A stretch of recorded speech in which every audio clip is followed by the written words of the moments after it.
Hi, I'm Karlin Borisenko. In early 2020, I was the knitting Democrat who accidentally went viral on the internet for going to a Trump rally and then left the party. I became the conservative darling, was on all the shows, traveled around the country, and then realized that conservatives were no better than Democrats. If there's one thing that I've learned, it's that both political tribes are two sides of the same coin. But it wasn't all bad. On my journey, I became obsessed with understanding the woke ideology and the culture war. I broke the story of the city of Seattle doing segregated training with its employees. How bad has this stuff become? The city of Seattle has now put out, I'm not kidding you, this is according to Dr. Karlin Borisenko, who's an organizational psychologist. The city of Seattle asked its white employees to voluntarily spend a day off in a training about their internalized racial superiority. I broke the story that led to the first ever federal lawsuit against critical race theory in the schools. I broke the Coke Be Less White story, one of the biggest anti-woke stories of all time. It got over 30 million views. Coca-Cola's corporate headquarters even had to change their outgoing voicemail. Throughout the past few days, you may have seen inaccurate reporting on the content of our recently launched diversity, equity, and inclusion training program. I exposed the schools in Burlington, Vermont for grooming middle school children live on the internet. They called me an unwoke cult leader for that. And the Vermont Human Rights Commission slandered me publicly as being a hate channel. I even got called a hero in Breitbart for exposing that the Washington Post was writing a hit piece on Christopher Rufo. I have broken story after story after story about what's going on in the public schools, from Cambridge, Massachusetts, to autistic sex education, to the Department of Education in Michigan, literally training teachers all over the state how to groom children. I wrote a book called Actively Unwoke, the ultimate guide for fighting back against the woke insanity in your life. I host a podcast all about fighting back, and I'm downloading all of my knowledge to you on my Substack, karlin.substack.com. The world is a crazy place. We are literally surrounded by cults on all sides. On this show, we're going to do a deep dive into all aspects of the culture war, and I will show you the dark, dystopian underbellies on both sides. Here are the commitments I'll make to you. I will always tell you the truth. I will always bring you receipts. And if you stick with me, I promise you will see the world differently. Welcome to the cult. Please mount that like button for me and subscribe if you feel so inclined.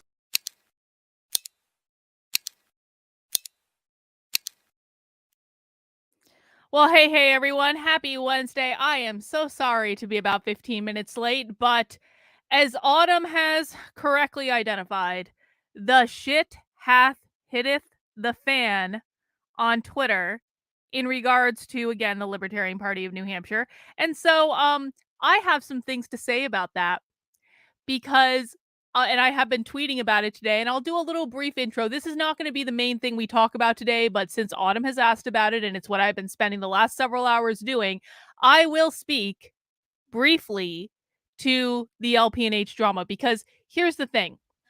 When I was active in the LPNH, and I joined the LPNH in February, informally joined them in February of 2021. I think I formally joined them in April of 2021. It may have been like the first week in May. Anyway, it was over 2 years ago that I joined the LPNH. I was very active in the LPNH in 2021. I was very active in the LPNH in 2022.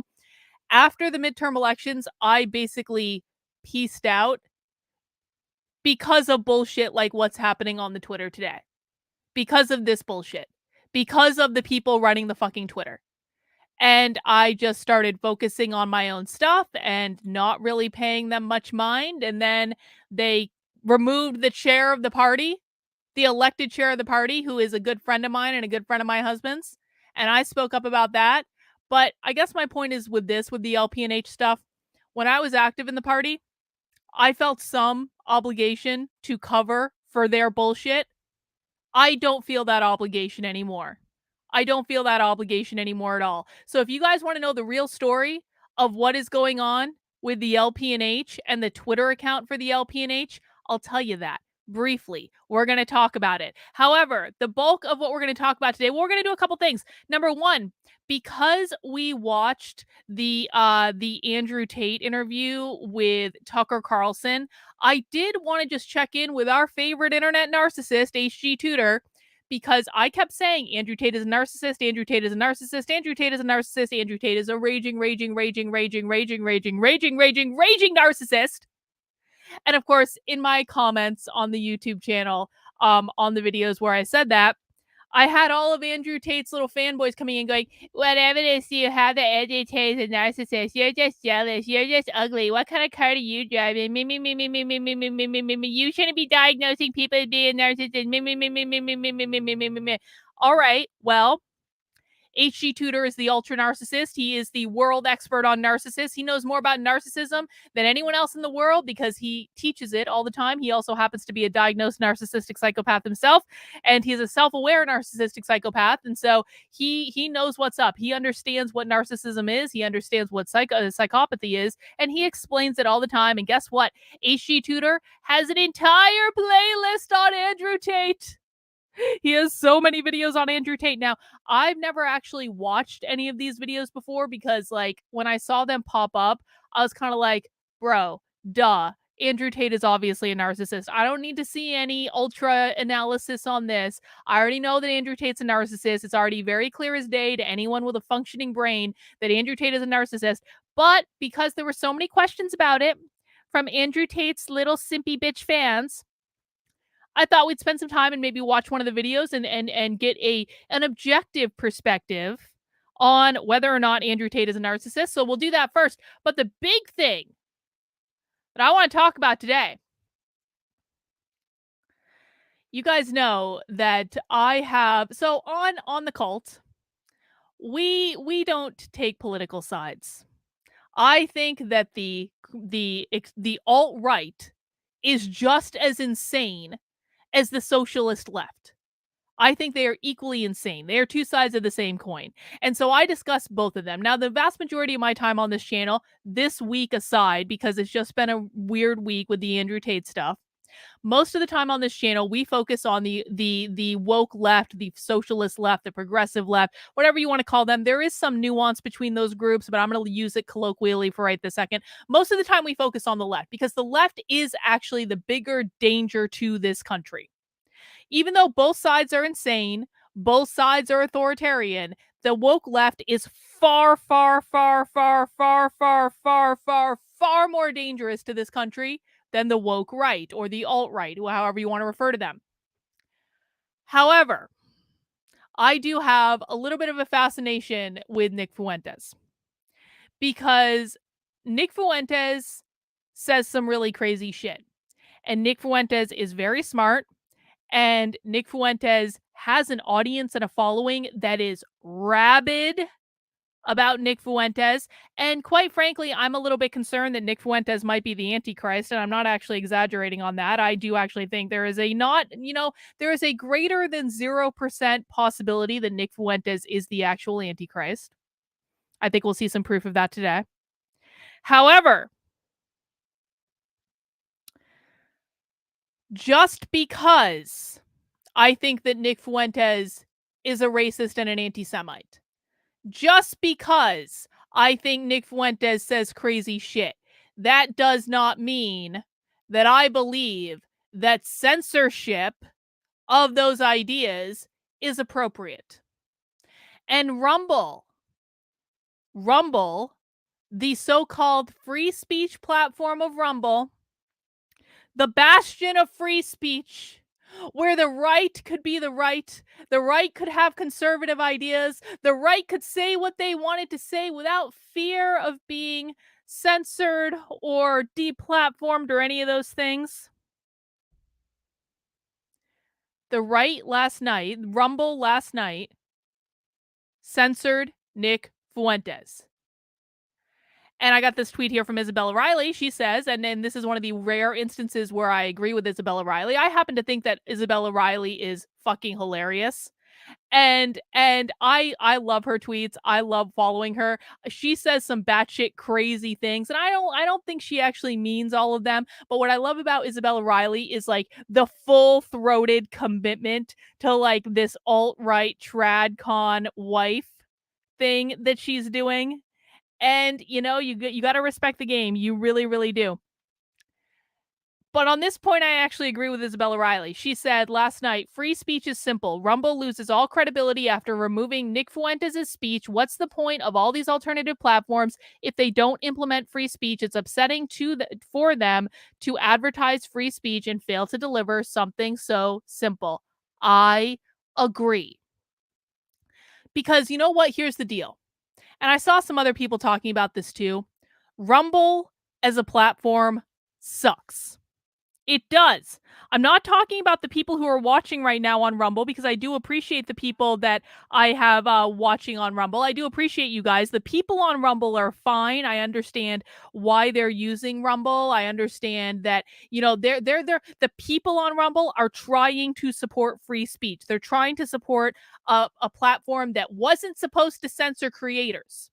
However, Rumble as a platform has always sucked, and they have had plenty of time to improve. They have more than enough money to improve. They have every ability to suck a whole lot less than they do. It's on the creator end. Rumble is a giant pain in the ass for me to use. There is no reason that it should be this way. I have to set up things differently on Rumble than like every other existing streaming platform. I also think the Rumble website interface just sucks in general. I'm sorry, but it does. And even when they made improvements to the Rumble interface, like they basically openly and blatantly copied Odyssey, which is far superior to Rumble. And I'm sorry, if Nick Fuentes had been streaming his rally thing on Odyssey, he wouldn't have gotten censored. I know that because there are way more toxic alt-right people on Odyssey than Nick Fuentes. I know that it really is true. Nick Fuentes is not the most white nationalist person in the world. There are far worse people than him, and they're posting videos on Odyssey right now. So maybe Nick Fuentes should have posted his little rally thing on Odyssey, which is the only legitimate free speech platform I think that actually exists. Anyway, if Rumble isn't going to do the basic thing that it claims to do, and that's protect free speech, I might not like Nick Fuentes, but I think that horrible speech should be visible to all because sunlight is the best disinfectant, and I want people to see who he is. And I quite frankly think the amount of censorship that Nick Fuentes has undergone in his 24 years, let's just keep in mind, Nick Fuentes' brain isn't even fully developed yet. Like, how crazy is that? He's so young. And this deplatforming and censorship has made him more extreme. It's made his followers more extreme. It pushes his followers into the bowels of the goddamn internet. It's inevitably going to cause a problem.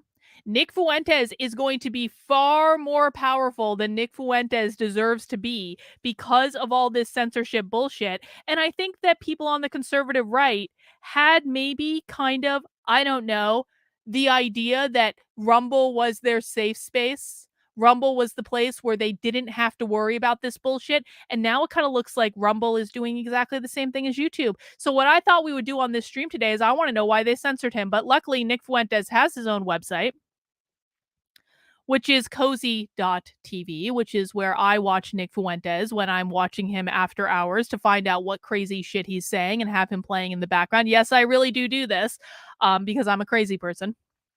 And so we're going to watch what Nick Fuentes said. I want to know what he actually said. Now, I want to look at what he said on Telegram. But before we get into that, I do have a super chat from Naruto I want to take. In case you missed it, Sarah Gonzalez is on the path to full authoritarian. She tweeted today, "Stop saying I don't condone violence." Oh yeah, Naruto, I pulled that up too. Sarah Gonzalez did tweet that. She says, "I'm done with polite conversation. Stop saying I don't condone violence and start asking yourself, at what point is violence necessary to get our republic back?" Oh yeah, Sarah, that's going to end real fucking well. She is so much fucking smarter than this is the thing. I've met Sarah Gonzalez. Sarah Gonzalez was actually really nice when I met her in person. Beautiful. She's fucking beautiful. Like, I mean, my God. But she's so much fucking smarter than this. But Sarah Gonzalez knows exactly what she's doing, and she knows why she's saying this, because it's going to get internet clout. Thank you for the super chat, Naruto. Anyway, so we're going to do a whole bunch of stuff today, guys. We're going to talk about the LPNH. We are going to talk about if Andrew Tate is a narcissist. And then we are going to watch Nick Fuentes in all his Antichrist glory. And when I say Antichrist glory, it is actually something, because let me just show you. Maybe I can skip a little bit and maybe it'll show. Hang on. That's not where I want to skip to. So Nick Fuentes had this video screen in the background, and it had of like crazy like flames and there it is. There it is. Oh, hang on. Let's go back to the fire and brimstone.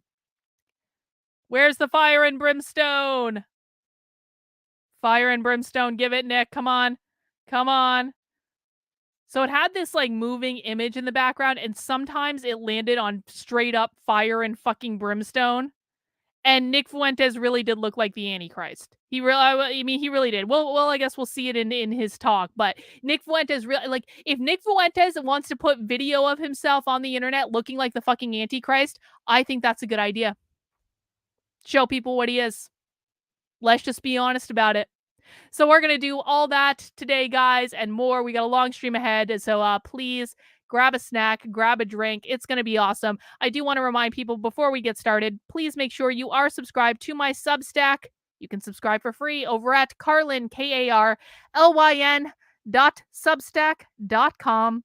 This is where I post all of my Unwoke content, breaking down the woke left ideology, telling you what all this stuff means, telling you the latest news that you need to know, including what the teachers union is going to be teaching your kids' teachers in their teacher training conference that they have got coming up in a couple of days. If you head over to the Substack right now, you can find this article, What Teachers Unions Are Teaching. And if you go into it, I lay out and tell you exactly what the teachers union, the AFT, run by Randy Weingarten herself, is teaching teachers at their teacher training conference. And they got all sorts of woke bullshit. They're teaching social emotional learning. They're teaching grooming. They're teaching about unconscious bias. They're teaching about cultural appropriation. They are teaching culturally responsive teaching and resources and pedagogy, which is just code for critical race theory. They are teaching Paulo Freire's Pedagogy of the Oppressed up and down this teacher training conference. I break it all down for you on the Substack. This is completely for free over at carlin.substack.com. But if you do want to support the work I'm doing, because I am completely funded by you, you can keep me in business by signing up for $5 a month or $50 a year to support my work. That does get you access to my premium content. It gets you access to your supporter perks, including 2 Zoom calls every single week, and my supporter Discord, where we do movie nights on Sunday night and writers group or creative group on Thursday evenings at 6 p.m. So lots of stuff available for you guys if you want to support the work I'm doing, and I do greatly appreciate it. All right. With that out of the way, I need everyone to mount that like button for me. If you are here for Nick Fuentes content, first of all, if you're here for Nick Fuentes content, we're going to do some other stuff first. So you might want to like go take a half-hour break or something and come back, all right? But also I want to say, and I'll repeat this a couple times on the stream, if you are here for Nick Fuentes, if you are a Nick Fuentes fan, you're allowed to be here. You're allowed to say how great Nick is in the chat. You're allowed to do all of this stuff, okay? Just don't be a dick. No insulting me, no insulting other people in the chat, and no whining. Just follow the rules. Everyone can get along, but we're not going to be covering Nick Fuentes right off the bat. We're going to be talking about the LPNH. Because this is something that I do actually have like insider information on, like I said at the beginning of the stream, and I wasn't planning on talking about this today. This is just something that happened today. Like I said at the beginning of the stream, I was involved actively in the LPNH for 2 years, and almost that entire time, I was on the communications committee for the LPNH. I was on the communications committee, I think, officially for like a good solid year and a half. I don't know when exactly I left. I left a couple times and came back because I was pissed off about the stuff going on.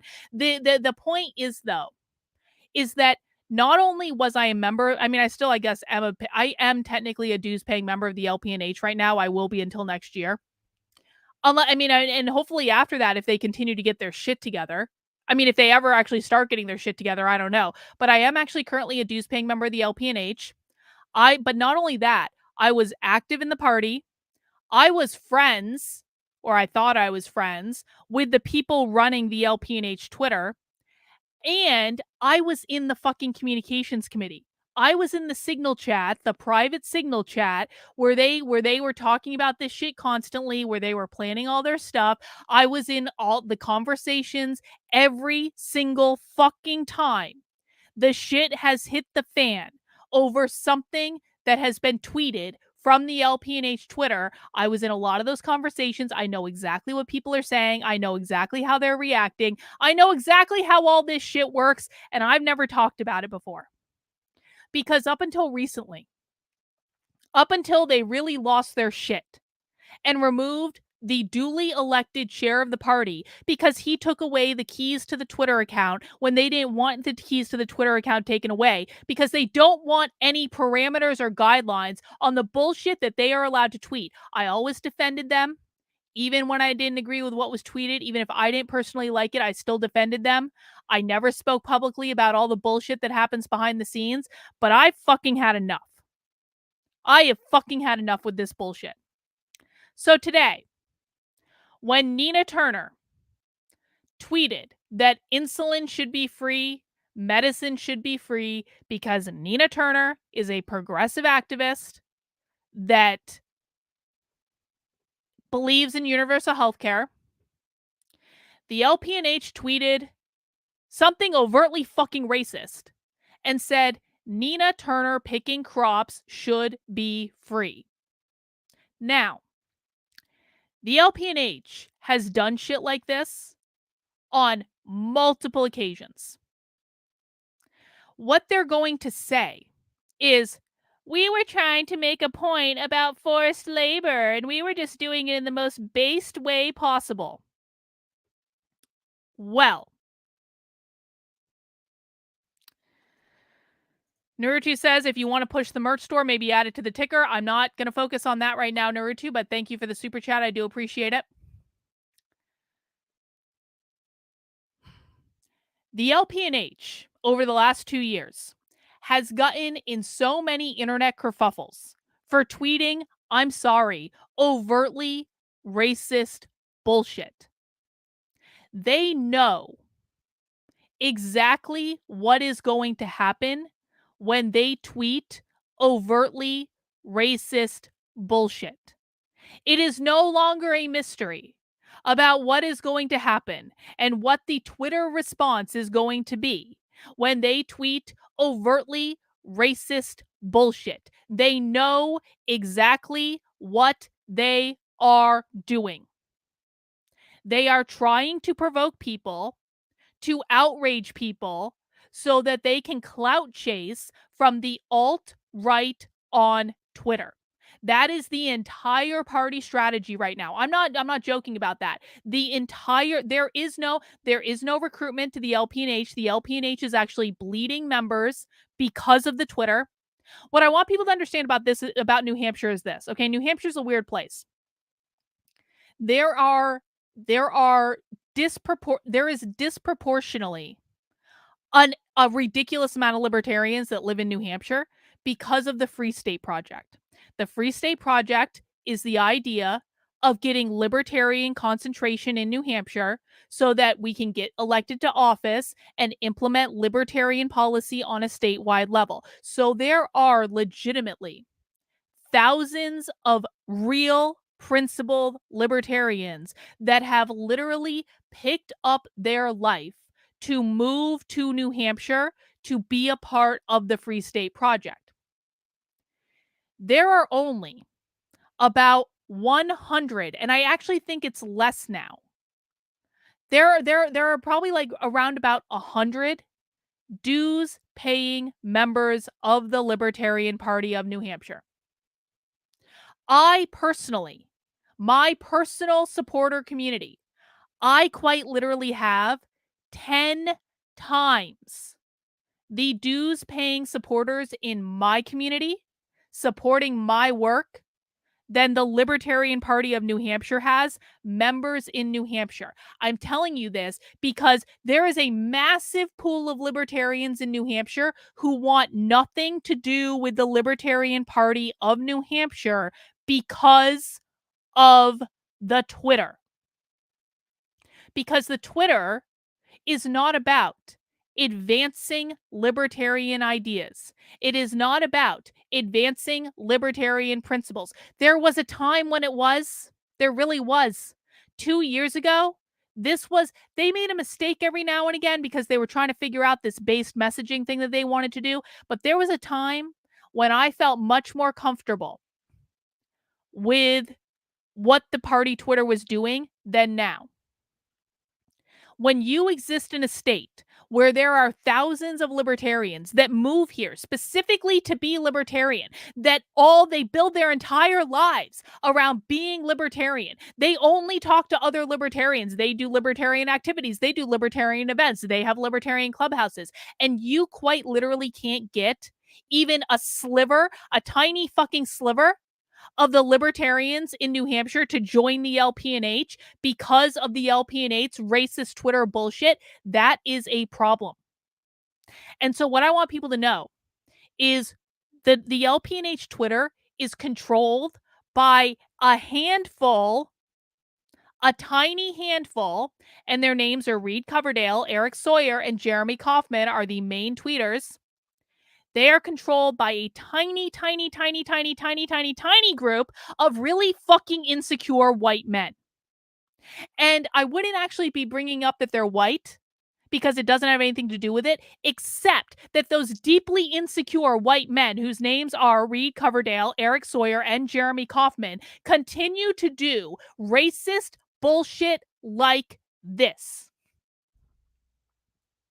They pretty much every single person involved in the Libertarian Party, even members of the Libertarian Party of New Hampshire, involved even in the Mises Caucus, which, by the way, this is not a Mises Caucus thing. I want to be very clear about this. The Mises Caucus kicked everyone out of the Mises Caucus in the state of New Hampshire because of the fucking Twitter.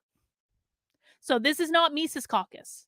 They hate the Mises Caucus. The people running the LPNH Twitter hate the Mises Caucus. They shit talk the Mises Caucus all the fucking time. Things started getting really bad with the LPNH Twitter when Reed Coverdale moved back to New Hampshire. I squarely fucking blame. It's not that there weren't problematic tweets before, because there were. But the Twitter started getting much more extreme when Reed Coverdale moved back to New Hampshire and got involved with the Twitter account. And I squarely blame most of this on him, because the entire party strategy, as formulated by the three fucking people running the fucking Twitter, is to get as many tweets and retweets and likes and hearts and things on Twitter as possible, because that is quite literally all they care about. That is it. That's all they care about. And they get away with it because the executive committee of the LPNH are all their fucking drinking buddies, and they don't care enough to intervene. In fact, the one time someone tried to intervene, who was the now former chair of the party, his name is Conrad Nelson, and he's a really good fucking guy. Conrad tried to intervene when the LPNH Twitter started attacking PorkFest because PorkFest wasn't alt-right enough for them. They had Conrad Nelson removed as the chair of the party because he took away the keys to the Twitter account for 2 days. And in the documents where they had Conrad Nelson removed as chair of the party, they said that Conrad Nelson did irreparable damage to the reputation of the LPNH for taking away their keys to the Twitter for 2 fucking days. But they do this shit all the time. And they know exactly what they're doing. And I want to talk more about that in a second.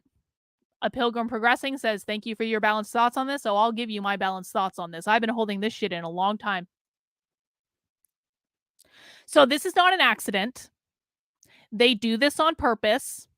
They do this on purpose to outrage everyone on Twitter so that they get as many retweets as they possibly can, so that they get as many alt-right followers as they possibly can, because that is quite literally what they care about.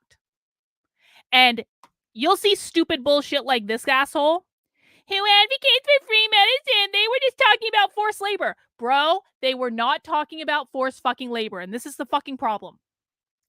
Is they do this in a way, and this is strategic. They do this in a way so they can act stupid later. They're like, oh, I can't believe everyone was upset that we told a black woman to go into the field and pick crops for free.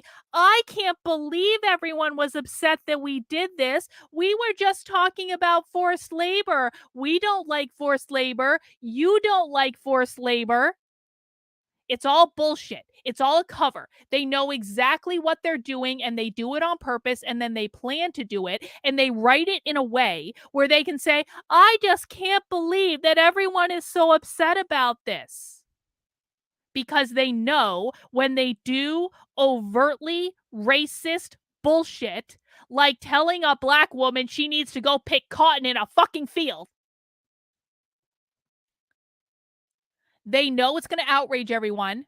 They know it's going to get them retweets. They know it's going to get them people crying about them, and then they're going to retweet all the people crying about them. This is their strategy.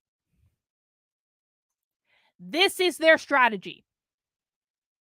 To appeal to the worst possible element on Twitter so they can get more followers because that's all they care about. Kino Review says, grew up in the South and I've never heard anything this extreme as the LPNH said today. This is disgraceful and a sabotaging of the Free State Project. Oh, yes, it is. And I'll tell you what, the same people who are running the LPNH Twitter are overtly trying to sabotage the Free State Project. They're trying to sabotage PorkFest right now. That's a whole little thing they've been doing for a while. And you know what I'm talking about, Kino. But they didn't just do this once. They doubled down.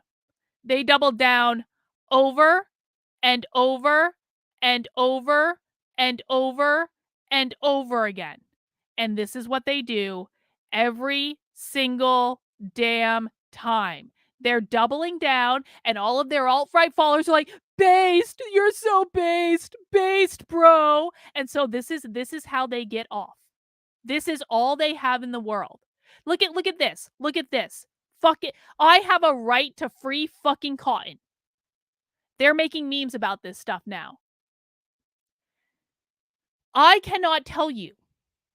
In the 2 years that I have been involved, bro, you're missing the fucking point. I need you to shut your mouth and start listening right now. The reason that they are doing this is they're not saying no one should expect free stuff. They are purposefully tweeting racist shit to get people outraged so that they retweet their stuff and they appeal to the alt-right internet. They don't give a shit about the principle.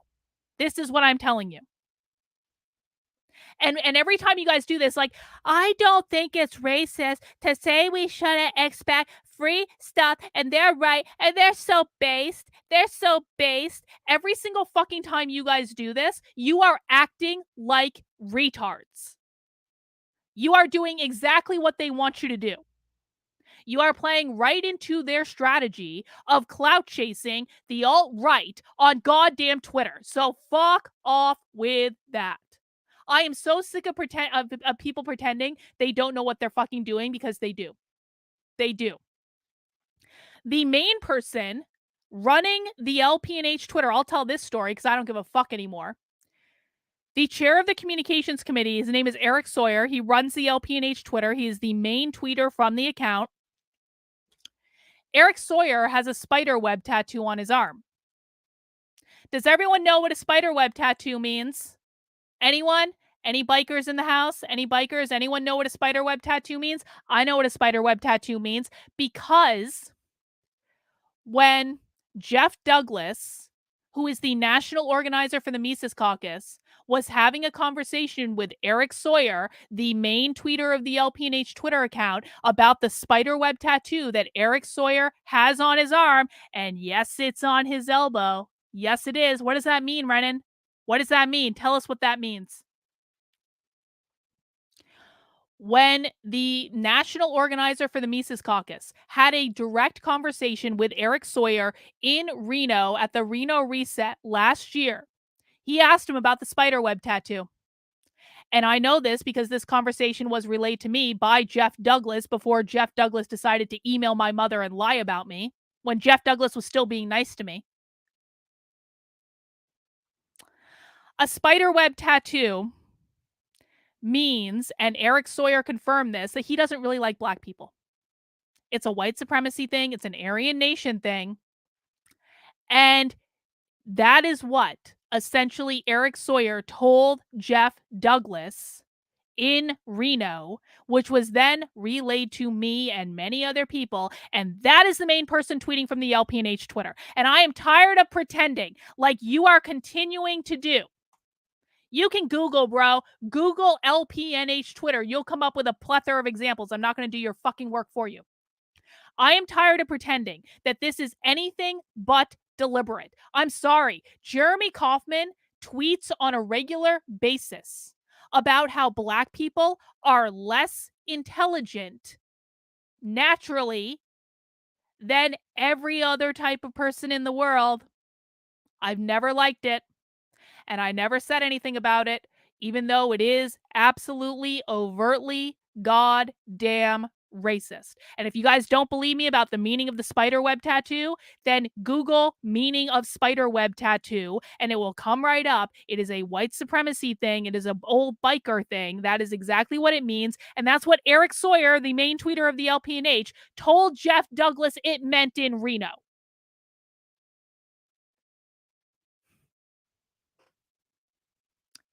So, what is going on is a concerted effort to appeal to the worst possible people in the world. Oh, look, another meme. Oh. And they're just pretending. We don't know why anyone would be upset that we told a Black woman to go pick cotton. They know what they're doing. They're doing it deliberately. This is their entire timeline right now. They're doing it deliberately because they know it's going to piss people off and it's going to get them more alt-right followers and that's going to get them media coverage and that is all they fucking care about. But I'll tell you this. Maj Touré has been taking them to task. Thank God for that. Yup.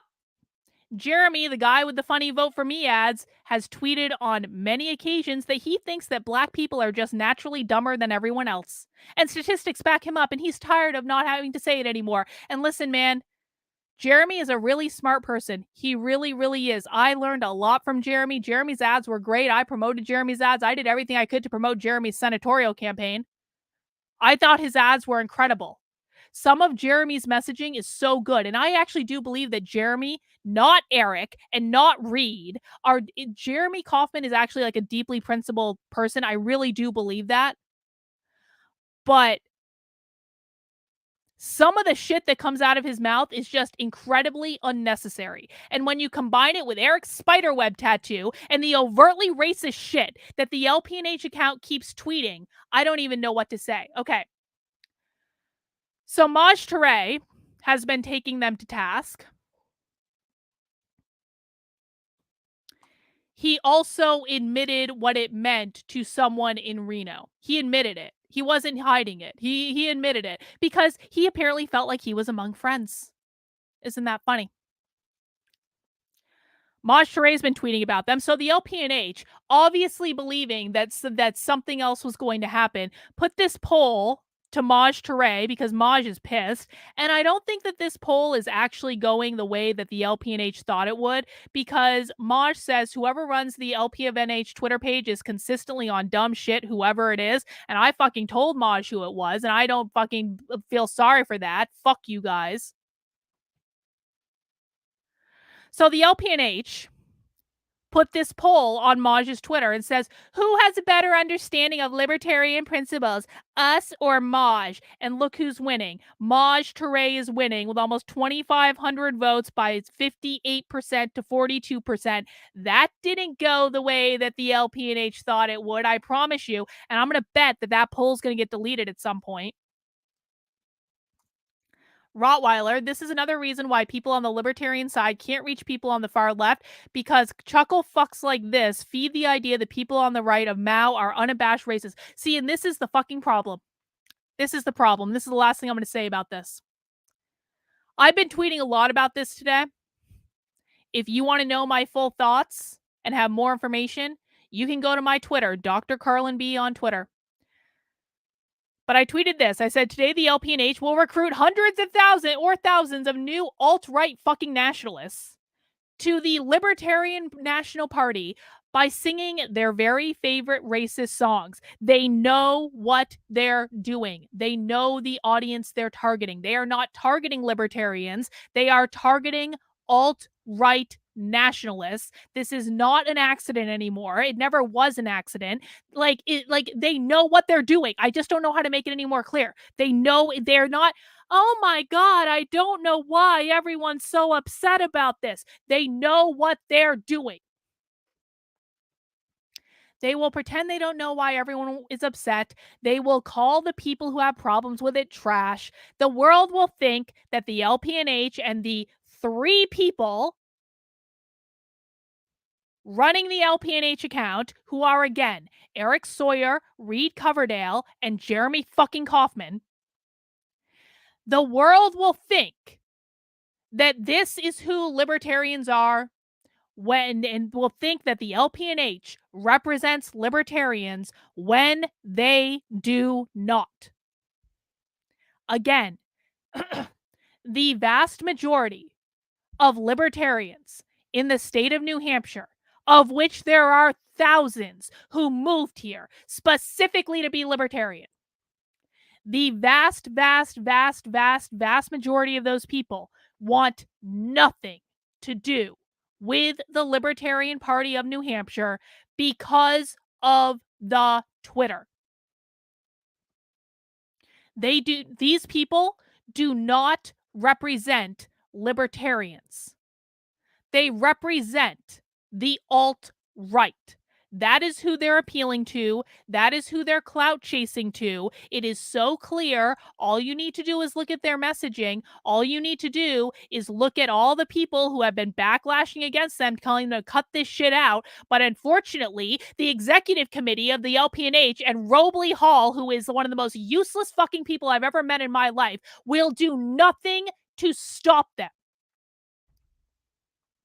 The people who are running the LPNH, who were elected to run the LPNH, will do absolutely nothing to stop them.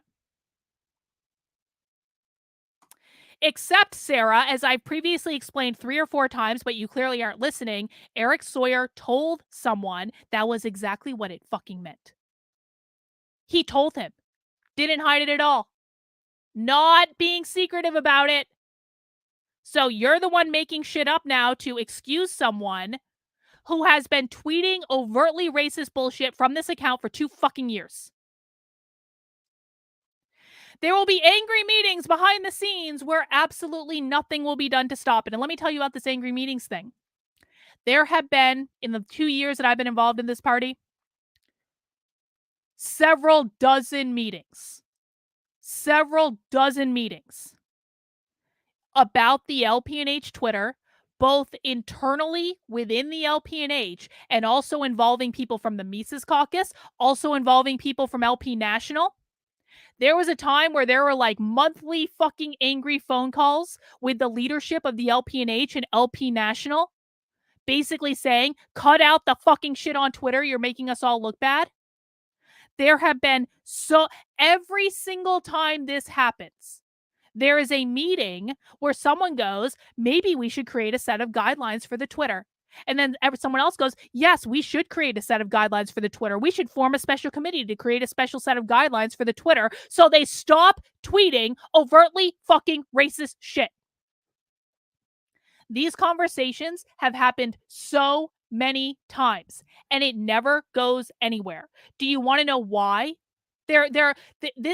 Over 2 years, they've been talking about creating Twitter guidelines for the LPNH Twitter so they avoid the party tweeting overtly racist shit from the official Twitter account. Do you know why it never goes anywhere? Do you know why they continue to do this without any sort of guidelines or any sort of consequence or any sort of anything?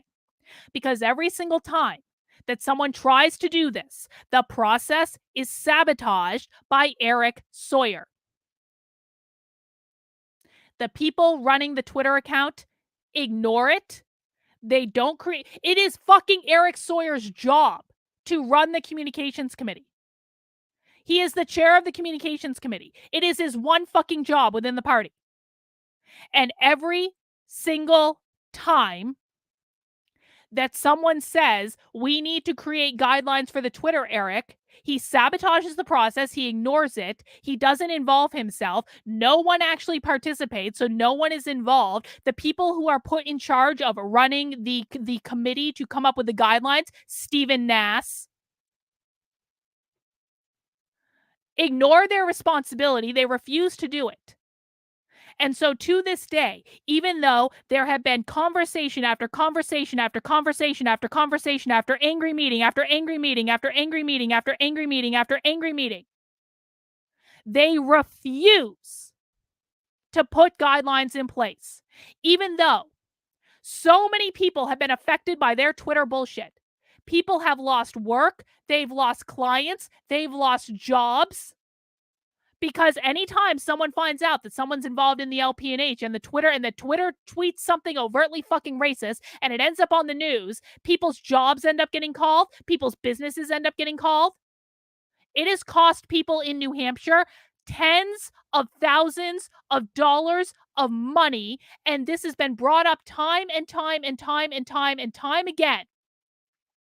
And the three assholes running the fucking Twitter, whose literal job it is to put guidelines in place, refuse to listen to anyone and refuse to take responsibility for their fucking shit.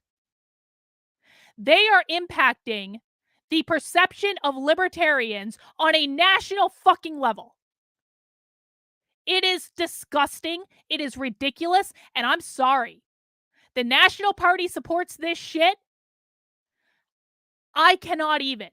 If the National Party does not have serious discussions about disaffiliating from LPNH after this bullshit, I don't know what to say. And it looks like the National Party supports them because the National Party supported them on Twitter earlier, and Karen Ann Harlos tweeted, "I just don't know why everyone's upset about this." This is the same LPNH that left me hanging about a tweet. Oh, they left me hanging many times. They left me hanging many times, and still I didn't say anything. Thank you, Nick, for the chat. If LP National does not have a serious discussion about disaffiliating from the Libertarian Party of New Hampshire over this bullshit, after they have been asked and warned and cajoled and begged to cut the racist bullshit time and time and time again over 2 years, I don't know what to say. I don't know what to say.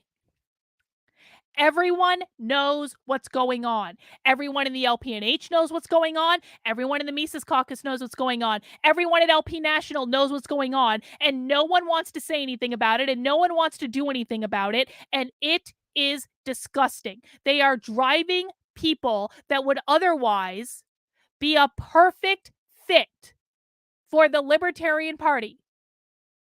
They are driving people away for no good reason other than they want their Twitter clout, mother effers. That's all they care about. That is all they care about. So, that's all I have to say about that for the moment.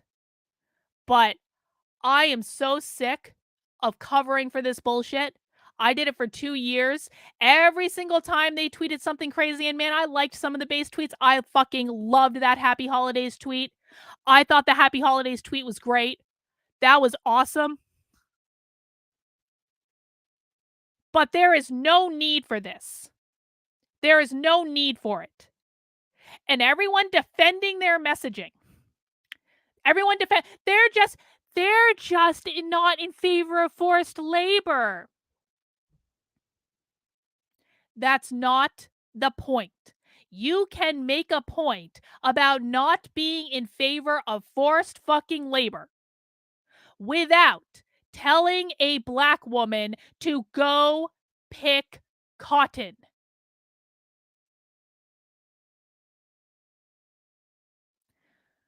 That's all I have to say about that. I didn't really realize I was going to yell that much. Thank you for allowing me to get my feelings out. I hope I've made myself clear. I will be glad to answer any questions about this, and I will dish every bit of dirt that I know to dish, and I know a lot more than they think I do. And so, Yeah, that's where we're going to end that, because this wasn't even supposed to be on the stream today. Autumn, I hope it was worth it. All right, guys, let's jump into what I actually wanted to talk about. The first thing I want to do is I want to find out if Andrew Tate is a narcissist. I want to put a poll in the chat. Hang on. Guys, please mount that like button for me while I'm putting a poll in the chat. Do you think Andrew Tate is a narcissist? Yes or no? You don't get a maybe. You don't get an I don't know. You have to choose. Is Andrew Tate a narcissist? Yes or no? Now, poll is in the chat. There we go. We are going to watch an analysis on if Andrew Tate was a narcissist. If you're here for Nick Fuentes, we're going to do this first. We're going to do Nick Fuentes second. Oh, did I do that right? No, I didn't. Hang on. There it is. Now, our favorite internet narcissist, HG Tutor, does a lot of analysis on if people are narcissists and why they're narcissists, and he explains it and he breaks it all down. And HG Tutor has an entire playlist all about Andrew Tate. So if you are not satisfied with just one Andrew Tate video, you can go and find many videos he's done about Andrew Tate. And to be really honest, I would fucking give my left foot, okay, maybe not really, but figuratively, I would give my left foot for HG Tutor to do an analysis on the Andrew Tate Tucker Carlson interview, because I mean, I felt like I was actually watching one of HG Tutor's like lessons on narcissism in that interview for the entire 2.5 hours. But what I want to do is I want to listen to this video. It's the second video on HG Tutor's playlist. It's called Andrew Tate, So Obvious. And I want to hear what the world expert in narcissism has to say about Andrew Tate. I want to listen to his analysis. I want him to explain it. And then I want us to think about, did Andrew Tate in the Tucker Carlson interview show the characteristics that HG Tutor is going to expertly discuss and explain in this video? I haven't watched this before. I have no idea what he says, but I've listened to enough of his work that I'm pretty sure I have an idea of what he said.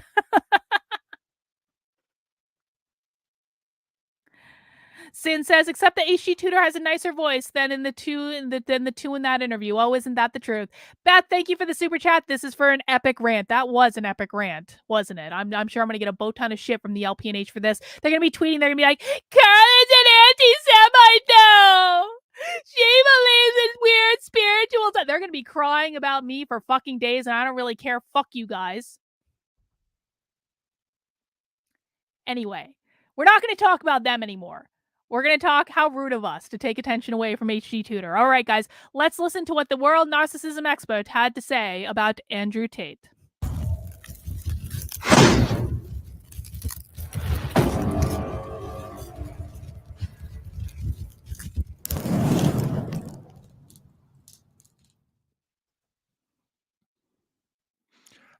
Andrew Tate.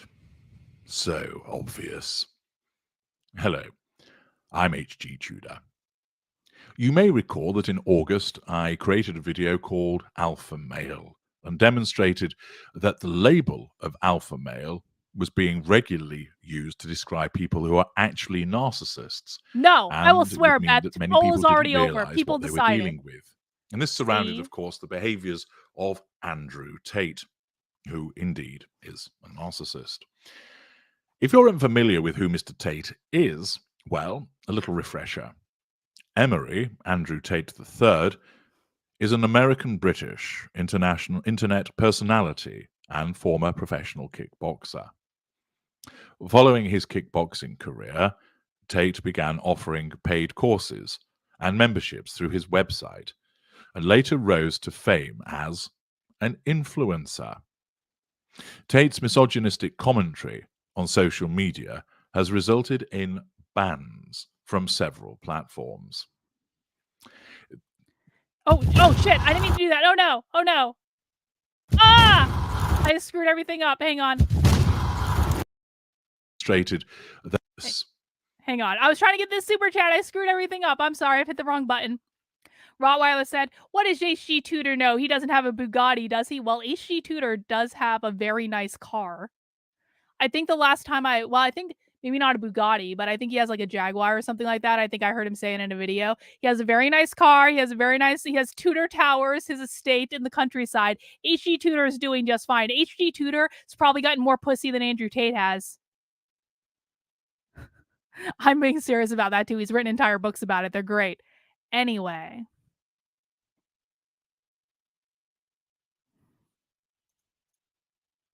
Hello, I'm HG. Sorry, I messed it up. We have to start over. You may recall that in August, I created a video called Alpha Male and demonstrated that the label of alpha male was being regularly used to describe people who are actually narcissists.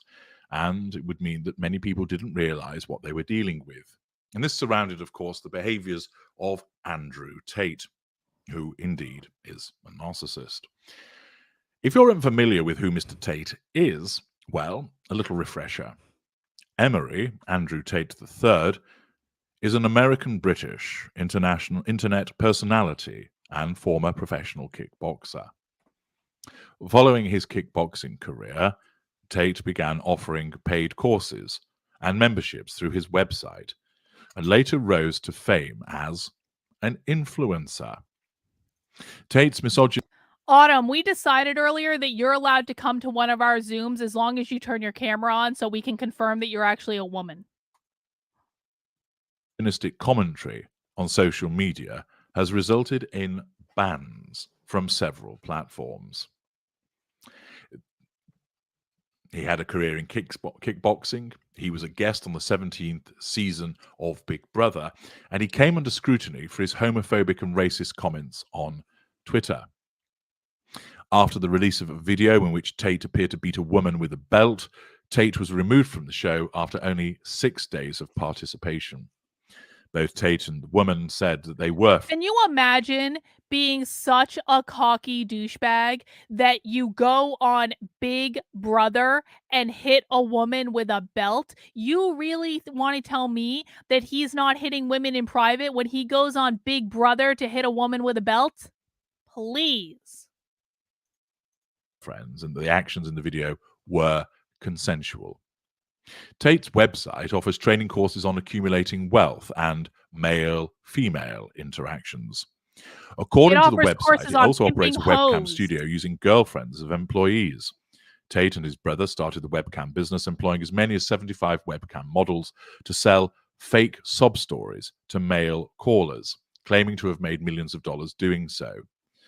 Tate stated that the business model is a total scam. Can I just point out that HG Tudor has now done more research than Tucker Carlson did when he interviewed Andrew Tate? Can I just point that out? Because Tucker Carlson didn't seem to know how Andrew Tate made his money with webcam girls and seemed to believe that Andrew Tate was just being accused of doing things on TikTok that he obviously didn't do. HG Tudor even fucking knew that Andrew Tate made his money on webcam girls, on fucking OnlyFans. Tate operates Hustlers University, a platform where members pay a monthly membership fee to receive instruction on topics such as drop shipping and cryptocurrency trading. The platform employed an affiliate marketing program where members received a commission for recruiting others to the platform. Tate became highly prominent during 2022 by encouraging members of Hustlers University to post large numbers of videos of him to social media platforms in an effort to maximize engagement. As of August 2022, its website had amassed over 100,000 subscribers, which included boys as young as 13.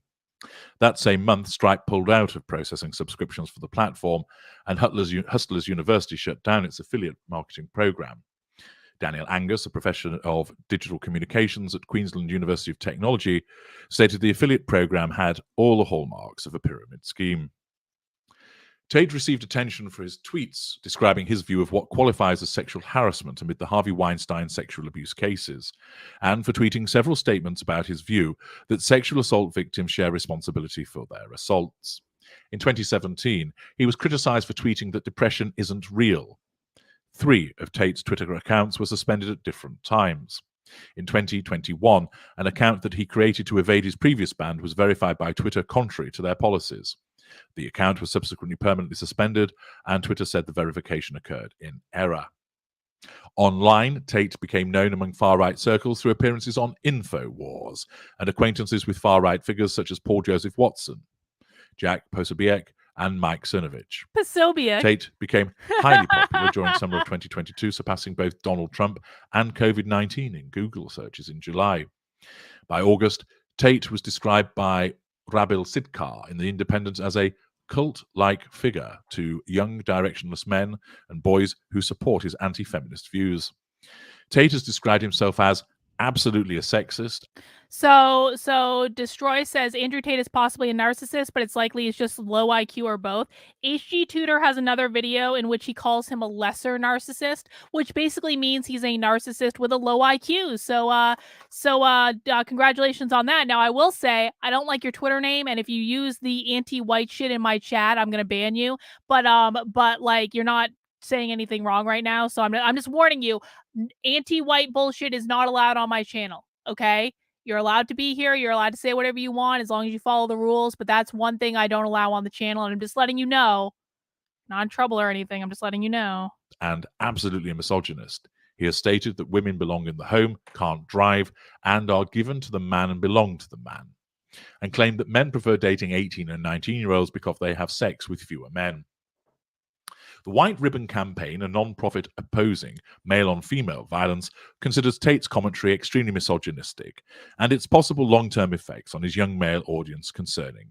Hope Not Hate, an anti-extremism advocacy group, has commented that Tate's social media presence might present a dangerous slip road into the far right for his audience.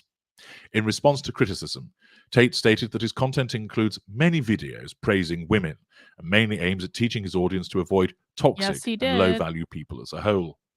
He further stated that he plays a comedic character and claims that people believed absolutely false narratives about him.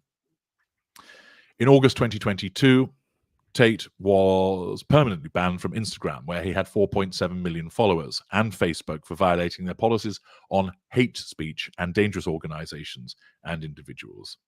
TikTok, where videos featuring his name as a hashtag have been viewed 13 billion times, removed his account as well, after determining that it violated their policies on content that attacks, threatens, incites violence against, or otherwise dehumanizes an individual or a group. Shortly thereafter, YouTube also.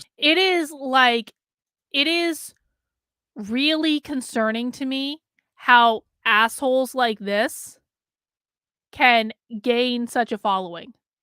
Honestly, just by saying the magic words of like, men are so put upon in the world and they should really go to the gym and they should be more resilient and they should just have standards. Like it is shocking to me how people like this can gain these massive followings and no one thinks like maybe he isn't that good of a guy, or maybe they like that he's doing the shit that he's doing. I mean, I actually find it, 13 billion views on TikTok. How crazy is that? Suspended his channel, citing multiple violations, including hate speech and COVID-19 misinformation. And Tate subsequently deleted his channel on Twitch. Tate responded to the bans, saying that while most of his comments were taken out of context, he takes responsibility for how they were received. On April 11, 2022, Tate's house was raided by the Romanian police after the US Embassy alerted them that an American woman might be held at the property. The investigation was later taken over by Romania's Directorate for Investigating Organized Crime and Terrorism and expanded to include human traffic and rape allegations. On April 27th, the Romanian police said that no person had been charged or arrested in the case. The investigation is ongoing as of mid-2022. Tate has denied any wrongdoing. Thus, some further details about him. He certainly does have a significant following amongst young men that seem to accord with his very direct views about women. And it's clear that this is an individual, from the information that not only have I just described there, but is available elsewhere, doesn't operate any kind of facade. He revels in saying it how it is. He's right and you're wrong. He sees himself as an alpha male. He sees himself as correct in determining that men are superior to women. He doesn't operate with any emotional empathy. The suggestion of playing a comedic character is all about deflecting when his control is threatened by the accusations of the wrongdoing, where he is engaged in stating quite simply that he's absolutely a sexist and absolutely a misogynist. This is an individual that basically doesn't see anything wrong with his behaviors whatsoever and is quite content to put it out there. He believes that he's right, that he's superior, and if you contravene his views, well, that quite simply makes you weak and something of a dipshit. Yep. Naturally, with such individuals, they will always accord a following, which enables him to have a group of tertiary supporters that are there to be readily controlled and to draw fuel from. It's clear, of course, through the Hustler University. So I just want to point out what he just said, because he just said that, like, Andrew Tate is partially doing what he's doing to create a source of fuel of tertiary followers who will just follow him around and go, Andrew, you are so amazing, and you are so incredible, and you are so brave, and you have such a great car, and you are just such a poor put upon victim by the Matrix, Andrew. And then they do his dirty work for him. It's like, these are the simps that, like, go around on Twitter and go, do you have a Bugatti? It's like, who like, anyone really cares about that except for them, you know? So that's what he's talking about. Like, this is something that Narcissist does, is they have to like attract, this is his like framework anyway, and I'm gonna probably flub it a little bit. He's much better at explaining it, but like, they have to attract fuel sources at like the primary level, the secondary level, the tertiary level. And like, tertiary fuel sources aren't people that Andrew Tate knows. They're just people that like give Andrew Tate like positive feedback and say nice things and blah blah blah blah blah blah blah blah blah. But that's all an aspect of his narcissism. And what he may have earned through social media and appearances, that there are the residual benefits accorded as a consequence of the relationships that he has with all of these various followers. The suggestion, of course, that what he was doing was a Ponzi scheme also denotes a lack of accountability for his behaviors, a sense of entitlement to achieve that residual benefit, and an absence, of course, of emotional empathy for those affected by his behaviors. He's quite simply a wrecking ball that cruises through life doing what he wants, and damn the Yes, consequences. he is. If you get in the way, you'll be removed, and he simply doesn't care. There is some excellent footage of a debate between him. So when Andrew Tate was in that interview and he was talking about when he was in jail, and he was like, I just wanted to make the gods happy. I just wanted to make them smile. I just wanted to, like, he doesn't care about people.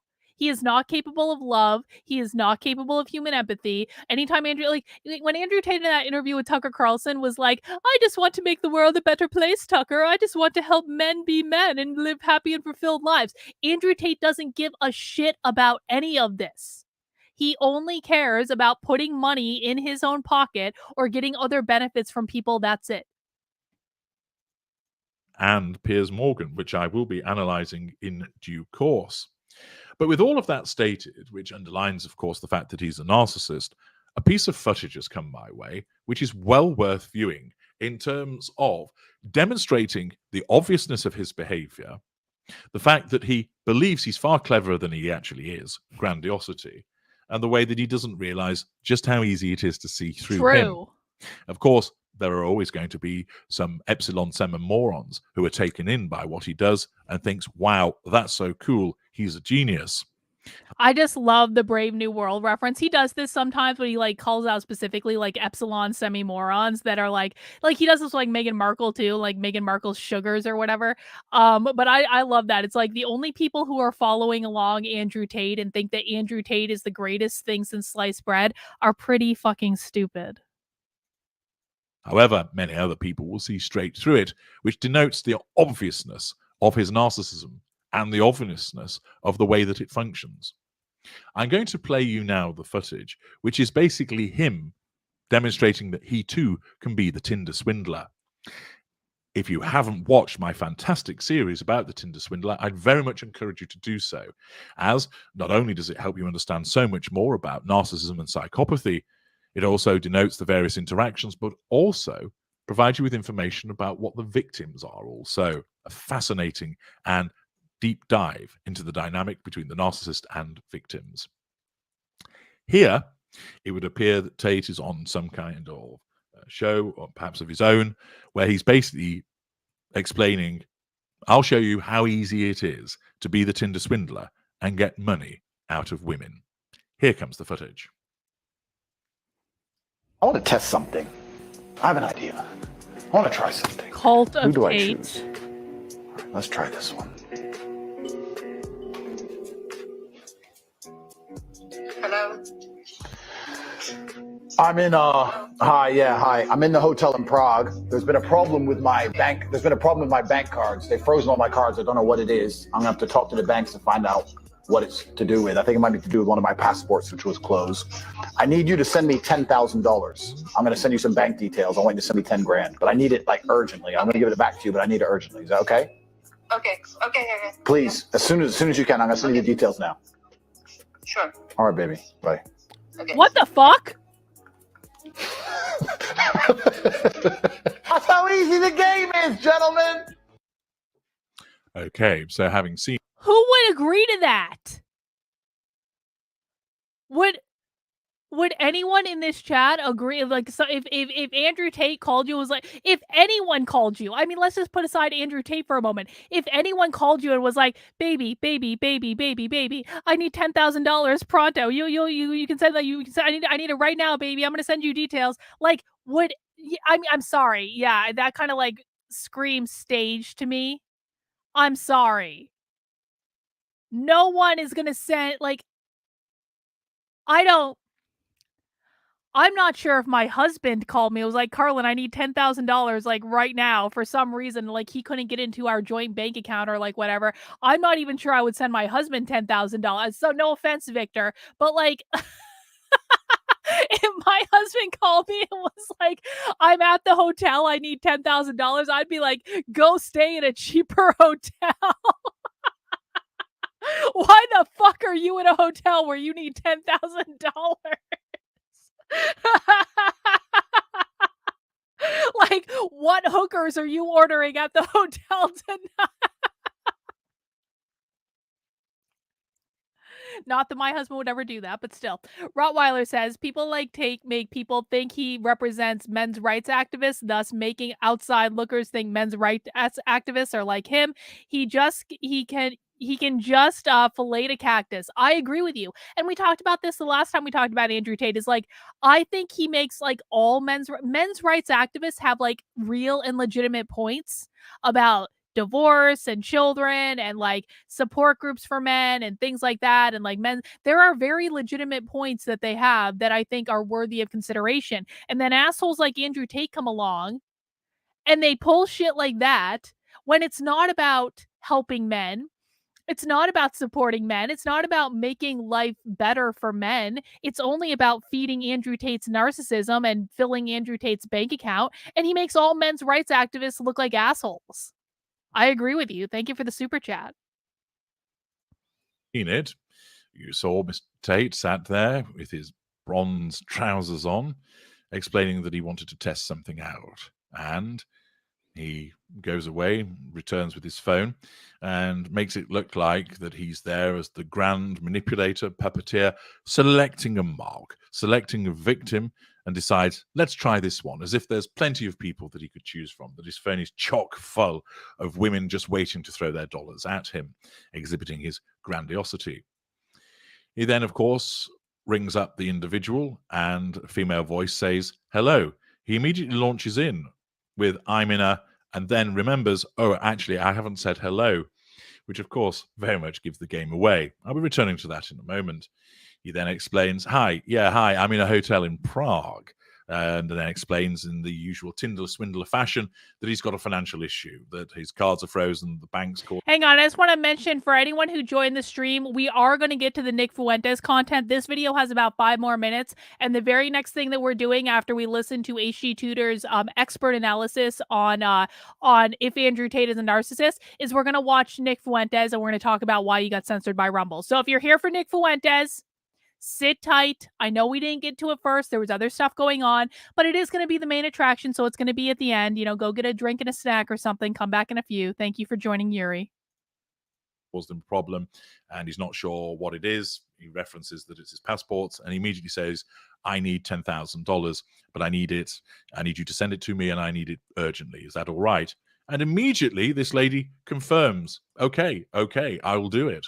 Not, oh my God, what's happened? Or can you explain to me what's going on?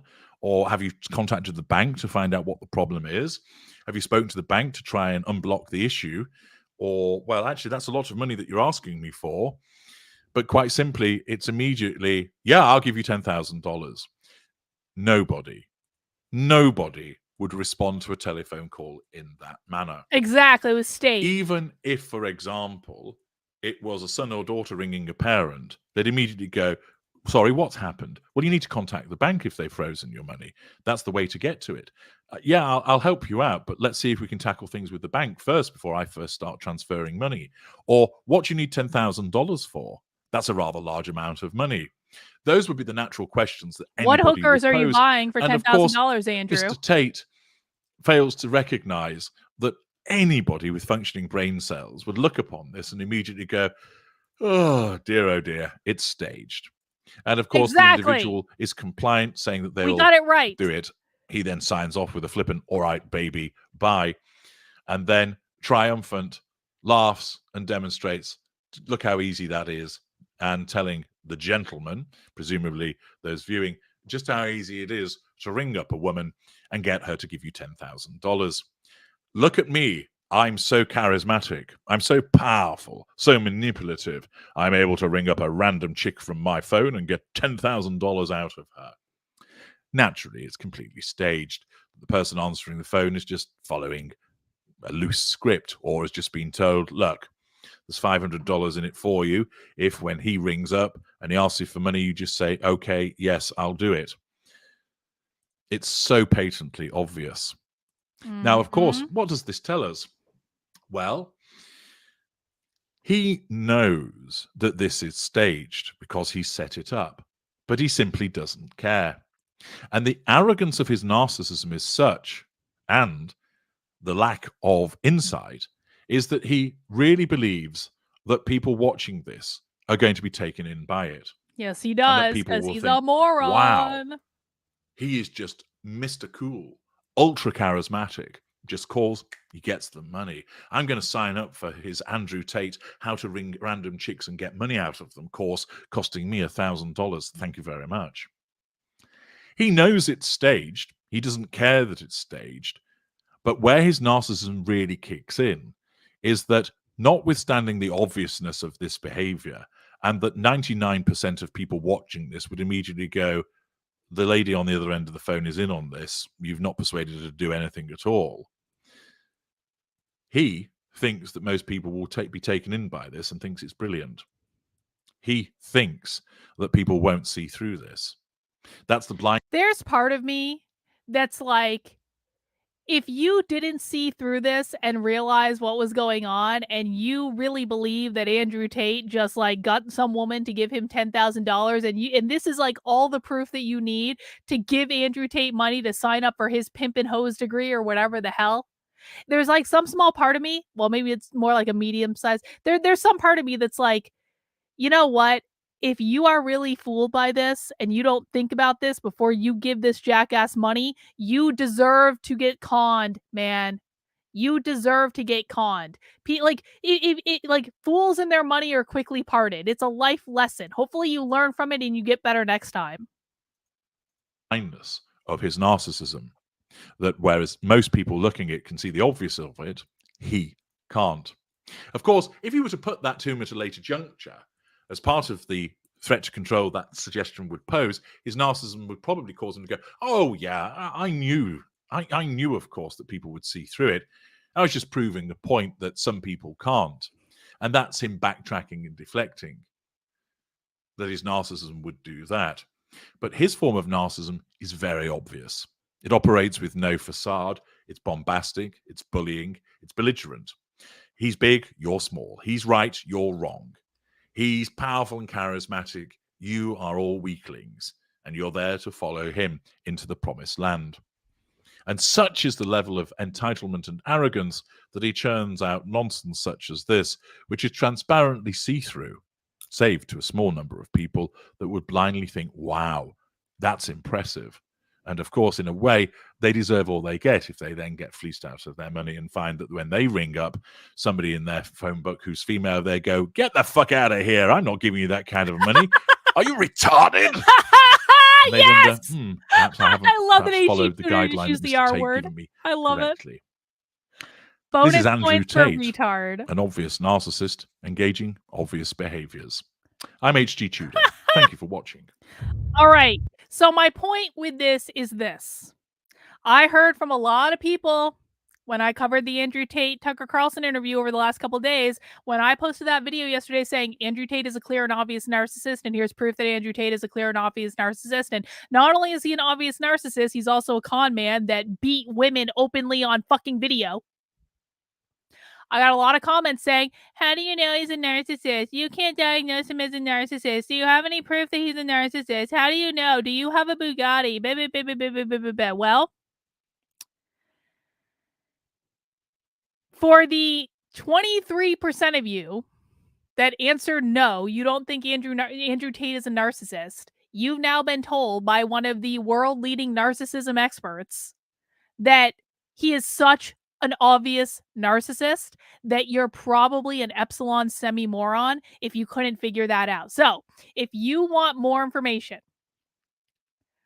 I think that you should go watch HG Tutor's YouTube channel. He's got a whole playlist on Andrew Tate. He will break it down for you. He will explain all of it. He is really good at explaining this stuff. Don't be fooled by all the Meghan Markle content. He does so much fucking Meghan Markle content. It's obvious. It's so bad, and I understand why he does this so bad. But I don't think the content's bad. I just think like the volume is bad. But anyway, he's got much better content that's not Meghan Markle content. Don't be confused by it. Just go find the video of Andrew Tate. I'm curious how you'd react if Tudor reviewed me. I would love him to review me. I tried to fucking pay him to review me. I did. I took his because Carrie's horde on Twitter was like, Carlin's a narcissist, Carlin's a narcissist, Carlin's a narcissist. And I was like, I know I'm not a narcissist. I know I'm not a narcissist. I've had conversations with actual clinicians about whether or not I'm a narcissist, which inherently means that I'm not a narcissist. Like, I've actually considered the possibility of my own narcissism. I really have. I've had conversations with like multiple clinical psychologists. Am I a narcissist? Because like I have this whole like horde of unwoke, or I won't even say unwoke, this horde of woke idiots on Twitter that's like every day, Kylan's a narcissist, Kylan's a narcissist, Kylan's a narcissist. And so I actually had conversations with psychologists about this. And I was like, am I? No, really? Can we have a call? Like, am I? And the thing of it is, and HG Tudor has said this as well, but I was also told the same thing by these actual like psychologists. If you seriously consider if you are a narcissist, like really, that in and of itself is proof that you are not a narcissist. So I would actually, and so when all this shit was going on with like Carrie's horde on Twitter, like he did an interview with Carrie around the same time. And so I went and I bought his narcissism detector, and I was like, I'm gonna fucking submit HG Tudor this narcissism detector, and I want him to tell me, am I a narcissist or not? I want like an expert fucking analysis. And he refused to do it. He said, you cannot do a self-evaluation of yourself. And I was like, well, it's your evaluation. I can't force him to give me an evaluation. But if HG Tudor wants to review me to find out if I'm a narcissist, the only thing I would say is, like, if he only uses the bullshit smear campaigns that I've debunked on multiple fucking occasions, like the stuff that's just overtly false that was spread by Carrie's narcissistic smear campaign, because Carrie has borderline personality disorder, which HG Tudor actually thinks that borderline personality disorder and like narcissistic personality disorder is like pretty much the same thing. So if he uses Carrie's smear campaign to evaluate me, that's not going to be an accurate evaluation because most of that's bullshit. But if he wants to really evaluate me, I would do it. I tried to. I really did. I just don't, I don't like, I would welcome it. HG Tudor fucking review me. But I want him to, before he reviews me, I would really like him to review Candace Owens. Like, people far more important than me, because like, I'm not that important. I'm not really, I mean, I guess I'm a public figure. I guess I have like a YouTube channel, like whatever. But like, I would really like him to review Candace Owens and James O'Keefe. And this new Andrew Tate video from Tucker Carlson. And if he does all three of those things first, he's welcome to review me. Or he can do it like whatever. I can't control him, so like whatever. But like, there are way more interesting people than me to review, is what I'm saying. Like, I am not a person with the status that would equal the people that he reviews on his channel. And that's just fine with me. I don't want it. I'm good. I don't want it. I don't want it. But Candace Owens would be great. I would be so happy if he did Candace Owens. I mean, Matt Walsh, I mean, I guess maybe. But yeah, Candace thinks she's a god. And she blocked me on Twitter, so fuck that bitch. Anyway, that is the HG Tutor expert analysis of Nick Fuentes. Now, before we get it, or not of Nick Fuentes, of Andrew Tate, sorry. Before we get into the main show, I want to pull up Nick Fuentes' Telegram, and I want to show you why we're doing this. So, Nick Fuentes was censored by Rumble. And regardless of the fact that Nick Fuentes is an obvious anti-Semite and white nationalist, he is. I'm not like, I don't feel like I'm saying it in the woke way. I feel like I'm saying it in the Nick Fuentes says overtly racist and anti-Semitic shit all the time way. Even though he's not a good character, even though I am terrified at the number of young men that Nick Fuentes gets to flock to him like moss to a flame, I still think it's problematic for Rumble, which claims to be a free speech platform, to censor Nick Fuentes, because Rumble wasn't supposed to do that. Rumble was supposed to be the place where you could say whatever you wanted to say. Rumble was supposed to be the place where you didn't have to worry about big tech coming in and censoring you. And so here's the thing, guys. You know, the ACLU, the American Civil Liberties Union, it used to be an organization that would protect the worst possible people in the world. Because when you protect the worst possible people in the world and their right to free speech, when you protect the right of the Ku Klux Klan to say what they want to say, no matter how awful it is, when you protect the right of legitimate Nazis to march through Skokie, Illinois, when you protect the right of that God hates F, I'm not going to say the word, but it rhymes with hags, when you protect that crazy church to protest funerals of gay people with the most hateful things, none of us might I'm sure none of us here like that type of speech. None of us here would support that type of speech. But these are all things that the ACLU used to defend. Because when you protect the rights of free speech for the worst possible people in the world and the worst possible speech in the world, that means you protect the right of speech for everyone else. That used to be something that the left understood. That used to be something that liberals understood. They don't understand that anymore, which is how we've gotten, yes, Westboro Baptist Church, exactly. Liberals don't understand this anymore. They now think that censorship and cancel culture and deplatforming is the way that we should deal with so-called hate speech. I think that sunlight is the best disinfectant. I think that if you show people who you really are, then they can know whether or not they want to associate with you. And I have a big fucking problem when Rumble runs around going, we are the only free speech platform on the internet. We believe in free speech. We never censor anyone. You're safe here. We will never censor you. We will never become big tech. We will never become YouTube. I have a big problem with them pulling down Nick Fuentes' speech because they look like raging hypocrites. Sarah says, if you read Rumble's guidelines, it says they aren't a free speech platform. Well, I'm really happy for that clarification. What I heard is that after Rumble added that you couldn't say anti-Semitic things, that they mysteriously got a $300 million infusion of funding. Who sent Rumble $300 million after they added anti-Semitism to their terms of service? I'm just saying.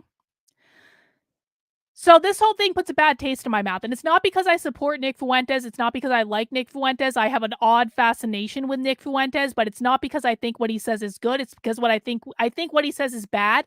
And I think that the level of censorship that Nick Fuentes has undergone has actually made Nick Fuentes more powerful. When Rumble took down Nick Fuentes' speech, they made Nick Fuentes more powerful. It's like every time the left tries to arrest Trump, Indict Trump for something new? They make Trump more goddamn powerful. They make him more popular. They make him more likely that he's going to get elected. So what does it mean when we're pushing Nick Fuentes deeper and deeper and deeper and deeper and deeper into the bowels of the internet? It means, oh yeah, he has a martyr complex. Oh yeah, he does. And his little minions, no, Nick, you are so put upon by the system, and it makes them even more ingratiated to Nick Fuentes, and it's scary. Let's read what Nick Fuentes wrote in his Telegram earlier today. After discussing with people in touch with Rumble, I have learned that the initial Fuentes rally stream on Sunday was removed by Rumble. My team and I were not aware of this, and we were not notified by email of the removal, and my account was in good standing, showing no policy violations as of this evening. Moreover, Rumble never told us which policy we violated. By the way, Nick Fuentes has 53,000 people in his Telegram. That's huge. For a Telegram, that's huge. 53,000 fucking people. And by the way, you don't have to be in his Telegram to view his Telegram. I'm not in his Telegram. So there are even more people looking at this stuff that aren't in it. Tonight, we re-aired the Fuentes rally stream without knowing that it had been manually removed by Rumble earlier in the week and without being told why it was removed. Rumble swiftly removed the Fuentes rally stream again tonight, once again without an explanation. Later in the evening, it was communicated to us indirectly through intermediary parties that Rumble censored the stream over a remark I made in the stream about declaring a holy war, which they considered incitement to violence. You can watch the full speech at cozy.aff and judge for yourself, which we are going to do. I just want to make sure I have the right one pulled up. And judge for yourself as to whether or not you think this could reasonably be considered incitement. And that is exactly what we're going to do. We're going to watch the speech and we're going to see if we actually think that Rumble had a case to say Nick Fuentes was inciting violence. Within the context of the speech, it is completely unambiguous that any reference to a holy war was meant metaphorically in reference to spiritual life and politics. I laid out precisely our political goals, which are to control immigration and appoint Christian leadership. James Jones says now Fuentes and his followers can say, "See, that proves I'm right. Otherwise, they wouldn't censor me." That's exactly right. That's exactly the point. Rumble gave Nick Fuentes what he wanted. In the call to action, I gave several concrete directives, including to pray every day, attend weekly mass, to use discretion when discussing sensitive political topics, and to begin entering politics. I obviously don't condone or promote violence of any kind against anyone, and it was abundantly clear in the speech. Again, people can decide for themselves if the stream was censored for a legitimate infraction or because of pressure from Media Matters and Elon Musk, both of whom have called for the speech to be censored. Rumble has now restricted my channel from streaming for 2 weeks. I have no problem playing by the rules.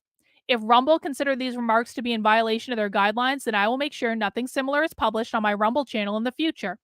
I appreciate that Rumble has made a real commitment to protecting free speech, and I would like to reciprocate by being cooperative. I mean, I would argue that Rumble has not made a commitment to protecting free speech, but hey.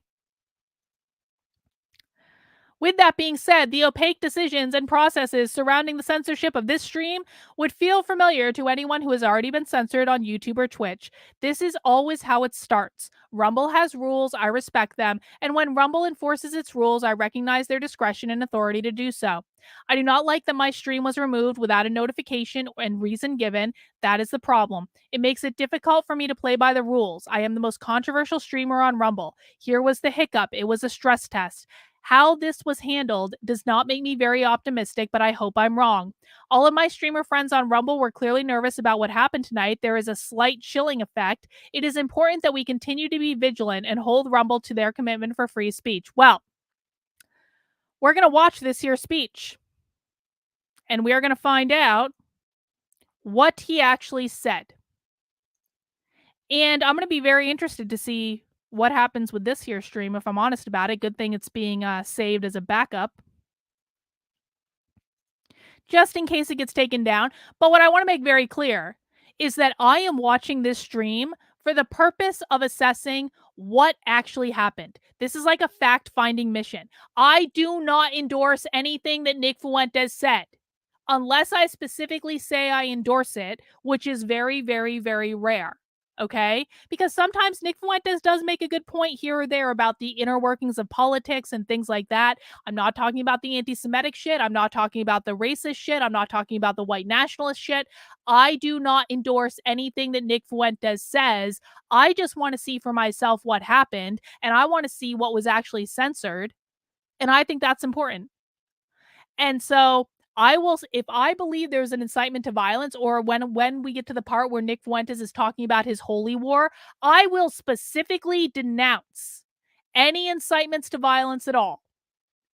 I don't believe in violence. I believe in the non-aggression principle. Don't hurt people. Don't take people's stuff. So no, I'm not. I'm just making it abundantly clear for every platform that I'm streaming on right now.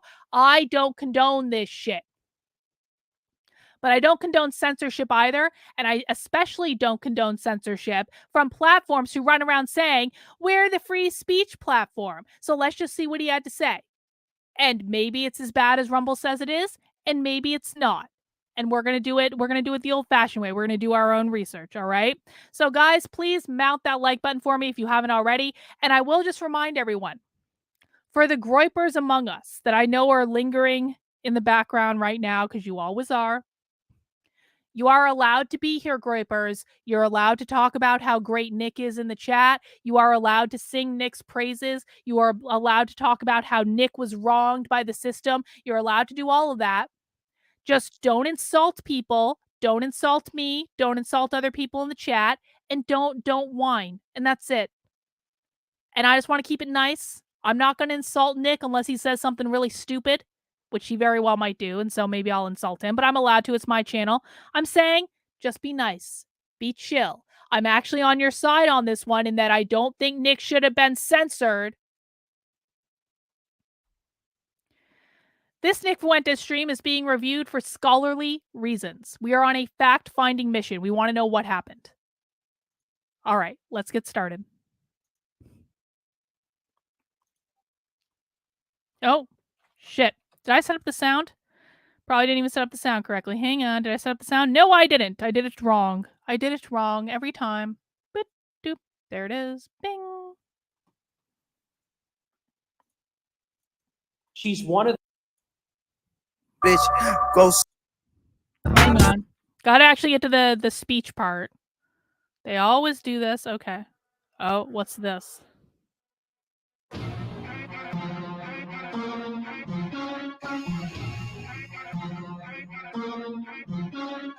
Nick's intros are always interesting. I'll give him that. Like, well, one could be confused about whether or not Nick Fuentes is inciting violence, considering there's like guns and shit in his intro. Yeah, I know. Yeah, I know. You thinking this finna be the What? worst mistake? Yeah, I know. You gonna be like, damn, I wish you would have stayed. Yeah, I get it. Do you want?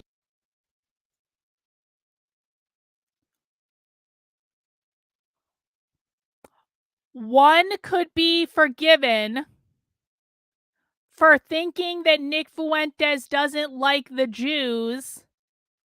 There's guns. There's a Star of David.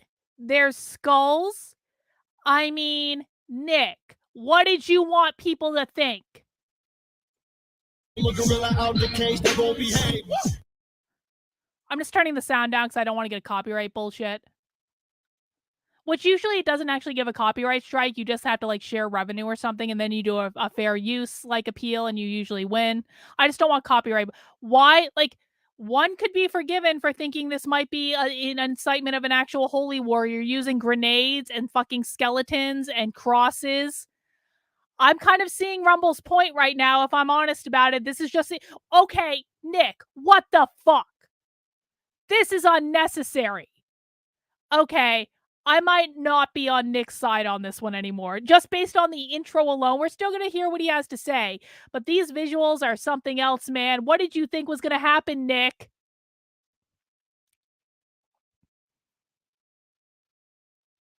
What did he expect? See, it's like these incidents. Okay, now we can listen to the sound. Okay.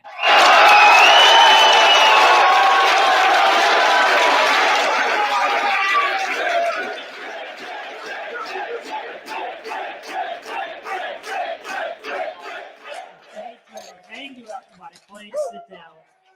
Thank you so much for being here. Fuentes Rally 2, are we excited?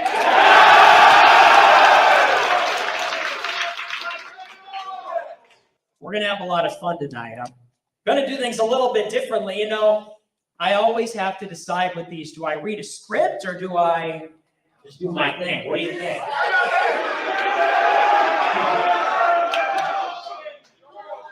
Well, it's an incredible crowd. Thanks, everybody, for coming here. This all started, really, when you think about it, years ago with the Groyper Wars. It does have Hitler vibes. Just wait till we get to the fire and brimstone. And I say that because we're doing this event right outside of Turning Point SAS. So basically what Nick Fuentes does is like when CPAC has a conference, Nick Fuentes hosts a conference right next to CPAC. When Turning Point has a conference, Nick Fuentes hosts a conference right next to Turning Point. He basically follows these other like big time influencers around to make the point that he's banned from everything and he's so put upon and blah, blah, blah, blah, blah. Well, the background's going to be like the background is something crazy. And this is what makes Nick Fuentes look like the Antichrist in this video. And we're out here outside of SAS. We have close to 500 young people gathered here today because word is getting out that we got to get rid of Jewish power in America. Okay, that was a little bit anti-Semitic, Nick. I don't endorse that at all. That sounds anti-Semitic to me, Nick. I can't imagine why anyone would think you're an anti-Semite, Nick. That sounds really fucking anti-Semitic to me. Listen to the cheers, They've done everything they can to stop it. They've censored, they've killed, canceled, blacklisted. But we are here to say that America is not a Jewish nation. America is a Christian nation. Oh my God. Exactly. This is my point. Let him show people who he is. Well, and it only makes sense. If Christ is the king of the world, then Christ must be king in America. Must be the king of America.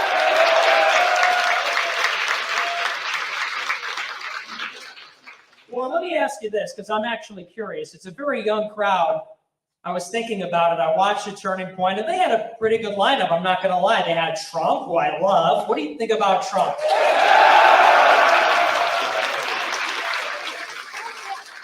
Just so people know, Nick Fuentes has now like officially endorsed Donald Trump for president. He was working for Yay. That didn't work out because, you know, Alex Jones happened and all that stuff. But he has now officially endorsed Donald Trump for president, which I'm sure Trump is absolutely thrilled about.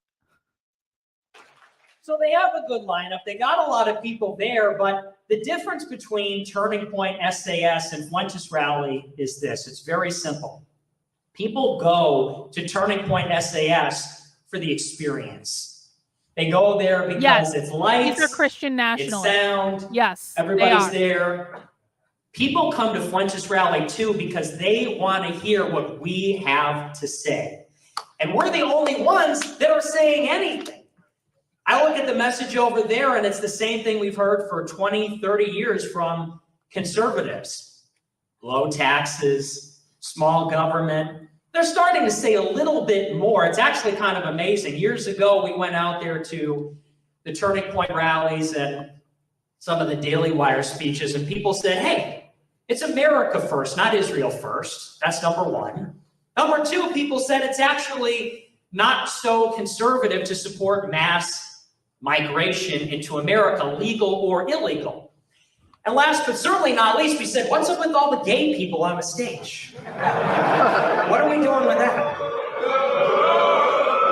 I mean, Scott Presler is the #1 GOP Republican, whatever, conservative activist in the country. Scott Presler, gay man Scott Presler, has registered hundreds of thousands of Republicans to vote, while Nick Fuentes is dicking around making speeches looking like mini Hitler with bullets in the fucking background. But no, they're not anti-gay at all. They don't. It's just about the children. Remember, guys, they keep trying to tell us it's just about the children. They don't hate gay people at all. It's not. Are you fucking shitting me? And I thought they were done with that, but then I saw last Exactly, week they had Renan. Graham Rance with his glittery slippers and his Barbie suit. What are we doing? But those are the three primary issues. They're coming further and further. I think in 2023, Charlie Kirk, all these others, they sound way more like me today than they sound like themselves 4 years ago.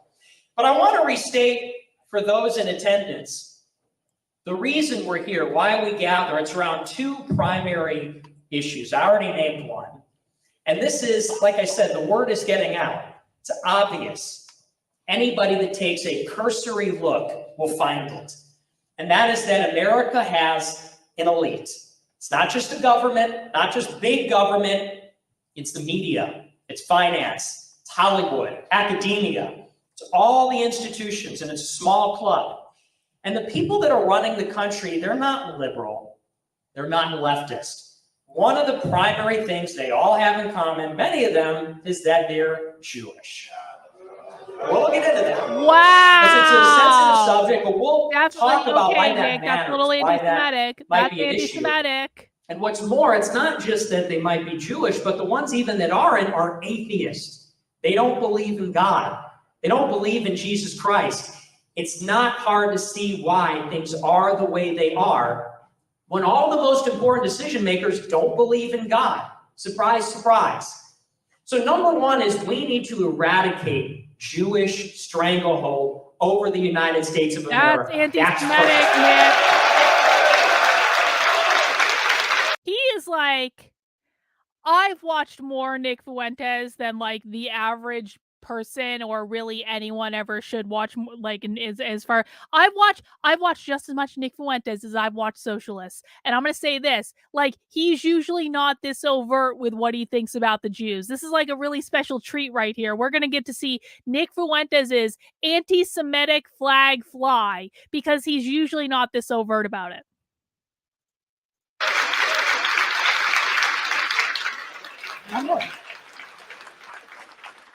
We love everybody, but ideas matter. Religion matters. We need Christians running America, not Jews. That's number one. What the fuck? Number two is this, and this is one that I haven't talked about too much. I've been carried away with the other issue, to be honest, for a little while. But number two is something I've been talking about for years. And this is something they're getting more comfortable talking about. And that is that there is a genocide against whites happening in the United States. No, there's not. No, there's not. That is such bullshit. That is such bullshit. If you believe that white people are being genocided, you have been lied to by grifters like Nick Fuentes who want nothing more than your money. They are not being genocided. That is not real. When the left talks about whiteness and white supremacy, they don't even mean skin color. They don't care about your skin color. It's about capitalism. It's about private property. It's about ushering in a Marxist revolution. It is not about killing off white people. That is such a lie. Yes, he does sound like David Duke, doesn't he, Yasmin? Yes, he does. Yes, he does. Rottweiler says, I dislike Fuentes, but I can't help to suspect he might be a part of a honeypot operation. He's too cartoonish compared to others who have said worse. I mean, it wouldn't surprise me at all, Rottweiler, if I'm honest about it. But this is the thing. This is why we're watching this. If you silence Nick Fuentes, he gets more powerful. I don't want Nick Fuentes to get more powerful. But silencing him makes him more powerful. Like, I mean, are you guys shocked at what you've heard so far? We're like 5 minutes into this speech. Are you, like, did you think he was this bad? Because I've listened to a lot of him and I have not heard him this bad before. No, it's not. False. If you believe that, you've been lied to. You have been lied to. They do not care about your skin color. They only care about whether or not you own private property. That's it. You've been lied to.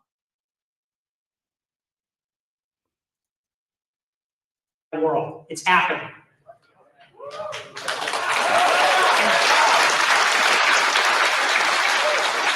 And here's the thing. It's not just illegal immigration. It's not even just legal immigration. We're talking about a concerted effort to fill up not just our own country, but virtually every white country with non-white immigrants. It's real, it's happening, it's going on. I'm getting really tired of people talking about it without saying it. People talk about it in every other way. They'll say it's about voting rights. They'll say it's about citizenship. What the They'll hell, say, Nick? well, as long as they come here and they work What hard, is play that by the image? rules, none of that matters. Our country will be unrecognizable in a century. Not just our country, but Real all of audience, Western Europe, 500 people. all of Canada, Australia, New Zealand, any other white country in the world is going to be the same. And our position on this is simple. There can be no negotiation. It is unacceptable. We will defend Western white civilization as it stands. See, anytime people on the right talk about how the left is trying to destroy Western values, I don't buy into this bullshit at all. The left is not trying to destroy Western values. I promise you guys, there are Eastern countries that are not communist. All right? There just are. And so that is not true. When anytime you hear like the Western values talking point, it comes from this idea that white people is the same as Western. In fact, when you get into the white identitarian groups, they use the term Western kind to describe white people. So this is something you need to listen for when you're listening to the right talk about what the left is doing. Anytime they say Western, they don't mean Western like Western hemisphere. They mean Western as in Western kind, which means white. The left is not trying to destroy Western values. It's not about that. They're trying to destroy private property and capitalism.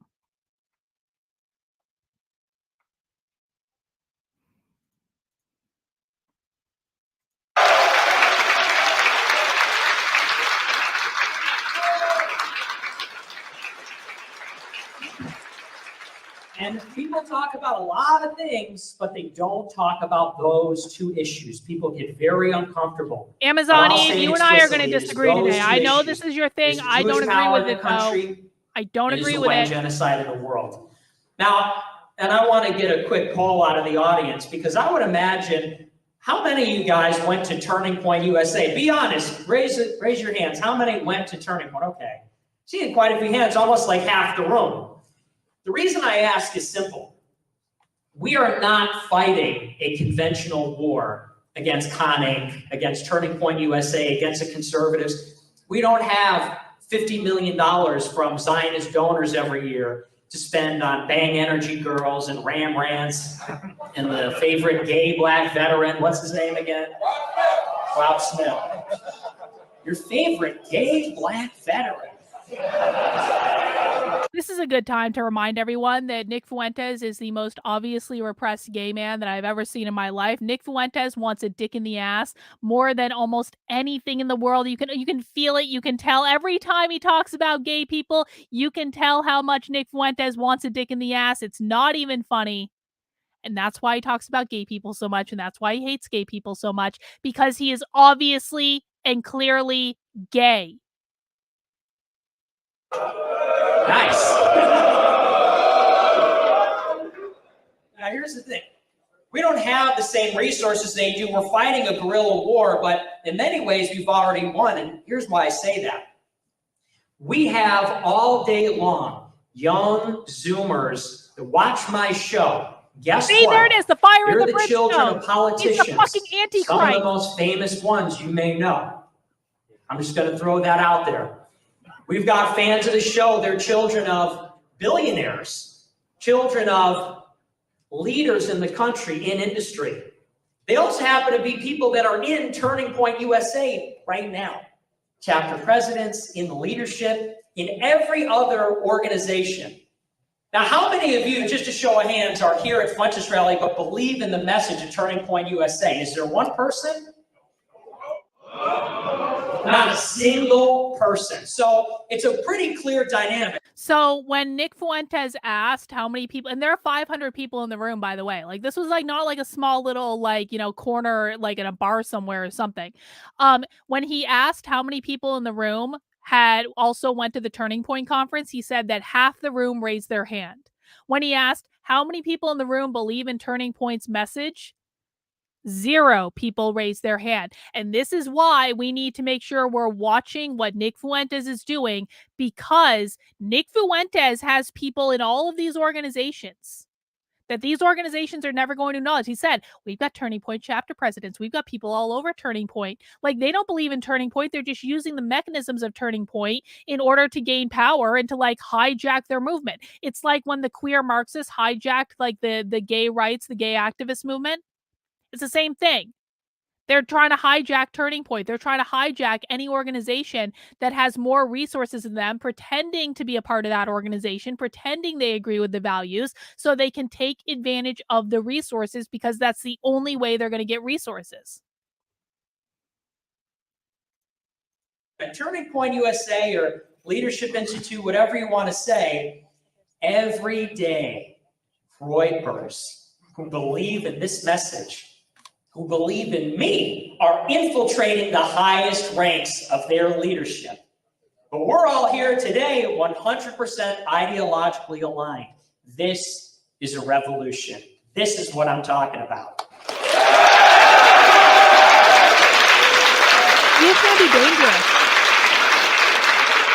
I'm telling you guys, Nick Fuentes is 24 years old now. Give him 5-10 years. Can you imagine with what Nick Fuentes has built by the time he's 24 years old?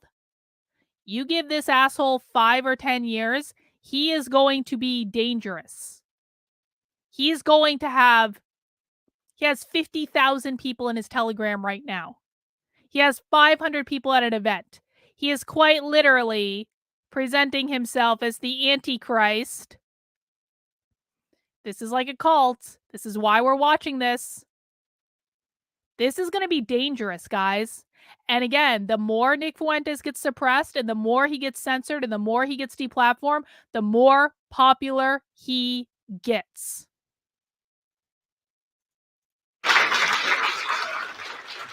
And they know that because, and I heard this reported from some of you, people are walking around the convention center, they're wearing the Black America First hat, and they're getting thrown out of the convention. Imagine that. You're at the #1 conservative, whatever, wearing a hat that says America First. They clock you, they identify you, they throw you out because they know it's already too late. We've already won the ideological battle. I want to ask you something else. How many of you guys watched my recent debate on Fresh and Fit? Anybody catch that? This is what I'm talking about. See, I want to tell you a story about that night because I talked about it a little bit on Telegram. I didn't even get to tell the whole story. So picture this. As you know, I'm banned from YouTube. I'm banned from Twitch. I'm banned from every social media. Sometimes I get to go on a show, somebody else's show that's already on YouTube, and I get to say my message. That's what I have left. That's all I got, because I'm banned from YouTube. So I go, and we're out there in Miami. Stico, who's in attendance, is there, by the way. Stico, everybody knows.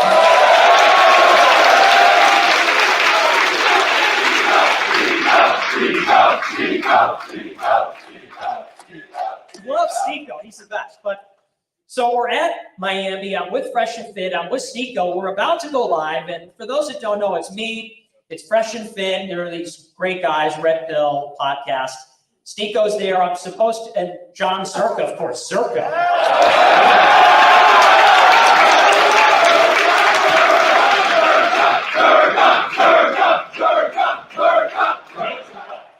The other thing too is like these guys are also hijacking what it means to red pill.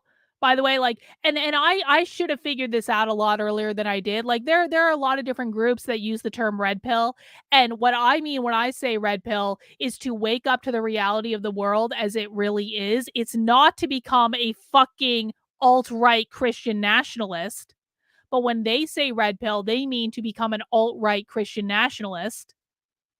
And so you need to be careful when people are using this language because it can be really confusing at first. Like, you might get a lot of backlash from people like this, and you're like, what the fuck did I even say? These people were reasonable 2 seconds ago. But if you say something that triggers them, this is why I have a massive block list on Twitter, because I've been blocking people like this for now going on 2.5 years. Because they will come at you if you say something that is outside of their talking points. It's absurd. So we're with them, and we're supposed to debate Stephen Bennell about the Jewish question. Yeah, so we're all there. We're hanging out. We're about to start the show, and get this. We're going live on YouTube, and we're going to take it over to Rumble afterwards. Myron, who runs the podcast, gets a call from YouTube. They called him directly. Get this, it gets better. So they saw that my name was in the title of the stream. They saw my face was on the thumbnail. They called him and they said, we see that you're going to bring on Nick Fuentes and Stico. Oh, hang on, got a super chat from Rottweiler. Thank you, Rottweiler. Pro-censorship people really need to read Sun Tzu, since he said something to the effect of, if you drive your enemy into obscurity, the time he resurfaces, he'll come back with an army you didn't see coming and will crush you. Rottweiler, you have been so on point lately. I'm so happy you're in this community and you're like gracing us with this wisdom, because it's just like your super chats lately have been so good. This is such a great point. And this is why I've always kind of kept an eye on the bowels of Telegram, because it's like people ignore Telegram. If you're not on Telegram, it's really easy to pretend that Telegram doesn't exist. But like all of this stuff is being organized on Telegram. Gab too, to a lesser extent, but Gab is just so hateful and awful. It's just like ridiculous. The anti-Semitism on Gab is just beyond what anyone should have to experience. And so like, but you need to look at this stuff, and it's hard to look at it, and it's painful to look at it, and we don't want to look at it. We don't want to acknowledge stuff like this exists. And by the way, I said this earlier, there are way worse people than Nick Fuentes. There are far worse people than Nick Fuentes. I've seen I was deep diving into white identitarians for months. It is soul sucking. But we need to look at it, because if we don't look at it, we're going to be surprised when Nick Fuentes comes back with a 50,000 person army that he's been cultivating on Telegram for years, and no one ever knew because no one bothered to look. And they're like, oh, Nick Fuentes has been banned from everything. What can he really do? Well, he gains more power every single time they do this shit. And he's even said it. They're infiltrating the conservative organizations. They're pretending to be part of Turning Point USA. They're pretending to agree with Turning Point USA to hijack Turning Point USA's resources. Do you think Charlie Kirk sees this coming? I don't think Charlie Kirk sees this coming, because Charlie Kirk's a fucking moron. Anyway. 2 creators that are banned. They said, so if Nick Fuentes and Stico go on the program, we will consider that circumventing the ban. It's 2 suspended creators. So if they go on, you're circumventing the ban. They said, we're going to watch the stream, and if they're on, we'll ban your channel. So think about it. I get banned from YouTube. This is 4 years ago. I'm banned on everything. I'm banned on Instagram. They put out Threads recently. I said I made a burner Threads account. They manually hunted down my Instagram account and banned it. I have like a secret burner. This is the level of censorship. I'm banned from YouTube. I'm banned from Instagram, everything known to man. I go on somebody else's channel, and the YouTube leadership calls them and says, if he goes on the stream, we'll ban you too.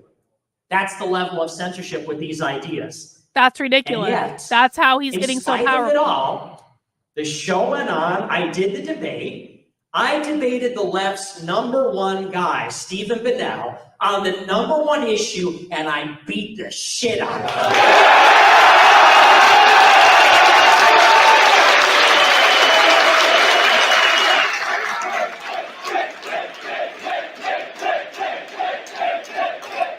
And it was easy. And it was easy. I didn't even prepare. We had 100,000 people watching live. It's one of the biggest streams Rumble ever did. We got 4 million views across all the videos in the collaboration. And here's the point. They have tried so hard. 4 As you know, million if you views. follow my show, if you followed my story over the last 5 years, they've done everything in their power. Not just the censorship, it's the blacklisting, it's the slander, the personal attacks, the doxing, the swatting, the debanking, the no-fly list, the subpoena, you name it, they've done it all. And yet We'll do a we still nitwit stream show up. sometime. We'll do I've that. shown up for 4 years as the #1 dissident in the United States of America.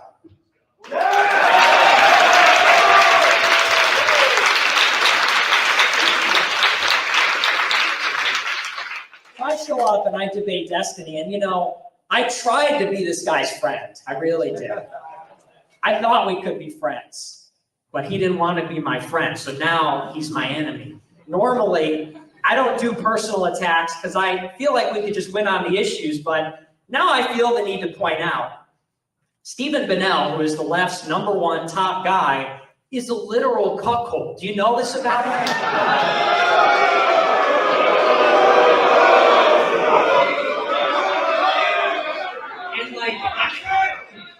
He has no shame either. He has no shame about it. Everybody attacks him about it. It just rolls right off him like rain. He doesn't even care that his wife is going out there and having sex with other men. I'm going on the stream and I'm beating him down, proving that Jews run the country, and his wife is kissing some guy having sex with him somewhere else. But it just proves the point. This is our opposition. This is what we have to deal with. And I have to apologize to Sneeko in advance because I'm going to say some things I know he's not going to like. What the fuck Wednesday? That's a great idea, Vince. I get the feeling we're watching the beginning of WTF Wednesday, where we watch crazy nonsense on the right. If for nothing else, we aren't so. That's a great idea, Vince. We might have to do that. WTF Wednesday. Good idea. Not about him, but about a couple of his friends, the Tate brothers. Good.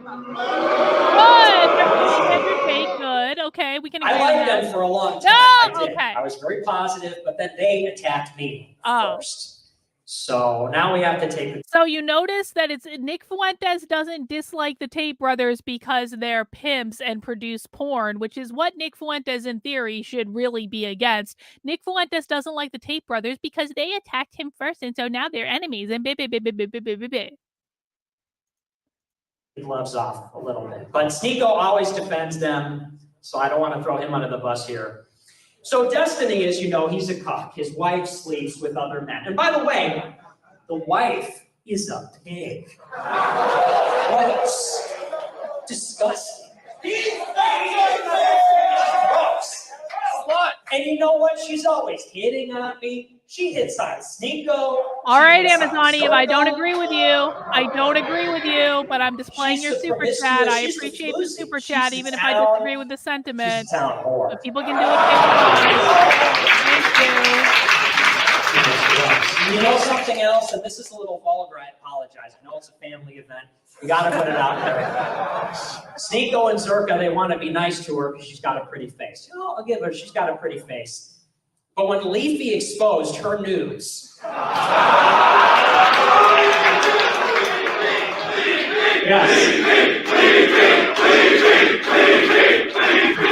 Do we love Leafy, by the way? The best.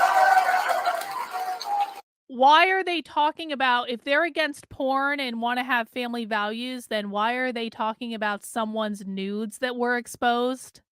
Seems a little hypocritical. It kind of seems like Nick Fuentes doesn't believe the things he says he does. Is that what Jesus would do, Nick? Is that what our good Christian nationalists do? So when Leafy exposed her nudes, which were already online because she was a cam girl, in addition to being the town whore, she's also a digital prostitute. When he showed, bravely I should add, when he showed the nude photographs, we saw that as pretty as she is in the face, not looking so good elsewhere. Not looking so hot. Now, people don't like me saying that, but that's just a fact. Anyway. So Destiny's a cuck, his pig wife, the digital prostitute, the town whore. Wow, She's very going around Christ-like having sex with behavior, other Nick. guys. But here's the thing. He's not the first one. This is now a trend, as you know. It's Stephen Bennell. It's Hunter Avalone. You see this? He became the caricature. His wife not just sleeps with other guys, but black guys. Hey, what the fuck? Listen. That's racist, and Nick. I like That's pretty black people. racist. Okay, I like them. There, Temrio. I like them. But I don't want him gangbanging my wife. It's just fine line. So Hunter Avalone became the caricature. Adam 22. Ill. And the wife, have you seen what the Adam 22's wife has been posting? Disgusting. Disgusting pig. But here's the thing. So I see this is the trend now. Stephen Bennell, Hunter Avalone, Adam 22. This is the trend. This is the thing that they're all doing. All the left-wing men are getting cucked out by other guys. But it didn't start with them. It actually started much earlier. You may remember I did a stream about this and it was a little bit different. I would contend it started with iDubbbz. Because he was the first one. He came out there when he did his apology video and he said, well, I don't care that my wife or my girlfriend does OnlyFans. You remember this? This was the first time. Now, what do we think? And I want to get a poll here because this is the part Sneeko may not like here. I want to get a poll. What do we think about this? Because iDubbbz says, well, my girlfriend, she's on OnlyFans. She's showing off the goods. You know, that's not the same thing as being a full-on cuck where a guy sleeps with your girlfriend. Well, what do you make of this argument? That sound right to you? No! Okay. Because I want to read a quote here. I brought the receipts. And what you have to do, they do it to me all the time. This is the receipt. I'm going to tell you after I read the quote who this is from. And you tell me, is this any different from iDubbbz? Is it any different from Adam 22? You'll have to tell me. This is the quote. It says, some of my top performing webcam girls, one of them you could call her my girlfriend for all intents and purposes, she makes $200,000 a year. She's one of the world's highest earning webcam models. And whether or not she sells the fantasy to individuals, whether or not you can Google her and find pictures of her with her boobs out, it's very different from actually going and having physical sex with men that you find disgusting to look at. Anybody want to guess who said that? You may be surprised to learn this is a quote from Tristan Tate.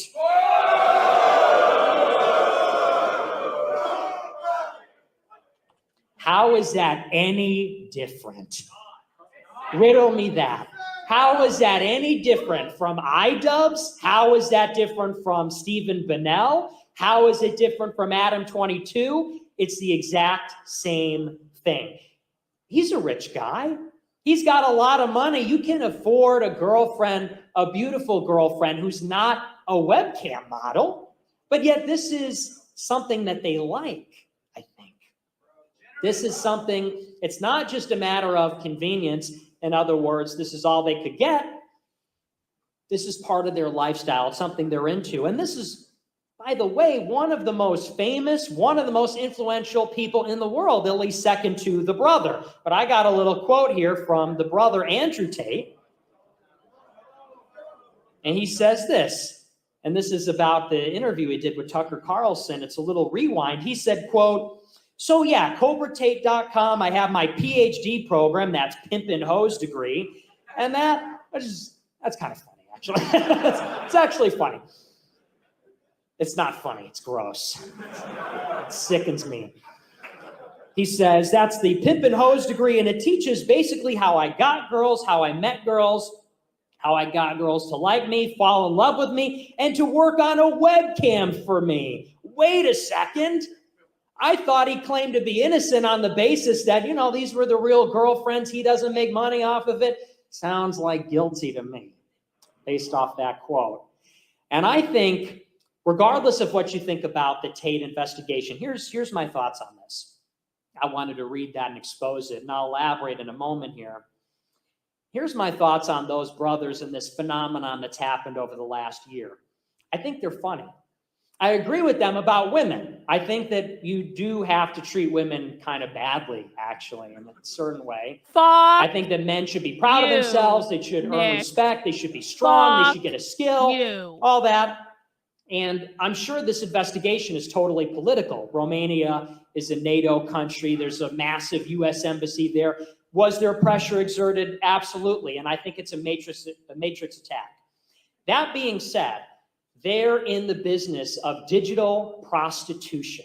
That's their business. That's how they made their fortune. And so you can spin it however you want. Nick Fuentes is also more informed than Tucker Carlson. So now we have HG Tudor, internet narcissist, more informed than Tucker Carlson about how Andrew Tate makes his money, and Nick goddamn Fuentes, more informed than Tucker Carlson about how Andrew Tate makes his money. Make no mistake, Tucker Carlson, I really have a hard time believing that Tucker Carlson did not know what was up when he interviewed Andrew Tate. It makes no sense at all.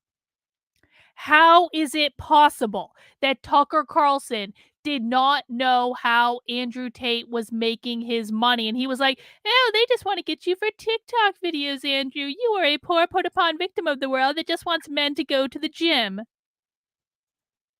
You can like what they say. You can think they're funny.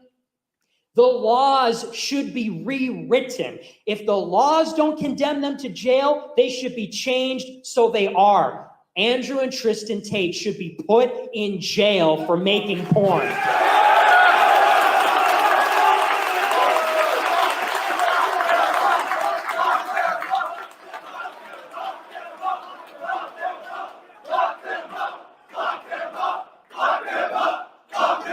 They gotta go. And it's not because they're saying some red-pilled stuff. It's not because they talk about women in a negative way. It's because they're involved in the creation of pornography, which is the scourge, absolute scourge of the modern world. Why would we feel any differently? We want to outlaw pornography in America. We must punish the women who make it, the men who produce it. We should probably punish the people that watch it. It's got to go in the United States.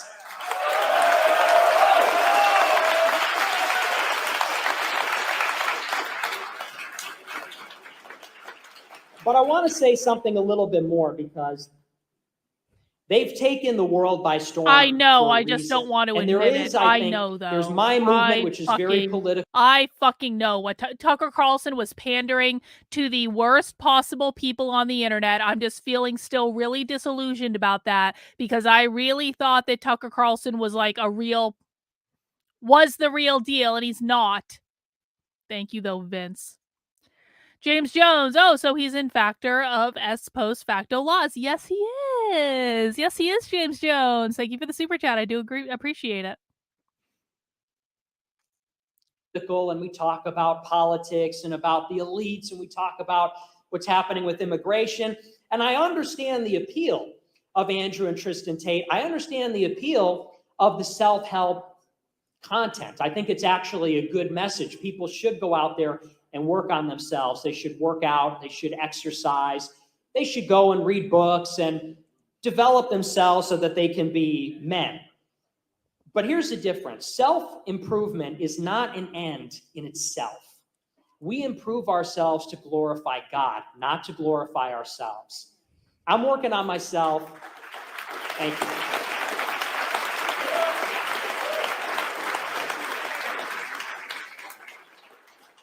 I work on myself, not so that I can impress Destiny's girlfriend, that's not why I improve myself. I don't improve myself so I could pose in the mirror and become extremely vain and fall in love with how I look.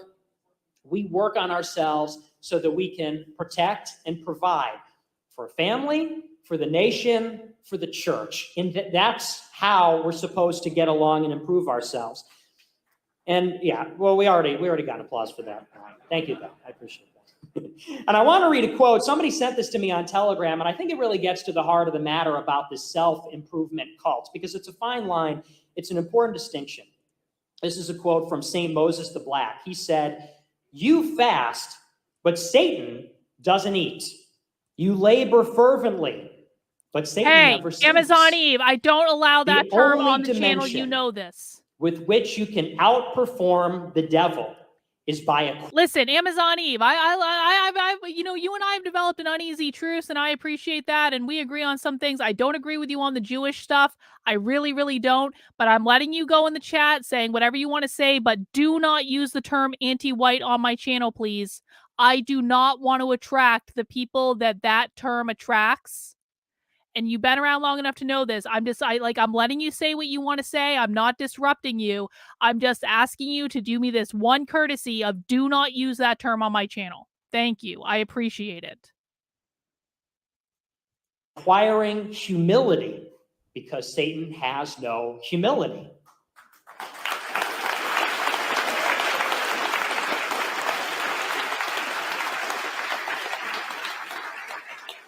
And this gets to the heart of the matter. Now, bravado is one thing. Confidence is one thing.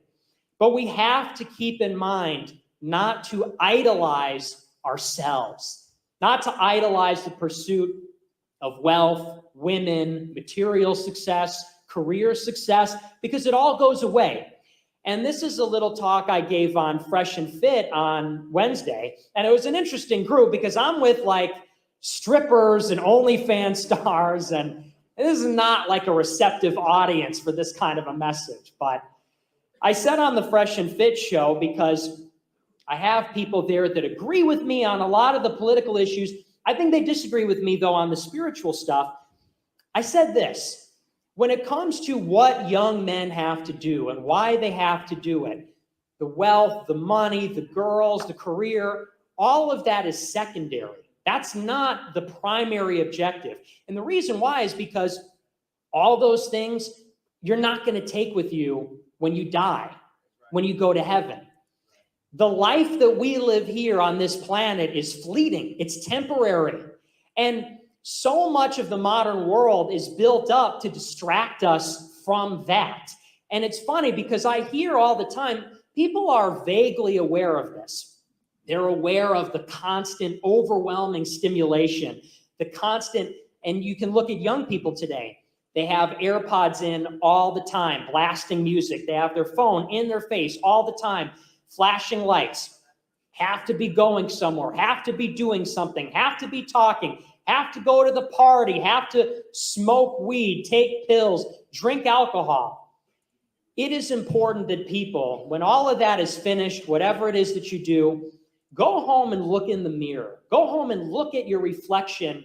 Look into your eyes in the mirror and realize you will die one day. Right. It's the only thing that's certain. As sure as I'm here right now looking at you, as sure as you're here now looking at me, and we're all here together sharing this moment, we're already dead. It's already a certainty. Locked and loaded, you're gone. Take a long, hard look at a graveyard. Take a long, hard look at the skulls we saw in the intro video or behind me, because that's going to be you one day. I think so much of the modern world is about distracting people from that reality. Don't look in the mirror. Don't look into your mortal eyes. Don't look at the graveyard. Don't look at the skull.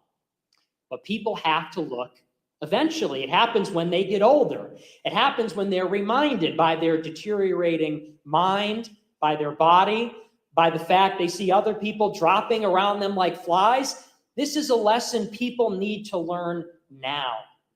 And when you think about it in this way, when you think about the fact, memento mori, you will die one day, it focuses you, it clarifies things. The primary objective, the first priority, before the women, before becoming a high-value man, before getting a car, before career and money, is this: fear God first.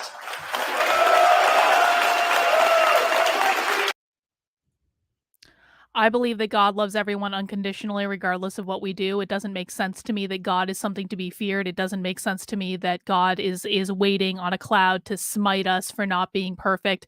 God created us knowing we were going to be imperfect. He created us knowing we were going to have a human experience that would be imperfect, because the only time you ever really learn something is when you are imperfect and you make mistakes and you learn and you grow. You can't have, if you're perfect all the time, you have nothing to learn.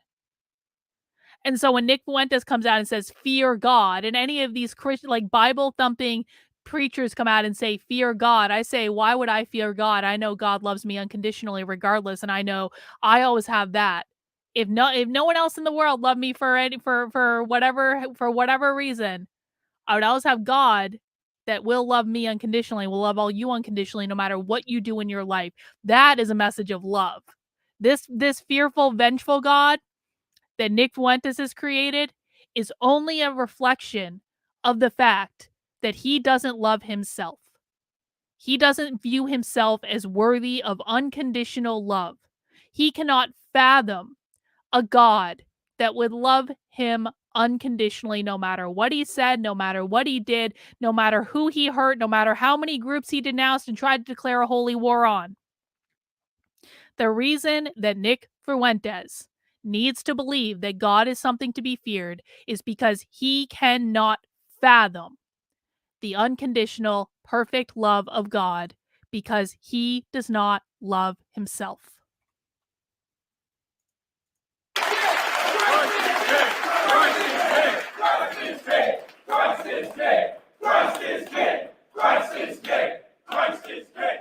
Fear God, obey God's laws on earth, because as sure as you will go to your hotel after all this, or your Airbnb or whatever, and you wake up tomorrow, you'll be standing at the end of time before the judgment. And there's no running, and there's no hiding. And every moral deed that you did in this life will be shown to you. It'll be shown to the angels. It'll be shown to God. And you'll have to account for all of it. Not account for, and this is not some lame materialist message, but it's true. Not account for any of the things you self-improve, not your max bench, not your whatever, but the moral decisions you made. Faith, hope, and charity. What did you do? What brave sacrifice did you take on? Look at Jesus Christ on the cross and ask yourself, what did you do with your life? What decisions did you make? What words did you use? God gave us the gift of existence. We get to share in existence. We have the gift of reason and a consciousness. What did you do with it in this time? Did you go out and find a cam girl girlfriend or buy a car? Or did you do the right thing? That is the understanding. That is the standard that has to govern all of our conduct, everybody. And that's Andrew Tate and Tristan Tate. I also want to talk about his little buddy, Aiden Ross. Not cool. You know, just like with Stephen Bennell, I thought me and Aiden Ross were going to be friends. I really did. He called me up a lot during Yay 24. And we talked on the phone and we texted and we did all this stuff.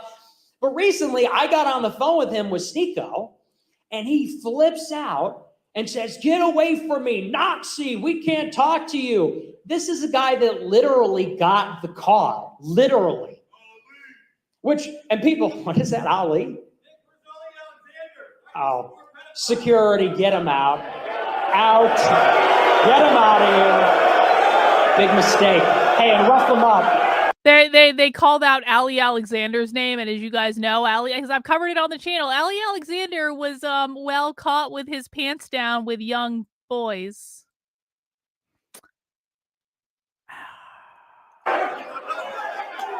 Big mistake coming to a place like this. Get him out of here.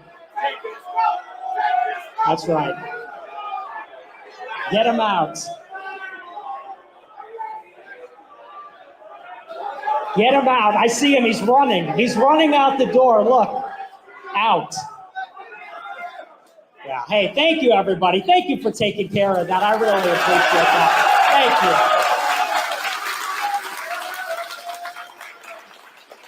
you. Big mistake. Don't try that at a place like this. You know, watch what happens next. That's not a threat. Take care of him, but don't give him his coat. Anyway.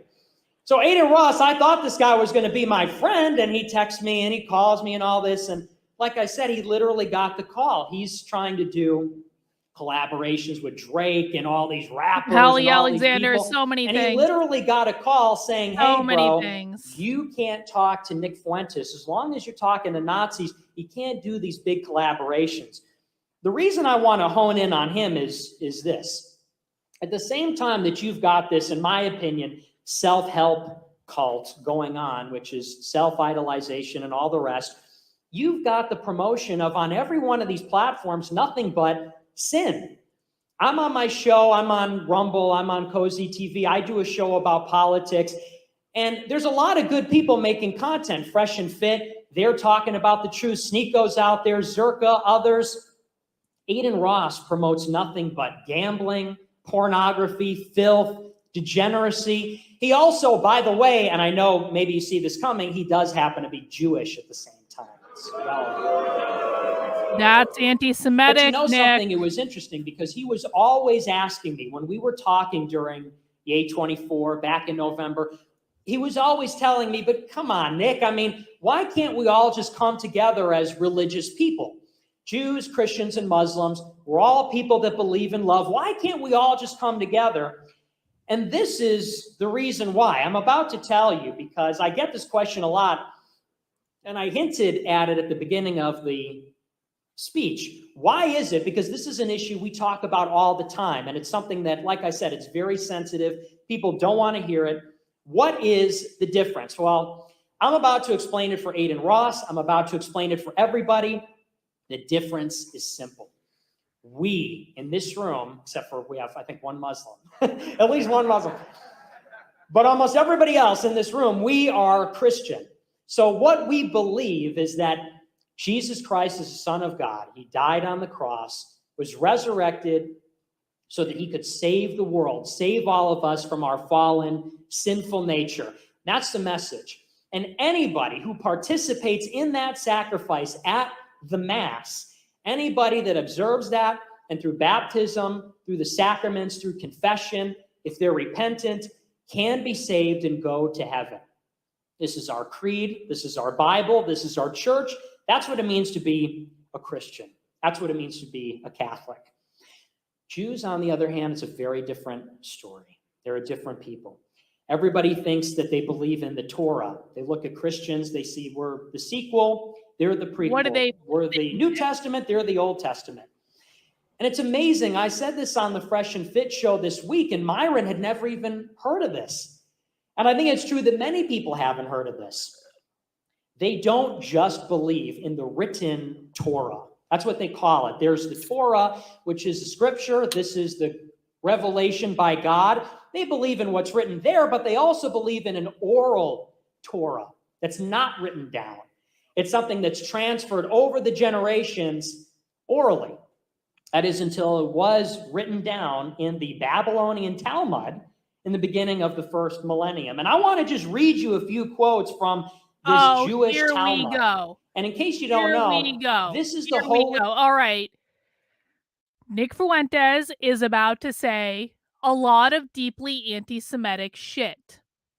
I want to be very, very, very, very, very, very, very clear that I do not support or condone anything that Nick Fuentes says, especially about the Jews, We are not watching this to support what Nick Fuentes says. We are watching this to show people who Nick Fuentes is, because when you censor people and push them into the bowels of the internet, you give them more power. I want people to see what Nick Fuentes is saying and decide for themselves if they agree with me that Nick Fuentes is an anti-Semitic piece of shit. All right, let's let Nick Fuentes say his anti-Semitic bullshit. Holy book, their number one holy book, which they have believed in for thousands of years. This is the basis of Talmudic rabbinical Judaism. This is how they interpret the 613 commandments that are laid out in the written Torah. This is their application by the rabbis over thousands of years. As he's looking like the Antichrist with fire and brimstone in the background. Despite there maybe being atheist Jews today. These are a handful of selected quotes. Even the best of the Gentiles should be killed. This is the Talmud. All children of the Gentiles are animals. Gentiles are not human, they're beasts. A Jew may violate but not marry a non-Jewish girl. I think that means they can rape, so they can rape our women, just can't marry them. Gentile women are in a state of filth from the time they're born. If a Gentile hits a Jew, he must be killed. But when a Jew murders a Gentile, there will be no death penalty. So it's a little double standard. They kill us, no problem. We kill them or hit them, you die instantly. Those are the rules. And then this is the best part, because I know they'll come in and clarify, and a lot of them want to run interference. They say, no, you just don't understand. That's not actually what it means. You're just interpreting it wrong. That's what they always say. But this is the last part, and this is my favorite part. It says this: Jews may use lies to circumvent the Gentiles. So, so I don't think we could take their word for it, really. It says it right here.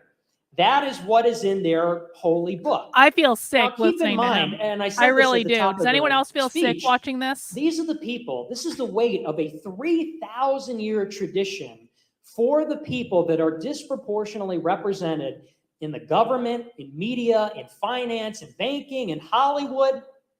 Do you think that's a problem? Yeah.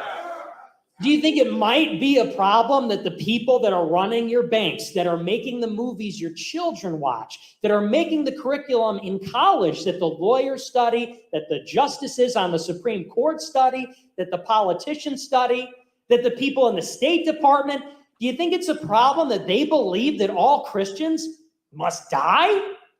Yeah. It's a big problem. It's a huge problem. And the only reason nobody is talking about it is because they're afraid. That's it.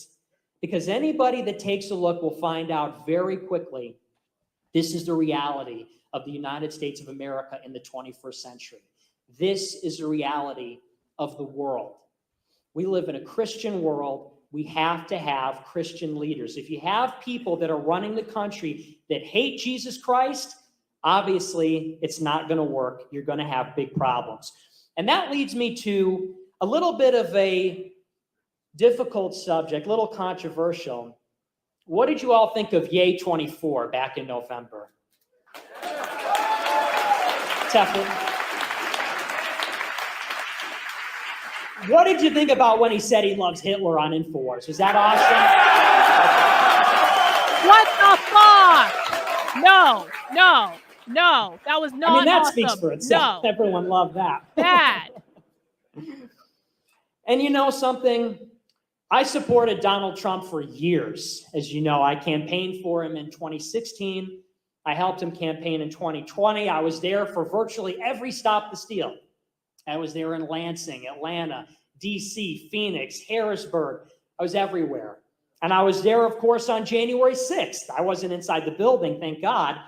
But we were there on Patriots Day. We wanted to make sure that he got 4 more years. Now, the one reason that I explored a different candidate in November and December, and this is it, is because one of our primary issues is the fact that we have a non-Christian leadership running the country. Here was a man that said, we want a Christian country and we want to end the Jewish supremacist domination of America. That's why we supported it, right?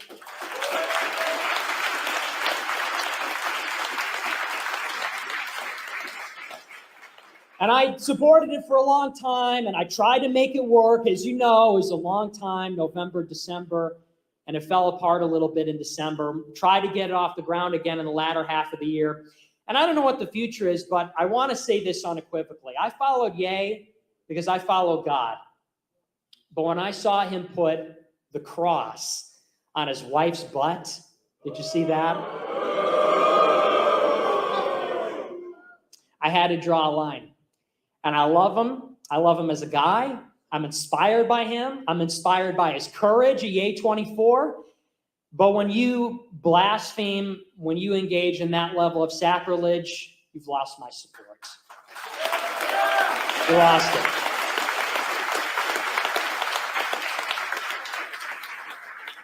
And you know something else? I mean, we had some policy conversations in the spring, and we drafted some memos and things, and he told me that we're moving away from the message about Jewish power. He said, you know, I think we made our point, and I think it's basically smoothed over, and we're good, and we could go back to talking about the architecture. I don't want to say yay. All due respect. I love you. You're my hero. I didn't sign up for Ye 24 because of the fucking dome-shaped houses. I'm just going to tell you. I signed up because he wanted to call his album Hitler. That's why I signed up. What? That was the main reason. Oh my And I want to invite God. Sneeko up on stage because I know that he was involved in Ye 24. Why don't you come over here and tell us a little bit about your experiences? He's a guest. Come on up here. Hey, exactly. Nick is so Christ-like that he believes it's okay to hate the Jews. That's completely acceptable, but no one puts a cross on a butt, and that's just crossing the fucking line. Nick is a perfect manifestation of Christ's perfect love every time he says anti-Semitic shit and talks about hating the Jews.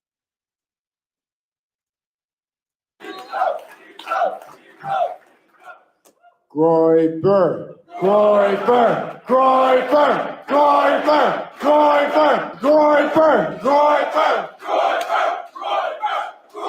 Thank you, Nick, for having me on stage. It's great to be here, everybody. So I found about Nick about a year ago looking for the truth. I think that's how a lot of people find America First, because it is inevitable to find this. And on Ye 24, there was an uncomfortable truth that had to be addressed around the room, and not just from there's some of the people here, but the uncomfortable truth that the mainstream media doesn't really want to speak about. And we all kind of understood it. I saw it, and even Kanye West saw it, yay. And that was that Nicholas J. Fuentes is going to be the future president of the United States of America.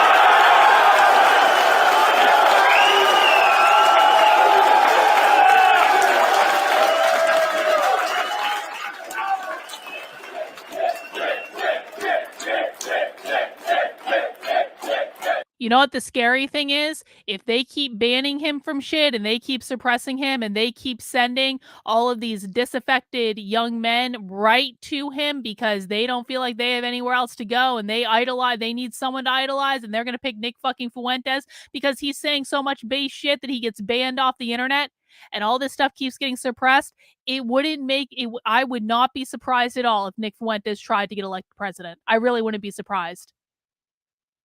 I have to believe in this country enough to really cross my fingers and hope that with the amount of bullshit that Nick Fuentes has said on the internet, he will never get anywhere close to any sort of elected leadership position ever. If Nick Fuentes gets it, but again, and I said this earlier, Nick Fuentes is 24 years old, and he has amassed a massively loyal following at 24 years old, being completely banned off of everything. Give him, he can't run for president for like 11 more years. Like, what is he going to do in that interim?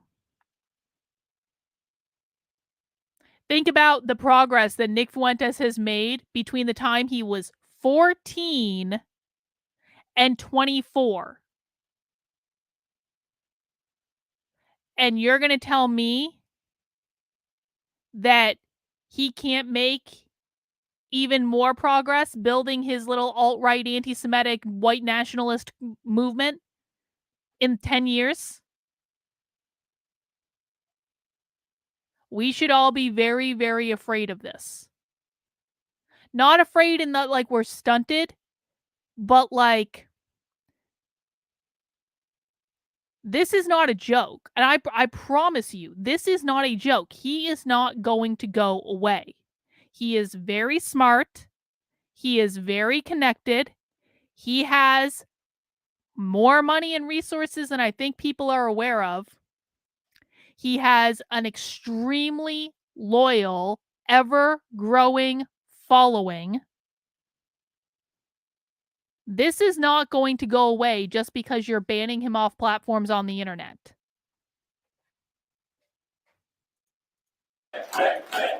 The strongest leader of the conservative youth, you can feel the energy in the room. It won't happen soon, it's going to happen eventually, but America first is inevitable. And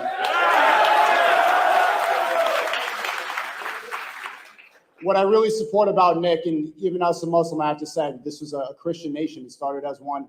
And if we want to protect what made this country great, it has to remain a Christian country. So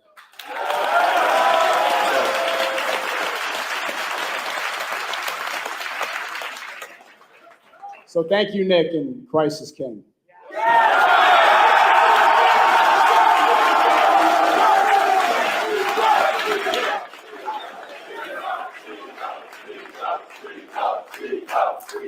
Wow, thank you so much. Let's go. That was great. Thank you so much, Sneeko, for being here. And honestly, you know, we have to give it up for Sneeko, for Zerka, for Myron, for all these people that have stepped up. They really have stepped up to tell the truth.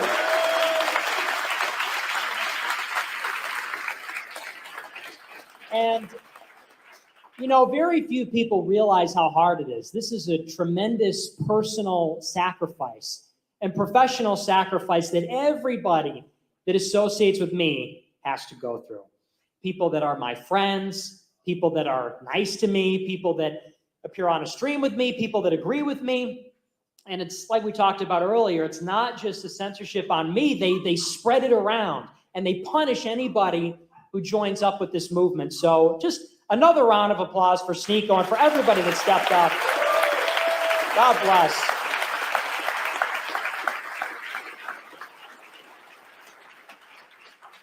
And here's the thing about this.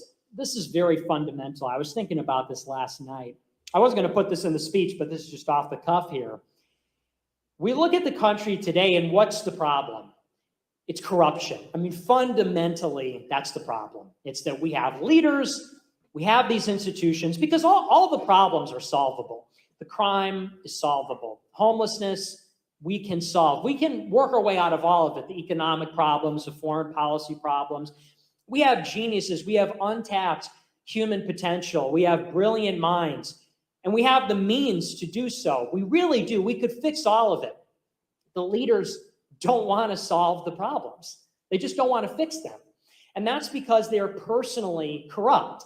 Their priority is not to clean up the streets, is not to fix the problems. Their priority is to enrich themselves. It's to help themselves. And so to put it very simply, in a very reduced way, we have leaders with tremendous responsibility, is the key word, but that have no integrity. They have all this power, all this privilege, but with it comes the responsibility to serve the public, to serve the country, to serve God. Now, do you think that in a position of ultimate power, there's a draw on a man to benefit himself? Of course there is. Just like there's a draw on all of us every day, even people that are not in power, to do the wrong thing, to make decisions that benefit ourselves, to do things that are not pious, that are not observant or reverent towards God, to do things that are against or that harm our friends or our neighbors or even Amazon Eve, please do not call for anything that could remotely be construed as violence in my chat. I don't think the Jews need a reckoning. I don't care. I don't believe in any of this stuff. Again, I'm letting you say what you want to say because, you know, we have an uneasy truce between us, but I do not agree with you on the Jewish stuff. And I don't want anything in my chat that could be remotely construed as calling for violence against any group on the basis of their birth or religion or anything else. Thank you. I know we're watching Nick Fuentes right now, and so people might be confused. But I'm watching it because I want to show people what he really is. And he's letting his anti-Semitic flag fly on this one. And I think it's important that people actually see it. Because a lot of people have heard of him. And maybe they've seen a clip here or there.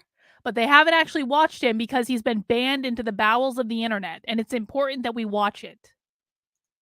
strangers for that matter. And so here's the point.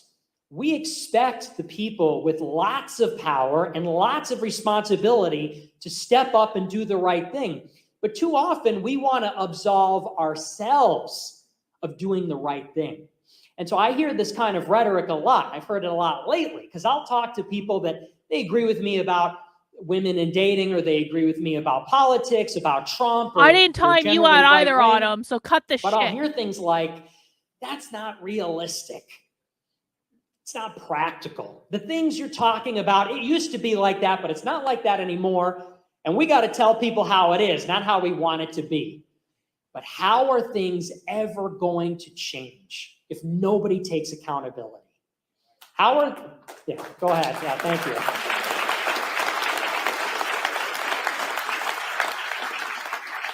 How are things going to change if nobody has integrity? If we can't have integrity, how can we expect the leaders to have integrity? And that's not to say that we should blame ourselves, because the leadership of the country has brought us to this point, but they've done it with our complicity. They really have done it with our full consent. And that's the problem. So the change starts with everybody in this room. It's not enough to say, and I actually agree, you know, that was the criticism by Tristan Tate. He said, you want to talk about Jews, but you hang out in the basement, you don't do anything. And there is some truth in that. I don't think that accurately describes this movement. But the truth is this: if you're not willing to live by your code when nobody else is looking, then you can forget about it. And you could forget about making the leadership live by that, or anybody else for that matter. It starts with you. It starts with everyone in this room.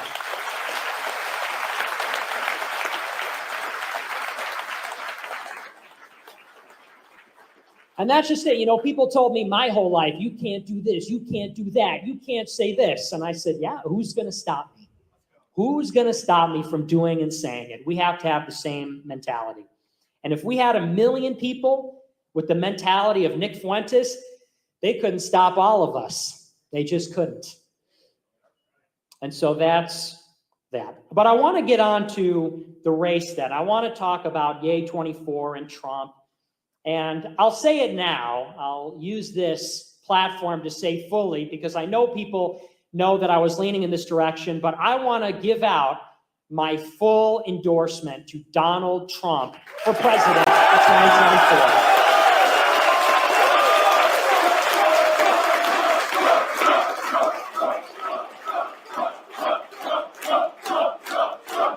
I'm sure Trump is just thrilled with this development. And I think we all knew that was inevitable, that it was going to be Trump. Because I look at the state of the race with Donald Trump and DeSantis, and I know there's the criticisms of Trump. I know people have attacked him. In fact, I've attacked him for a lot of the same issues. I'm well aware of some of the defects, and there are things that I wish that he would do better. But bringing back the two big points, our two priorities are this. We need to fight the entrenched interests in the country, and that's specifically in the government and the federal bureaucracy. We have to shut down all immigration.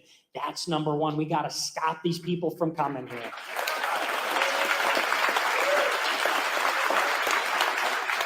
Wants America to be a white Christian nation. And Trump is the only one who's going to do that. You know, Ron DeSantis, for whatever you can say about Trump, the one thing that nobody can take away from him is he did not start a single new war in the Middle East. First one.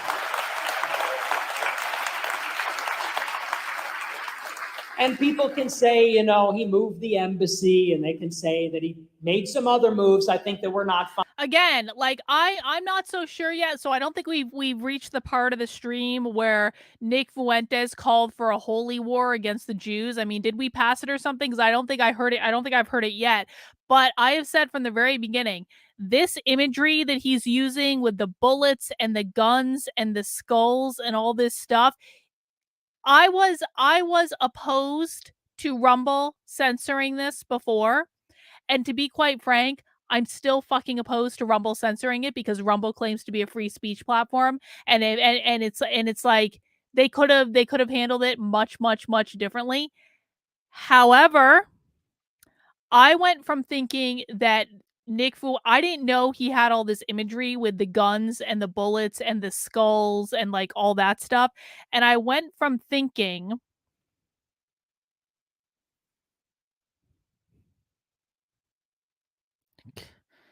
okay, white Nubian king, you're going to tone down the racism like quite a bit. I'm going to tell you that.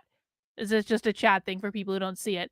I went from thinking that Nick Fuentes was totally wrongfully banned by Rumble because like he said something that they didn't like or they didn't want to be associated with him or anything like that. Well, I still am not convinced that he was actually calling to incite violence, and I don't think we've seen that part yet. The imagery that he's using makes me really concerned, and I think it was a bad choice, Nikki. And I don't think that why are you using images of guns and bullets and skulls? It makes no sense. Would Jesus condone of this? Would Jesus condone of bullets floating around in the background? I think it was a bad idea. Let's be honest, the whole speech is a de facto call to violence. The imagery alone is damn near incitement itself. I mean, there is something to be said, and it's like Nick Fuentes is like playing around with this. He's playing around. He's like a child that's like poking. He's like, how much can I get away with? I'm not going to call for anyone to be exterminated or anything, but how much can I play with? Can I talk about how much I hate the Jews with guns floating around in the background and skulls? How much can I get away with before they censor me, before they ban me again? It's almost like that's like what he's doing, and I think that it's clear to anyone like this is not good. Fond of. He kissed the wall. Yeah. Hey, you know who didn't kiss the wall? Joe Biden. I'm just gonna... Well, and you know, actually, that's an interesting point because somebody brought that up and I didn't believe it. Do you know this? So Donald Trump kissed the Wailing Wall in Israel. Ron DeSantis kissed the Wailing Wall in Israel. Barack Obama, George Bush, they all kissed the Wailing Wall. I looked up Joe Biden, and I would challenge anybody. There's not one picture of him kissing the Wailing Wall. There's not one. He didn't do it. But this is an important point because if you go to these other conservative places and you hear this, then why isn't he talking about that? This is such bullshit. President Butterbeans, isn't that Nick is just advocating for the Second Amendment. Then why? And you're wearing a Nazi. You have a Nazi fucking uniform in your profile photo, bro. Don't fucking. Nick is just talking about this is like white nationalist bullshit right here, and I'm gonna block this asshole as soon as I'm done making a point of him. Like, to say that Nick Fuentes has not mentioned the Second Amendment once. Don't treat us like we're fucking stupid. Nick Fuentes has not mentioned the Second Amendment once in this entire speech. He's mentioned the Jews 86,000 times, and you have a profile photo of someone wearing a Nazi uniform, which means you are no longer welcome here. Goodbye. What Marjorie Greene says, President Butterbeans, Joe.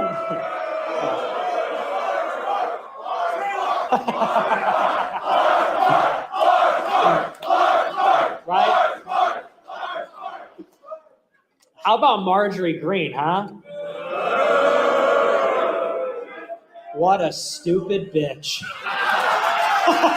No, that's impolite. He's so Christ-like. Well, and Marjorie very Greene totally sold us out with Kevin McCarthy. And the funny thing is, though, you go to a Marjorie Taylor Greene rally. I'm talking about theoretically, of course, none of us would ever go to a Marjorie Greene rally. But you go to her rallies and, she brings out a big crowd, but they're all old. They're all like 80 years old. This is a young crowd, right? Just show of hands. How many people here are under the age of 25? Can we just see? Cheer if you're under the age of 25. Okay. So, she can bring out all the blue hairs from the retirement home, but we got the youth. So anyway. So, Marjorie Greene, she goes out there. What was I totally lost my train of thought, actually.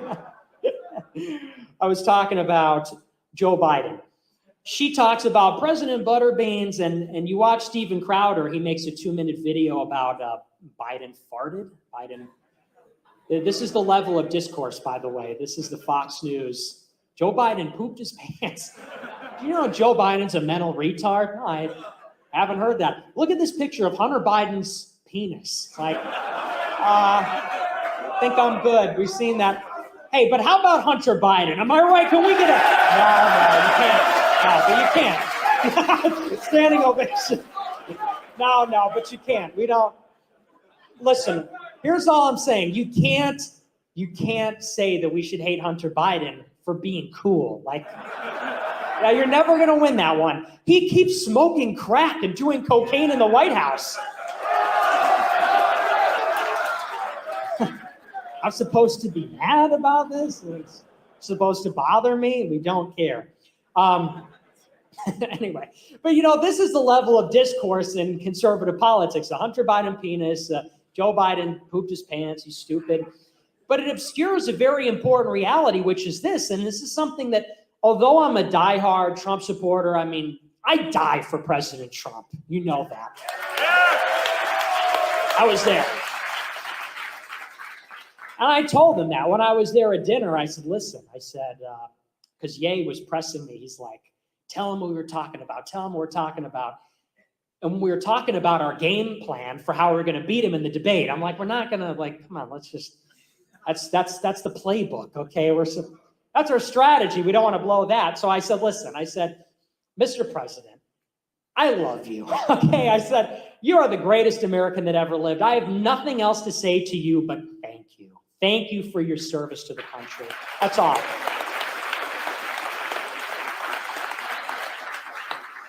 But that being said, although I'm a loyalist, although I'll be with them until the end, when we have this constant partisan refrain, which is red good, blue bad, hold the line, vote in the Senate runoff, vote for Kevin McCarthy's majority, McCarthy has to be the speaker, the Democrats are terrible, Joe Biden sucks. If Donald Trump were president during this crisis in Israel right now, we would wish that he wasn't. Because right now, if you've been paying attention to these events in Israel, Benjamin Netanyahu and his Likud party are having a lot of trouble. And isn't that a good thing, though? So he's out there in Israel, and there's about to be a coup. They're protesting outside his house. And beyond any doubt that if Donald Trump were president, he'd be flying out there to save Benjamin Netanyahu's ass after he betrayed him. That's the reality. That's a reality that, although I'm a Trump supporter, I have to reckon with. In this situation, we actually prefer Joe Biden. Joe Biden said, chocolate, chocolate chip.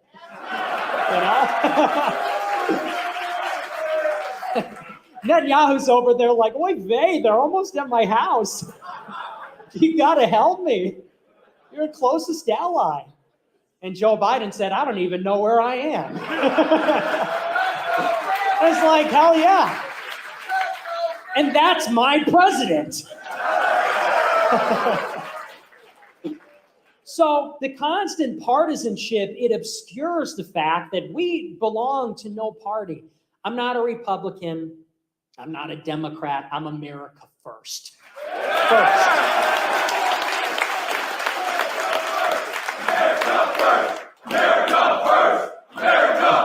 It would not surprise me at all if Nick Fuentes tried to create his own political party at some point. It really wouldn't.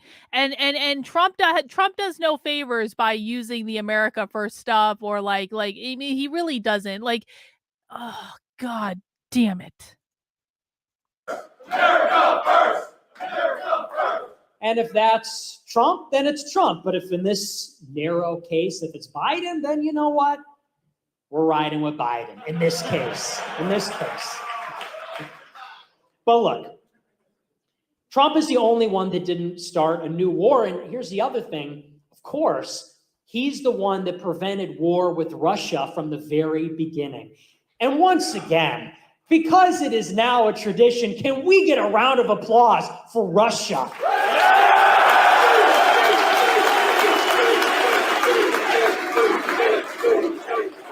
Yes. Okay, Russia did nothing wrong. Russia is right. No one else will say this. I'm like the only one who will say this. Everybody else will say, we got to audit the foreign aid. I don't agree with the war. Russia shouldn't have invaded. They warned us. They said for 15 years, Ukraine will never join NATO. But we pushed. And I shouldn't say we, because it's not even us. It's these maniacs in the State Department. It's these maniacs in the Pentagon. They pushed and they pushed. They want us to fight their war and die for the Black Sea. I'm not fighting for the Black Sea. I'll fight for Tenrio, my black friend.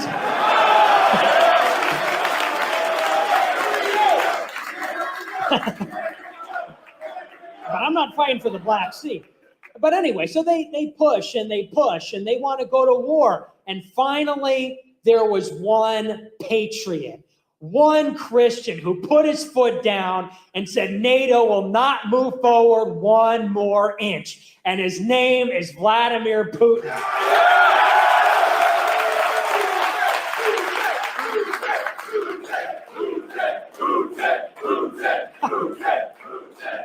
I'm going to get in so much trouble for that, man. Like, you have no idea. I thought it was bad attacking Israel and that whole scene. But you talk about this Russia stuff, they're not messing around. Like, they really don't like me for supporting Russia, but I don't care. I love Russia. And I support them. It's a great nation. It's a great civilization. And, you know, I even saw Tucker Carlson gave his talk yesterday at Turning Point. And he said something like, well, I think Putin shouldn't have invaded. Why not? They said they were going to. And this has been going on. We're not going to do the whole history lesson, but this has been going on for a long, long time. And the reality is this. The unipolar moment is over, okay? We are no longer a hyperpower, and that's okay. We're returning to the natural state of things. And it's not to say that I don't want to put America first. I do. It's not to say that I don't want America's interests to be defended in the world. But Russia and China are not our enemies. Rivals, competitors, maybe it's adversarial, but they're not enemies. These are people. And they've been around for a lot longer than we have, actually. Russia's been around for 1,000 years. China's been around for 3,000 years. We want to dominate them with foreign policy. We want to beat them in trade. We want to beat them to the moon or to Mars. But we do not want to eradicate these people, obviously. Everybody knows that. We don't want to eradicate them. They're not our enemies, and we certainly don't want to go to war with either of them. And Donald Trump is the only president that will ensure no war with Russia, no war with China. That's the biggest thing.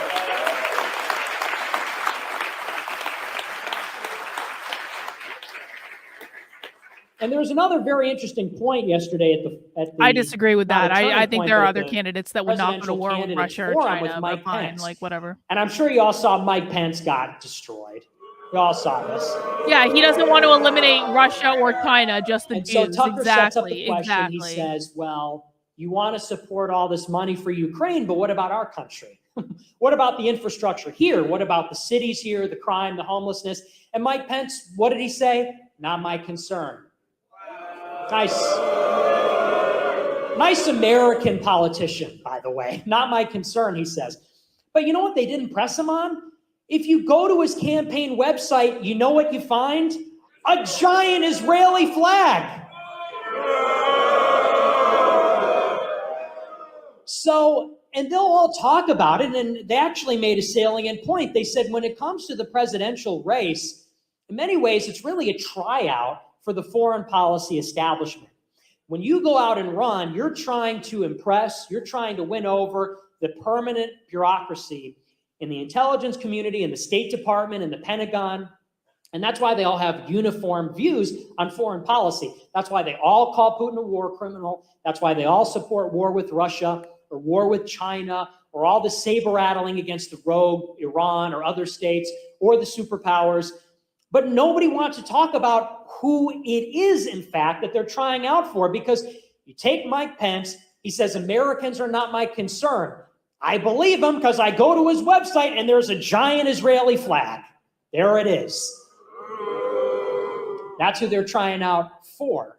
And I wonder why that part never gets into the conversation. And it's not exactly subtle either. It's not like I'm coming out here and I'm trying to be some kind of rabble rouser. I mean, it's everywhere. If you go on his Twitter, it's basically an Israeli flag. You go on his website, it's an Israeli flag ranting about anti-Semitism. This is America. Israel is not the 51st state. You need to put America first. And anyway. What I will say, because I don't agree with any foreign aid, I don't want any foreign aid, not to Israel, not to Palestine, not to Ukraine, not to Russia, certainly not to fucking China. I don't want any foreign aid going anywhere. Nick Fuentes is making a talking point right now that a lot of people are going to agree with. And of course, he's focused on Israel because he hates the Jews.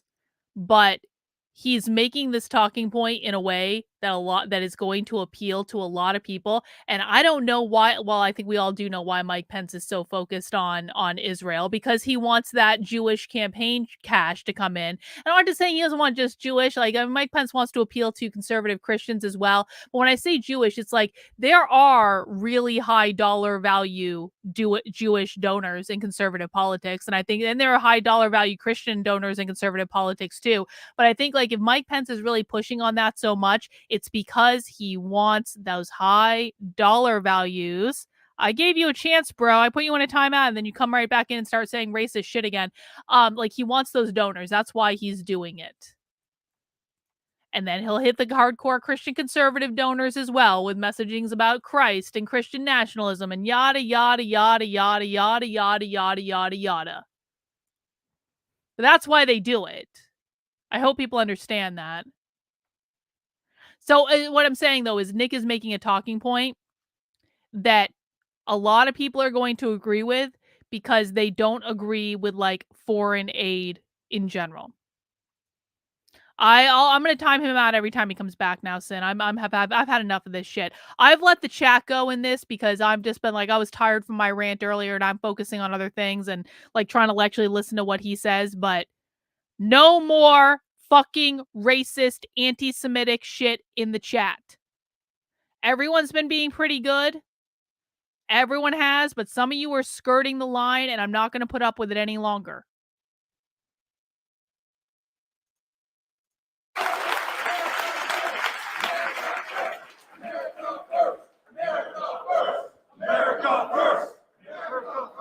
And so, anyway, so that's Trump and foreign wars and Mike Pence. That's an angle that they'll never talk about. That's the primary reason I support him. But secondarily, it's about immigration. And I was so amazed to hear, this is what really got my support back. Donald Trump announced a week ago that if he gets elected again, he's bringing back the travel ban even bigger than the first time. Did he really? Did Trump say that? What the fuck? You know, it clarifies things when you look at what's happening in France, because France is now experiencing a revolution by immigrants, essentially. And it was amazing because I saw there was some liberal journalist defending what's going on in France. Did that Everybody's actually looking happen? at it Is and they're Nick saying, Fuentes obviously, lying? this is a revolt by the foreign hordes. These are all Muslim immigrants from Algeria, from North Africa that have been brought in over the last few generations. This is racist, And Nick. so this is a clash of civilizations. Liberals say, no, it's not a clash of civilizations because almost all of the people rioting are second or third generation immigrants, they say. And it's like, yeah, that's the problem. And so as a consequence, when you look at what's happening in the United States, it's not altogether different. People are pouring in illegally, legally, and they're having kids. They're having lots of kids. They all feel very strongly about our country, about our people, about our culture. And newsflash, the next time it's a George Floyd, the next Nahel, like it is in France, guess who it's going to be? Looting, burning, rioting, tearing up the cities. It's going to be the second and third generation of immigrants. Really, Nick, is it? Really, it's going to be the second and third generation immigrants? Who was tearing up the cities in 2020? Remind me, because I remember seeing an awful lot of rich, white, liberal children in Antifa setting fire to shit in 2020. You're telling me with the recent past of $2 billion worth of property damage, Antifa running around setting fires to things?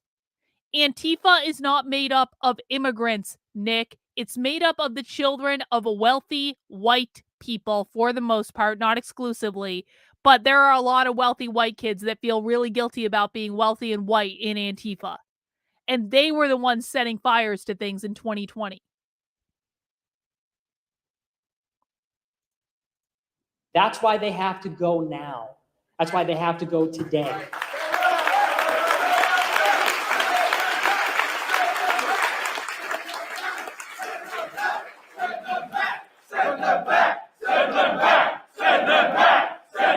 Send them back. And not send some of them back, not send some, the whatever, the criminals. We have to send every single last illegal back home today. Gotta go. Every single one, and it could be a great thing. How many of you would volunteer to deport all these people? And that was an option. Everybody, I would too. And we got to send them back. That's the other thing. And we didn't touch on this too much, but this is the number one reality in the world today, which nobody talks about. It's the most significant thing happening in the world, which is that Western white civilization, which is a civilization that gave us the modern world. This has been the civilization. Western white. Liz, I really need people to understand this because I still hear this talking point all the time that they want to do away with Western kind, with Western civilization. Western means white.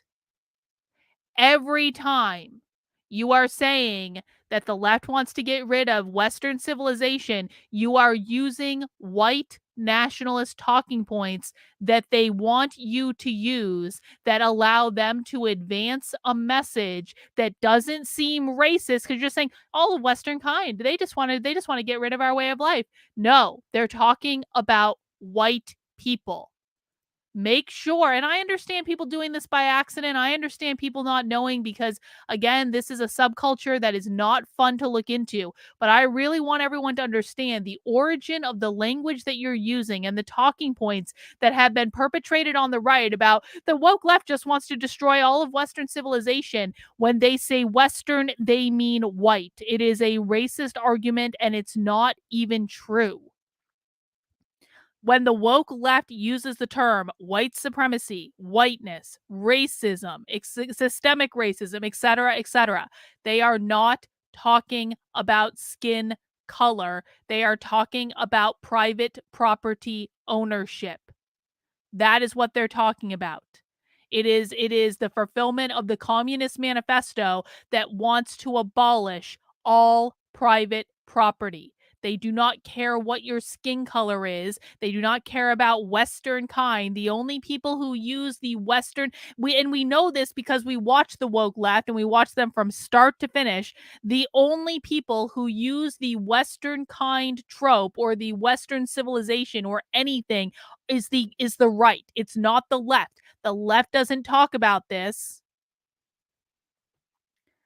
I absolutely do believe it because we spend most of our time on this channel watching the left. And I promise you, the left does not talk about eliminating Western culture, Western civilization, or any of that. They talk about eliminating private property and capitalism.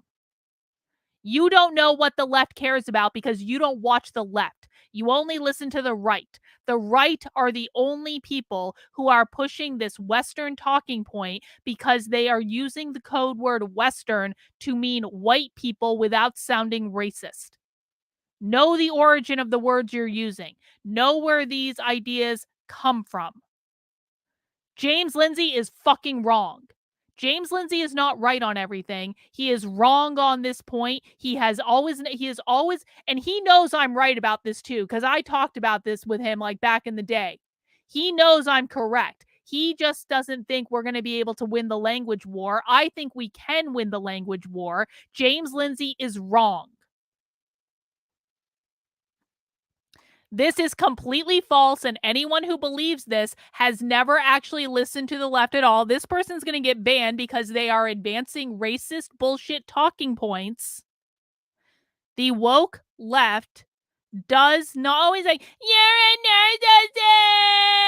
narcissist! That's all they have. That's all they have. They don't have facts. They don't have clips. They never actually listen to what the left says at all.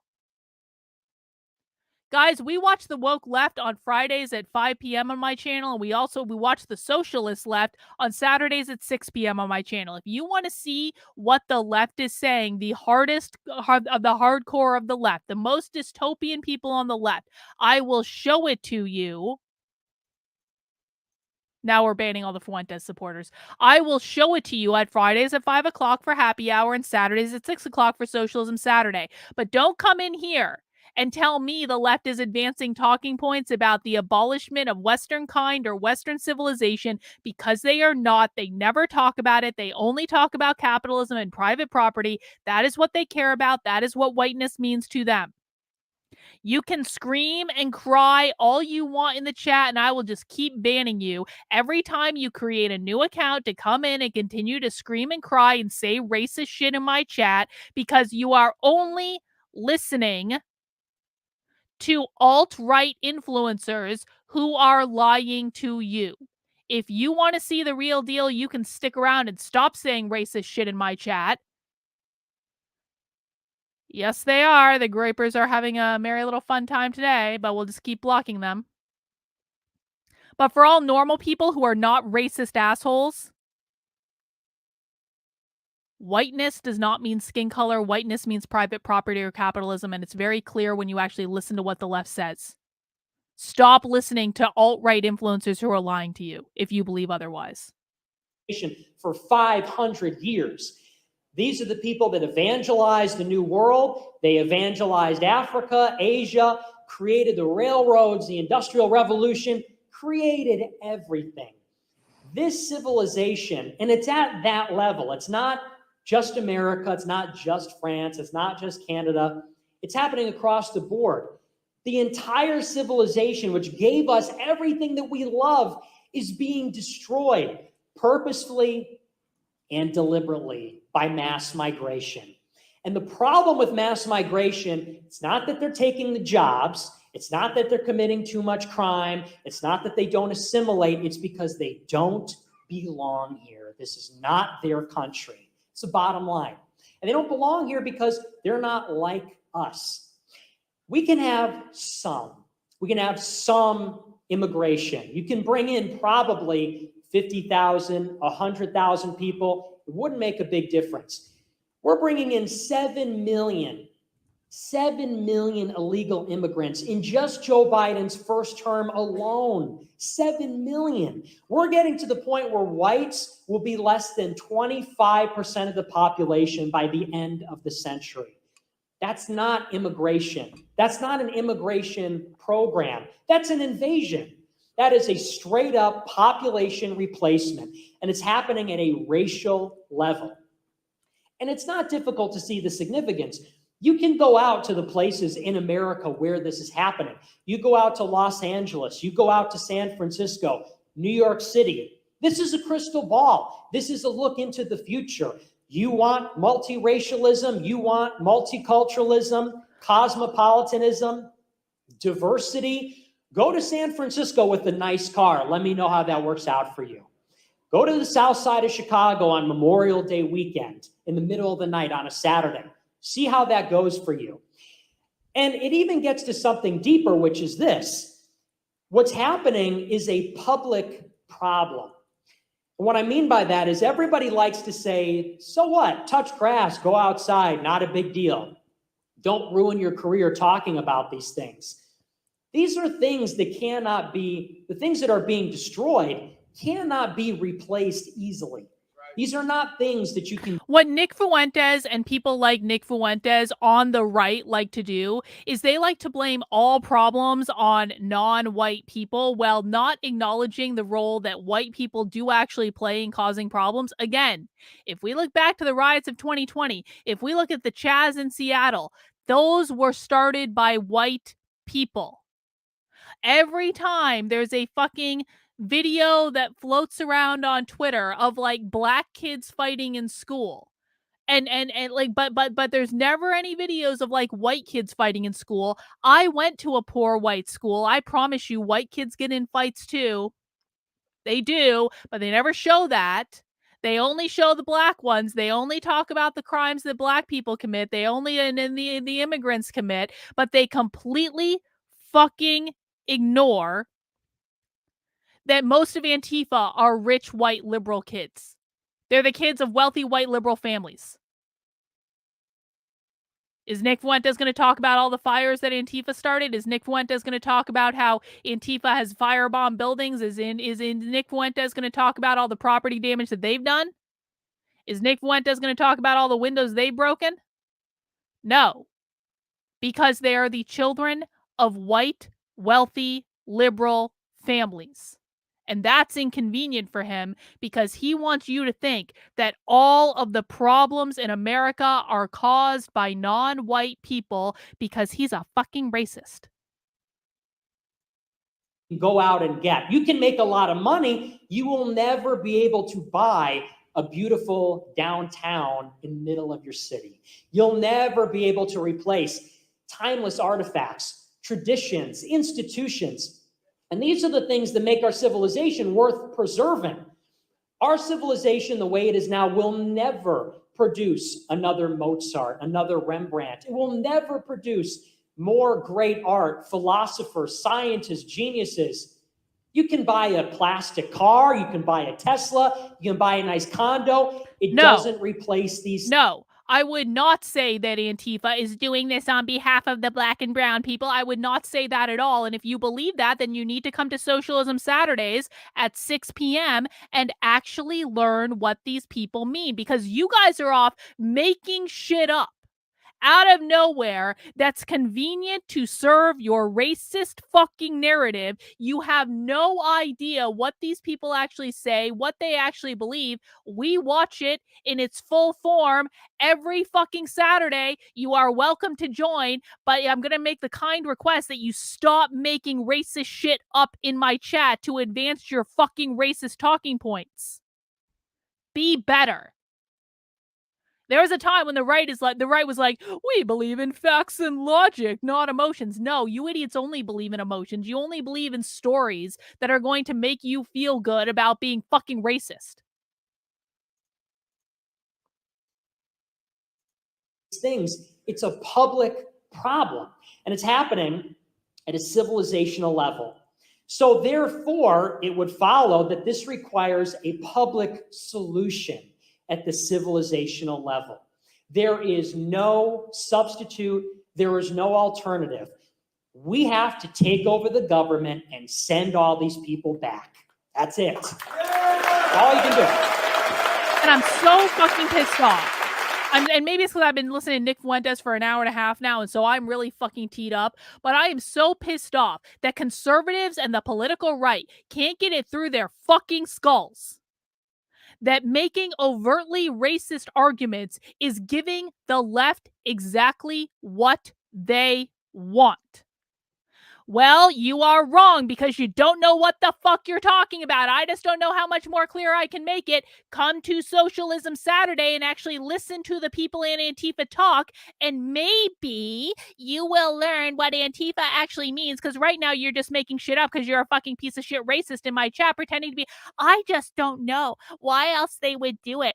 They're just trying to virtue signal on behalf of minorities. I don't know who you've been fucking listening to, but if you continue to say racist shit in my chat, you are not going to be welcome here anymore. The people in my chat that watch the real socialists, that watch the real members of Antifa, which we do every single fucking week on Saturdays at 6 p.m., you are welcome to come and educate yourself about what's actually going on instead of just making shit up to confirm your racist fucking fantasies. And people like you, people like you are who's going to cause the left to win. You are going to cause the left to win. With this, yes, you are. Oh, bullshit. Oh, I'm not a right winger. I swear. I'm not on the right. I swear. You guys always say the same fucking thing. You use racist fucking talking points that you obviously got from the alt-right.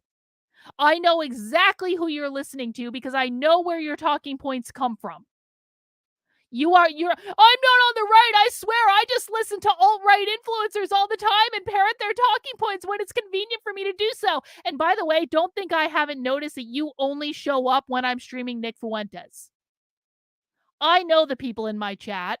I know the regulars in my chat. I know exactly when you have shown up, and it is only when I'm streaming Nick Fuentes. So where are you getting your fucking talking points? Because Nick Fuentes claims he's not on the right either.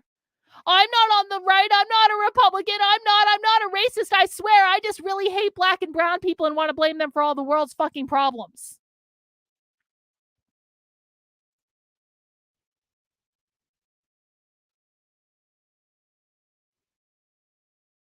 It really fucking pisses me off that people on the right continue to play into exactly what the left wants them to be. Because you assholes hurt all of us. Every fucking time I defended the political right. Oh, they're not racist. They're not racist. I swear, they're not really racist. And then for the last 2 years, you assholes have gotten more and more and more and more and more and more and more racist, promoting people like this, lifting up people like this, only showing up when I happen to be streaming Nick Fuentes to saying, I can't imagine why you think he's a racist.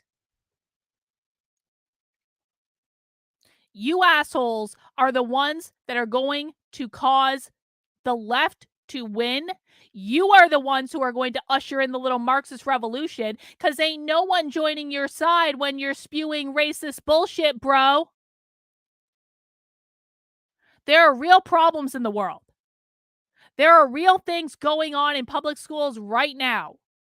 There are real kids that are being hurt when you're running around going, save the children, and you're using it as a fucking talking point. And all of that is obfuscated, all because you want to say there are no problems in the world that aren't caused by black and brown people. If you want to know why people hate you and people never stick up for you and people want you banned from all polite society, it's because you come online and spew racist bullshit knowing full fucking well what you're doing, and then you pretend, I just don't know why people are upset. I have no idea why people are upset, only because I'm saying that every problem in the world is caused by non-white people, and that the Jews are an evil master race. I just don't know why people are upset with me. I have no idea. This is not rocket science. I don't care how fucking crazy the left is. People are never going to support you when you are spewing this bullshit. And not only that, but you make the rest of us that actually care about the real problems, that actually care about fixing what's going on in the schools, that actually care about protecting kids from gender ideology, that actually care about people not being indoctrinated into this absurd far left ideology. You don't even know what these people think. You don't even know what the far left ideology is. You don't even know what you're fighting against because you're out there going, all the problems in the world are caused by Black people. White people never do anything unless they're virtue signaling on behalf of minorities. Go fuck thyself. You are no better than the people that you claim to oppose. Off topic, just saw on Twitter a Pfizer building in North Carolina got destroyed by a tornado. Well, that's an act of God right there, isn't it, Naruto? Thank you for the super chat. I do appreciate it. All right, guys, we got about 20 minutes left. We're going to get through this. Thank you for sticking around. Please mount that like button if you haven't already.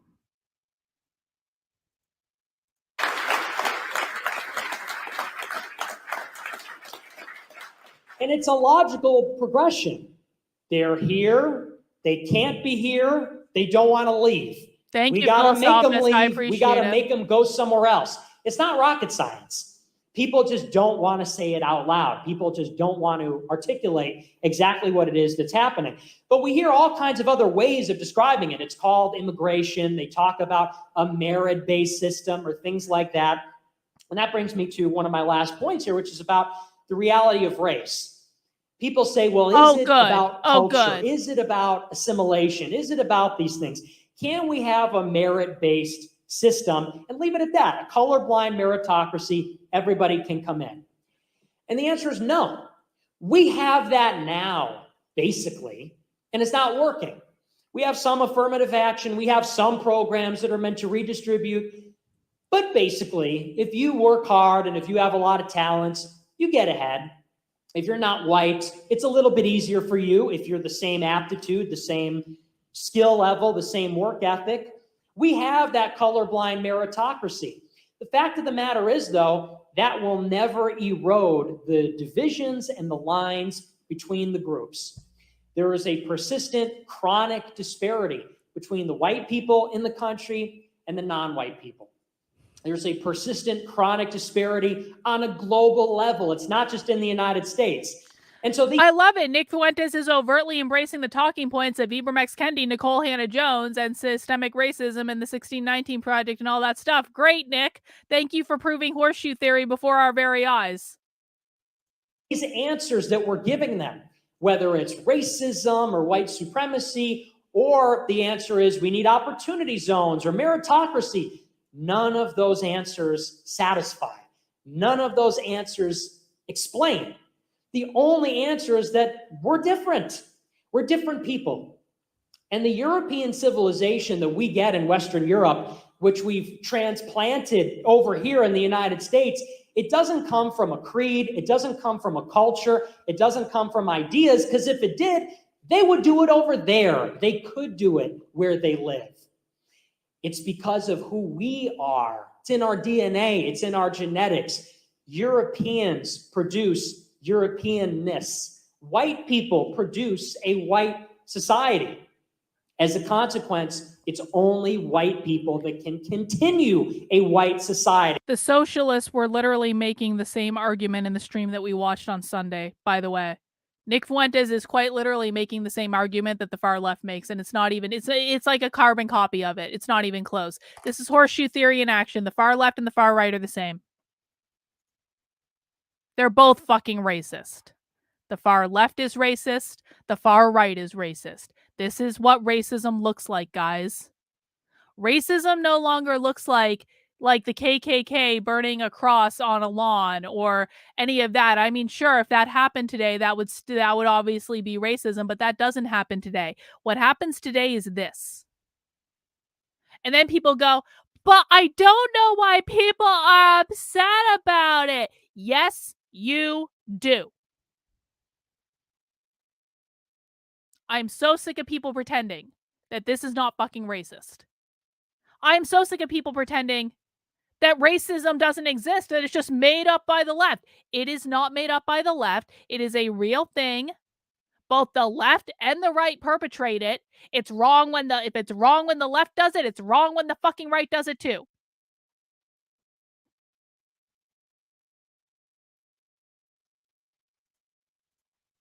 Which is what we will have happen at any cost. That's the imperative.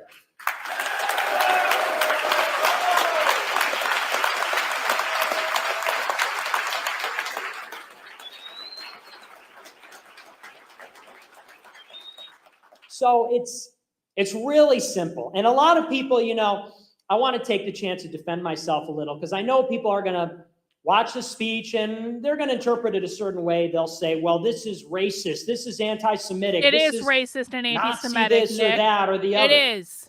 And I agree with Ye, by the way. We got to stop dissing the Nazis all the time. Let's just find another way to say it. But what the fuck? He's trying to have his own Alex Jones moment because he thought that was so great. Now, listen, we all watched that Alex Jones stream with Kanye West in horror every time he praised Hitler right in front of us. But, like, Nick Fuentes is trying to have his own moment because he didn't get to say enough on that show that time. But I do want to say this. It's a very, very simple and common sense program, which is the following. All we want is Christians running the government. That's how you get a Christian society. The First Amendment of the Constitution expressly prohibits a state religion. We do not have a state religion in this country. If you believe in creating a Christian nationalist country, then you do not believe in the Constitution. You do not believe in the First Amendment. You don't believe in individual liberties. You don't believe in anything that this country was founded on. The founding fathers could have written Christianity into the Constitution. They chose not to. Some of the founding fathers weren't even Christian. P.S. They don't like to talk about that, but that's the truth. Not all the founding fathers were fucking Christian. There is a reason that they did not write a state religion into the Constitution. Nick Fuentes is trying to undo that. It's simple. We need Christians in charge. We need Christians making the laws. People say, what are you going to do with people that are Christian? What? I don't know. Leave them alone. But Christians need to write the laws. And here's a few simple ones right out of the gate that you would have in a Christian society. First and foremost, no porn. That's against gone the First Amendment. in a Christian society. That violates the First Amendment. Porn is an example of free speech. This has already been ruled on by the Supreme Court. If you don't like it, go cry into your fucking pillow. But porn is constitutional based on the First Amendment. If you don't like it, don't fucking watch it. But banning it would be a direct violation of the First Amendment and of freedom of speech.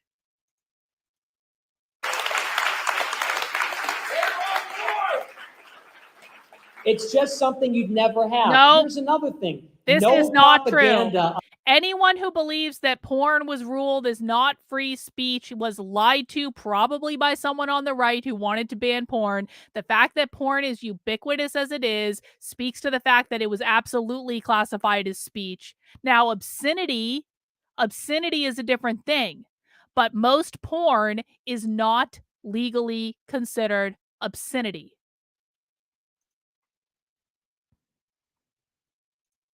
About homosexuality and transsexuality. It's wrong. Gotta go. Banning gay and trans people. Oh, okay, that's just great, Nick. That's fucking great. No abortions under any circumstances. None.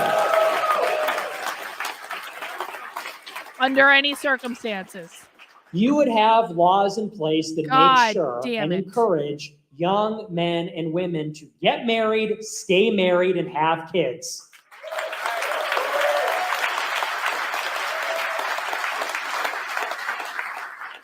That's a Christian nation. Those are Christian principles. That's a Christian standard. If you had Christian leadership passing Christian laws, that's what it would look like. Everybody can carry on doing what they can, but nothing that is egregiously offensive.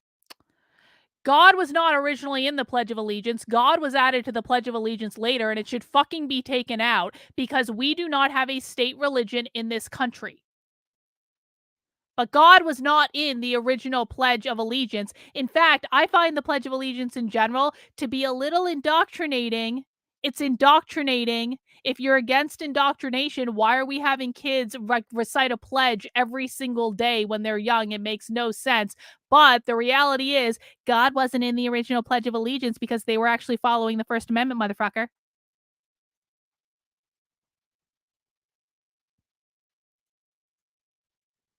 Offending God. It stops at that. They put God in the pledge in 1954. And then as a matter of race, when it comes to race in America, America, like every other country, has always had racial minorities. Always have them. China has a small racial minority. Russia has a racial minority. Other countries do. And that's fine that we have one. We've already and always had a black minority with a distinct culture and a distinct history in America. We've had Hispanics like me, and you've had Asians like Sneeko and others. You're always going to have a minority in America. It's never going to be uniform. But we are going to ensure that America is a majority white nation forever. That's it.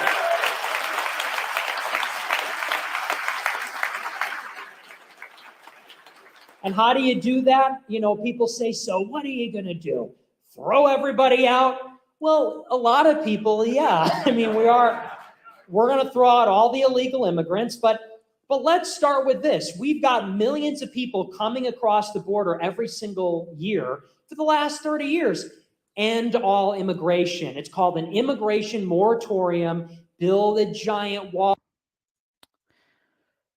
The alt-right doesn't need to win a majority to have an impact. The only thing you need to do to have an impact is to have enough people to make it impossible for anyone who is not on the left to win. Let me explain how this happens.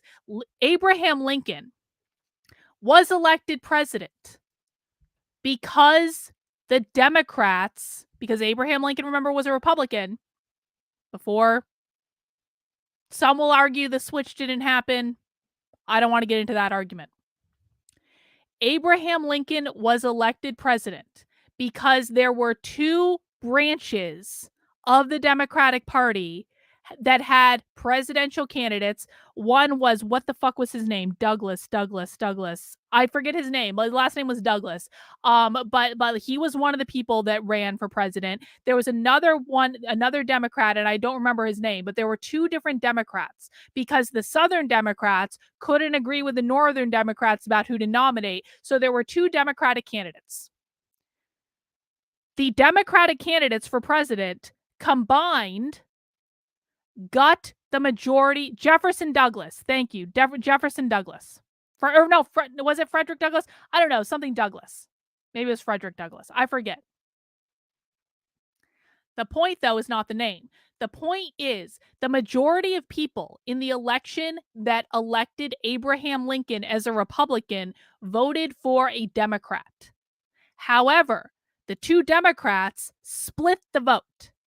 And because the two Democrats split the vote, even though Abraham Lincoln had a minority of the vote, he had a plurality of the vote, he won because the Democrats split the vote. Yeah, Frederick Douglass was an abolitionist. Sorry, it's been a long stream, all right?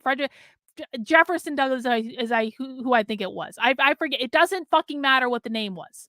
The point is that when you have more than one person running on one of the two sides, you split the vote, which means that neither one can win. Now let's play this out. This, by the way, is the only way that the Libertarian Party has to actually gain power, is to be a spoiler. This is why the Republicans fucking hate the Libertarian Party so much, because libertarians can play spoiler. Let's say you have a generic Democrat candidate. Let's call them Gavin Newsom. Gavin Newsom is the Democrat candidate for president. On the other side, you have Vivek Ramaswamy, who is by far one of the most qualified people to run for president like ever. You have the Democrat candidate as Gavin Newsom. You have Vivek Ramaswamy as the Republican candidate. And then you have Nick Fuentes in this America First Groyper movement over here. And maybe he's not the official Republican candidate, but there are a lot of people who like Nick Fuentes' populist message because Nick Fuentes knows how to clean it up for public consumption when he's not doing shit like this. What percent of the vote does Nick Fuentes need to get in order to spoil Vivek Ramaswamy in a national presidential election? It's not that much. We're talking, if Nick Fuentes can manage to get on the ballot in all 50 states, if Nick Fuentes got 2% of the vote, 2%, he's spoiling the election. And Gavin Newsom gets elected. If Nick Fuentes gets 5%, he's absolutely spoiling the election, and Gavin Newsom gets elected by a landslide. And it doesn't matter, like Vivek Ramaswamy can't do anything about it. So this is the danger that people like him pose. This is also the danger that third parties pose, by the way, because the Libertarian Party can say, we will spoil your candidates, motherfucker. If you do not nominate candidates that we like, if you do not nominate liberty-oriented candidates, then we are not going to vote for you and we are going to spoil your election. Ha ha, too bad, so sad. Ain't nothing you can do about it. That is the only power that minority groups have, is to get just enough traction to pull just enough votes away that it makes it impossible for the good Republican candidate to win. That is what Nick Fuentes is going to try to do. And guess what? We all saw this happen. We all saw this happen before our very eyes in the Senate runoff in Georgia, where Herschel Walker and Raphael Warnock both got 49% of the vote. Or 49% of the vote. And then Chase Oliver, Libertarian candidate in Georgia, sneaks in there and gets 2% of the vote. And Chase Oliver spoiled that election for Herschel Walker. Chase Oliver, with his 2% of the vote, his piddly 2% in Georgia, is what caused Raphael Warnock to win that runoff election. Otherwise, Herschel Walker probably would have won. That's reality, guys. That's reality. All right, I did see a super chat come in.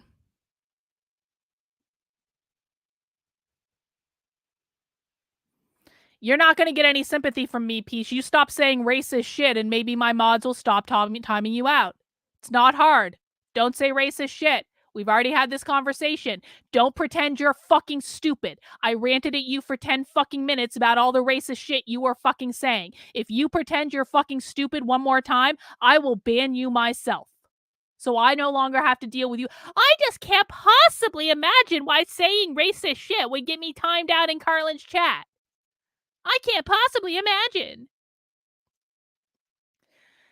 Jeff, can you give me your quick synopsis of your opinion on ranked choice voting? So ranked choice voting, I think, is the only way that third-party candidates would ever actually be able to win an election. I don't know. I don't, Jeff, I'm going to be honest. I know you sent it a nice big super chat, and I wish I had a different answer.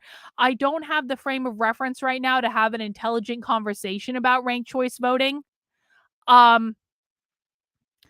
Overall, I think it's like, so ranked choice voting, my understanding, someone can correct me if I'm wrong. My understanding is that ranked choice voting is you say, this is my first choice, this is my second choice, this is my third choice, etc., etc. If your first choice does not get like a a threshold of votes, then your first choice is eliminated from contention for the position, and then your vote goes to your second choice. So it makes it more likely that people will say, I really want the Libertarian candidate. They're my number one. But if the Libertarian candidate doesn't get enough votes, then I would be comfortable with this person, like a Democrat or a Republican or whatever, as my number two choice. So it makes it more likely that that people are actually going to vote for third-party candidates when they believe in those third-party candidates, because they know if that third-party candidate is not viable, then they will have their backup vote for the Republican or whatever. So overall, I actually do think it is probably a net positive, but it's not something I'm completely educated on, and I would be open to other thoughts there. All right. We have 10 minutes left, guys, of this speech. We are almost there. It's been 4 hours. Thanks for hanging in. Please mount that like button if you have not already. Let's listen to what Nick Fuentes is wrapping up with. All build whatever you have to. America's got to be turned into a moat. And we cannot have one additional net immigrant indefinitely for the rest of the century. That's the program with immigration.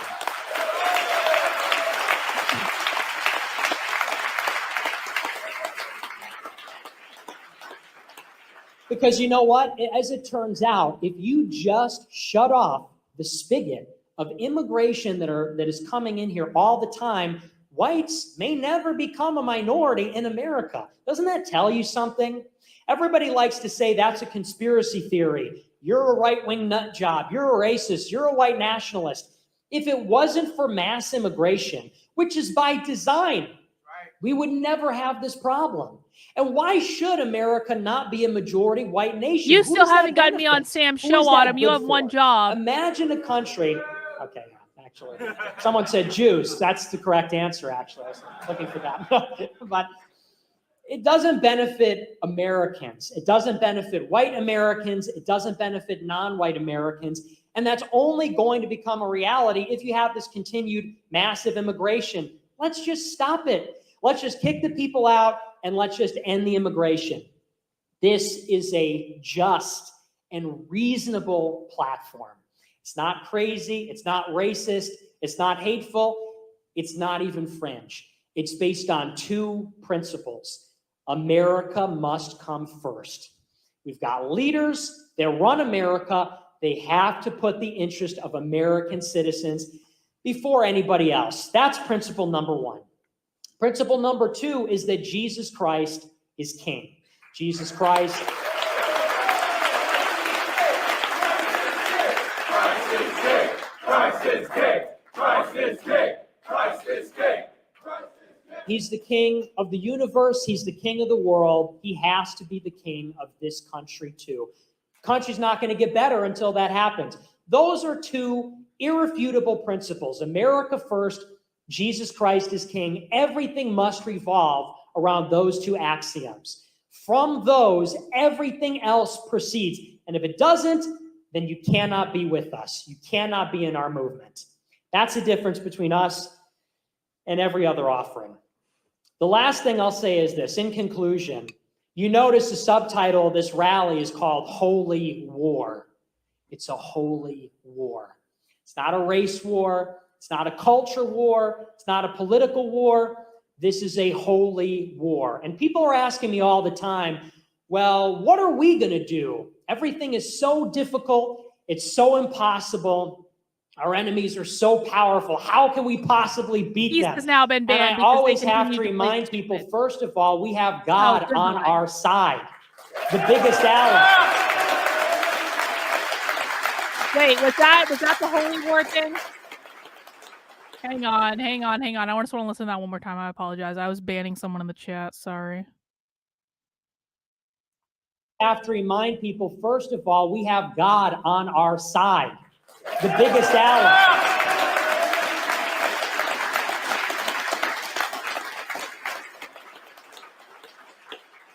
And so it's simple. We're not soldiers for the Republican Party. We're not soldiers for the conservatives. We're soldiers for God. We practice that every day. You need to pray when you wake up. You need to pray before you eat. Pray before you go to bed. Go to Mass on Sunday. You have to convert. Because I'll tell you something. I've been in this spiritual holy war for 6 years. I've had everything taken from me. My family's been attacked. My friends have been attacked. I've been attacked physically in person. I've been debanked. I've been swatted, persecuted by the government, bank accounts frozen, banned from banks, put on the no-fly list. None of this would be possible. This whole movement, this whole event, my career wouldn't be possible if I feared anybody other than God, if there was anything more important than God.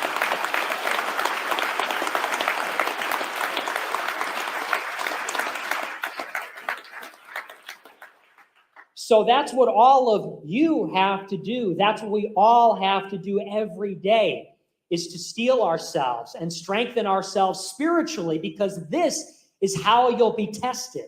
You look at the Bible, the apostles, St. Peter denied Jesus. Judas betrayed Jesus. You think they weren't like people like you and me? You think they were so different? They saw Jesus. They saw him perform miracles, and they still crumbled under the pressure in some cases. What does that tell you? It tells you that the devil will tempt you on the things that you are weak on. He will tempt you on the things that you're tempted by, the things that you like. So if you're not strengthened spiritually, if you're not a strong person, I cannot be associated with you anymore, because you are not strong enough to participate. The spirituality, the connection to Jesus has to come first. You have to get right with God before anything else. That's number one. Number two is this. We all have these beliefs, but you know the consequences for believing them and for talking about them. I actually don't encourage you to go out there and tell everybody in mixed company, don't come home to your parents and say, hey, Mom, Dad, guess who runs America? Let's not do that, okay? Because someone says, boo. Maybe you can. It depends on if your parents are cool. I came home from college. I told my parents, I said, Mom, Dad, you will never guess what never happened. Like I just found out about it. That was legit Holocaust denial. If anyone missed that, you never guess what never happened. That was Holocaust denial. That's great. That's just fucking great. All right. You won't believe it. What the fuck? It never happened. And they were like, who raised you? I'm like, Mom, relax, okay? What are you, Jewish or something? Just calm down. It's not that big of a, isn't it weird?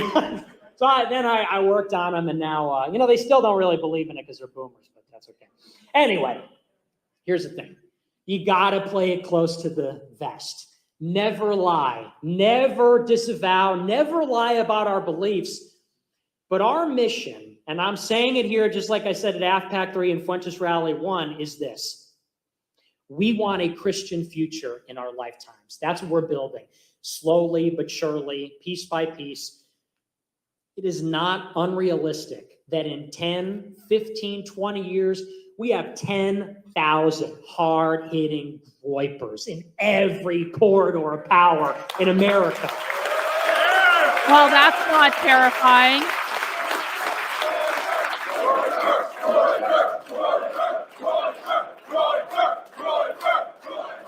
And this is why I say Nick Fuentes is dangerous. Because Nick Fuentes is trying to roll out exactly the same strategy that the left used in order to take over the institutions. So while the Republicans and the GOP are dicking around and doing nothing, and the left controls everything, and the libertarians are saying racist shit on Twitter to be based, Nick Fuentes is like, I'm just going to copy the left's playbook.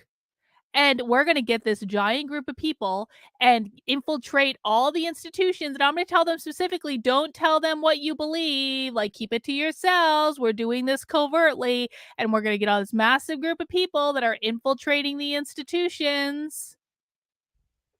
This is why he's dangerous. He's more dangerous than the Republican Party. It is far more likely. I'm sorry. And this might piss people off. it is far more likely that Nick Fuentes and his little march through the institution with the Groypers is going to gain more power than the Republican Party and the GOP ever will in the institutions that they're trying to fix. Because the GOP is not being strategic about any of this. The GOP doesn't know how to get people to vote for them. The GOP doesn't know how to come up with a vision. The GOP doesn't know how to sell ideas. The GOP doesn't know how to do any of this bullshit. All they know how to do is own the libs. Nick Fuentes is like, we're not going to own the libs. No. We're going to get a group of 10,000 people, and they're all going to believe my ideology. And I'm going to make damn sure that they know not to run around bragging about being my fans or bragging about the fact that they don't believe in the Holocaust and they believe in basically offing Jews from the planet, and they don't believe in race mixing or any of these things. They believe overtly racist bullshit, but we're not going to tell anyone that. We're going to act like good Christians, like good boys, like God-fearing, upstanding individuals, and we're going to use that to infiltrate and hijack these conservative organizations like they're trying to do with Turning Point USA, to get into institutions, to get into positions of power. And we're going to get an army of people that are out there doing that. And that is exactly what the fucking left did. That's exactly what they did. That should terrify everyone. And that is why we pay attention to what he's saying. Because they tell you what they're doing. Just like the socialists. The socialists will tell you what they're doing. They put it all on the internet. It is not a secret. It is not confidential information. It's not even using code words like fortify in Time magazine when they're bragging about how they fortified the 2020 election. They tell you what they're doing. The problem is no one listens to them. Because they listen to right-wing influencers that are like, they're trying to take over Western kind and eradicate white people, which is all bullshit. That's not what they're doing. Nick Fuentes tells us what he's doing too. He just did. And he's copying the left's playbook in a way that the Republican Party and conservatives can't even begin to wrap their head around. And he does have an army of people who listen to him exclusively. This is more terrifying than the GOP can ever dare dream.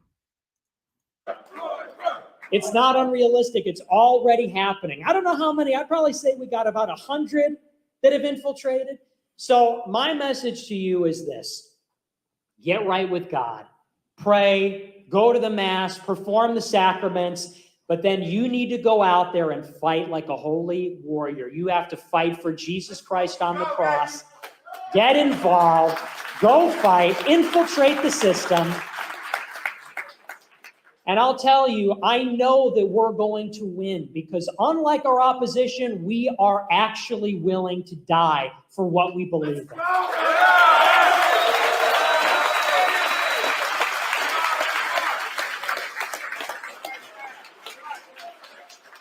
Thing is, though, we're not going to. We're in a holy war, and I will tell you this. Because we're willing to die in the holy war, we will make them die in the holy war. That's it. That was Nick Fuentes' call to violence that got him censored by Rumble. Do I believe that that was an actual call to violence? Well, Nick Fuentes did say, we're willing to die, and so that's how they're going to die. So I don't think that he's actually using the term die metaphorically. Because why would he say that we're willing to die? That wasn't metaphorical. I'm sorry. I agree with Rumble. I'm sorry. Okay. But the thing is, I still don't actually think Rumble should have censored this. I still don't think they should have, because I think that sunlight is the best disinfectant and you let horrible people say what they want to say so that you can then demonstrate he is calling for the eradication of the Jews. And here's the thing. It's like, and I said this on one of the other streams I did about Nick Fuentes recently.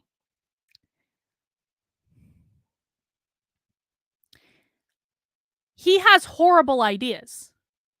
his ideas are horrible. They're horrible, they're hateful, they're bigoted, they are all the things that people say that Nick Fuentes is. But if you can't defend your ideas against Nick Fuentes's, if you really can't make an argument to say, you know what, I think a holy war against the Jews is a really bad idea for reasons X, Y, B, and Z, and we really shouldn't be going down that path, Nick, and the fact that you said it in front of a room of 500 people just shows you're the little fucking cult leader that they say you are. Like, it is an absurd notion to say that we're entering into a holy war. That is fucking crazy. That is batshit lunacy. Nick Fuentes should be mocked relentlessly. Mocking him relentlessly for these horrible ideas is better than censoring his ideas every single day of the week, because censoring Nick Fuentes' ideas is not going to stop Nick Fuentes from having his ideas. It's only going to make his commitment to those ideas stronger. And it's only going to make the commitment of his followers to those ideas stronger, because they're going to say, Nick, if you weren't right, they wouldn't have censored you in the first place. The very best thing that Rumble could have done, leave it up. Put a giant fucking disclaimer on it saying Nick Fuentes is batshit insane if he honestly believes that we are in a holy war and that he can eradicate an entire class of people based on their birth. And we don't believe it's a good idea to have Hitler Part 2 giving a speech. We don't think it's a good idea for people to listen to him. They could have put a giant ass fucking disclaimer, like taking the piss out of Nick Fuentes. Here are all sorts of people that you can support that are not promoting overtly anti-Semitic ideas. There are any number of ways that Rumble could have handled this that are not overt censorship. But no, like I have concerns. I'm sorry. Once you start censoring the worst ideas in the world, the whole reason that people used to defend the ACLU and revere the ACLU and love the ACLU is because the ACLU would have defended Nick Fuentes' right to speak his mind, to show people that when you protect the most heinous possible ideas in the world, you protect speech for the rest of us. And Rumble is running around claiming to be a free speech platform, and they can't adhere to the values that the ACLU used to have. I do not agree that Rumble is a free speech platform, not if they're censoring this. If Rumble had done something where they're like, Nick Fuentes says overtly anti-Semitic shit in this, and we think it's a really bad idea for reasons X, Y, B, and Z, and here's why we are not in a holy war, and here's why we don't think we should enter into a holy war, and here's why we support Israel if that's what they want to do, and here's why, and here's what we think. They could have done that.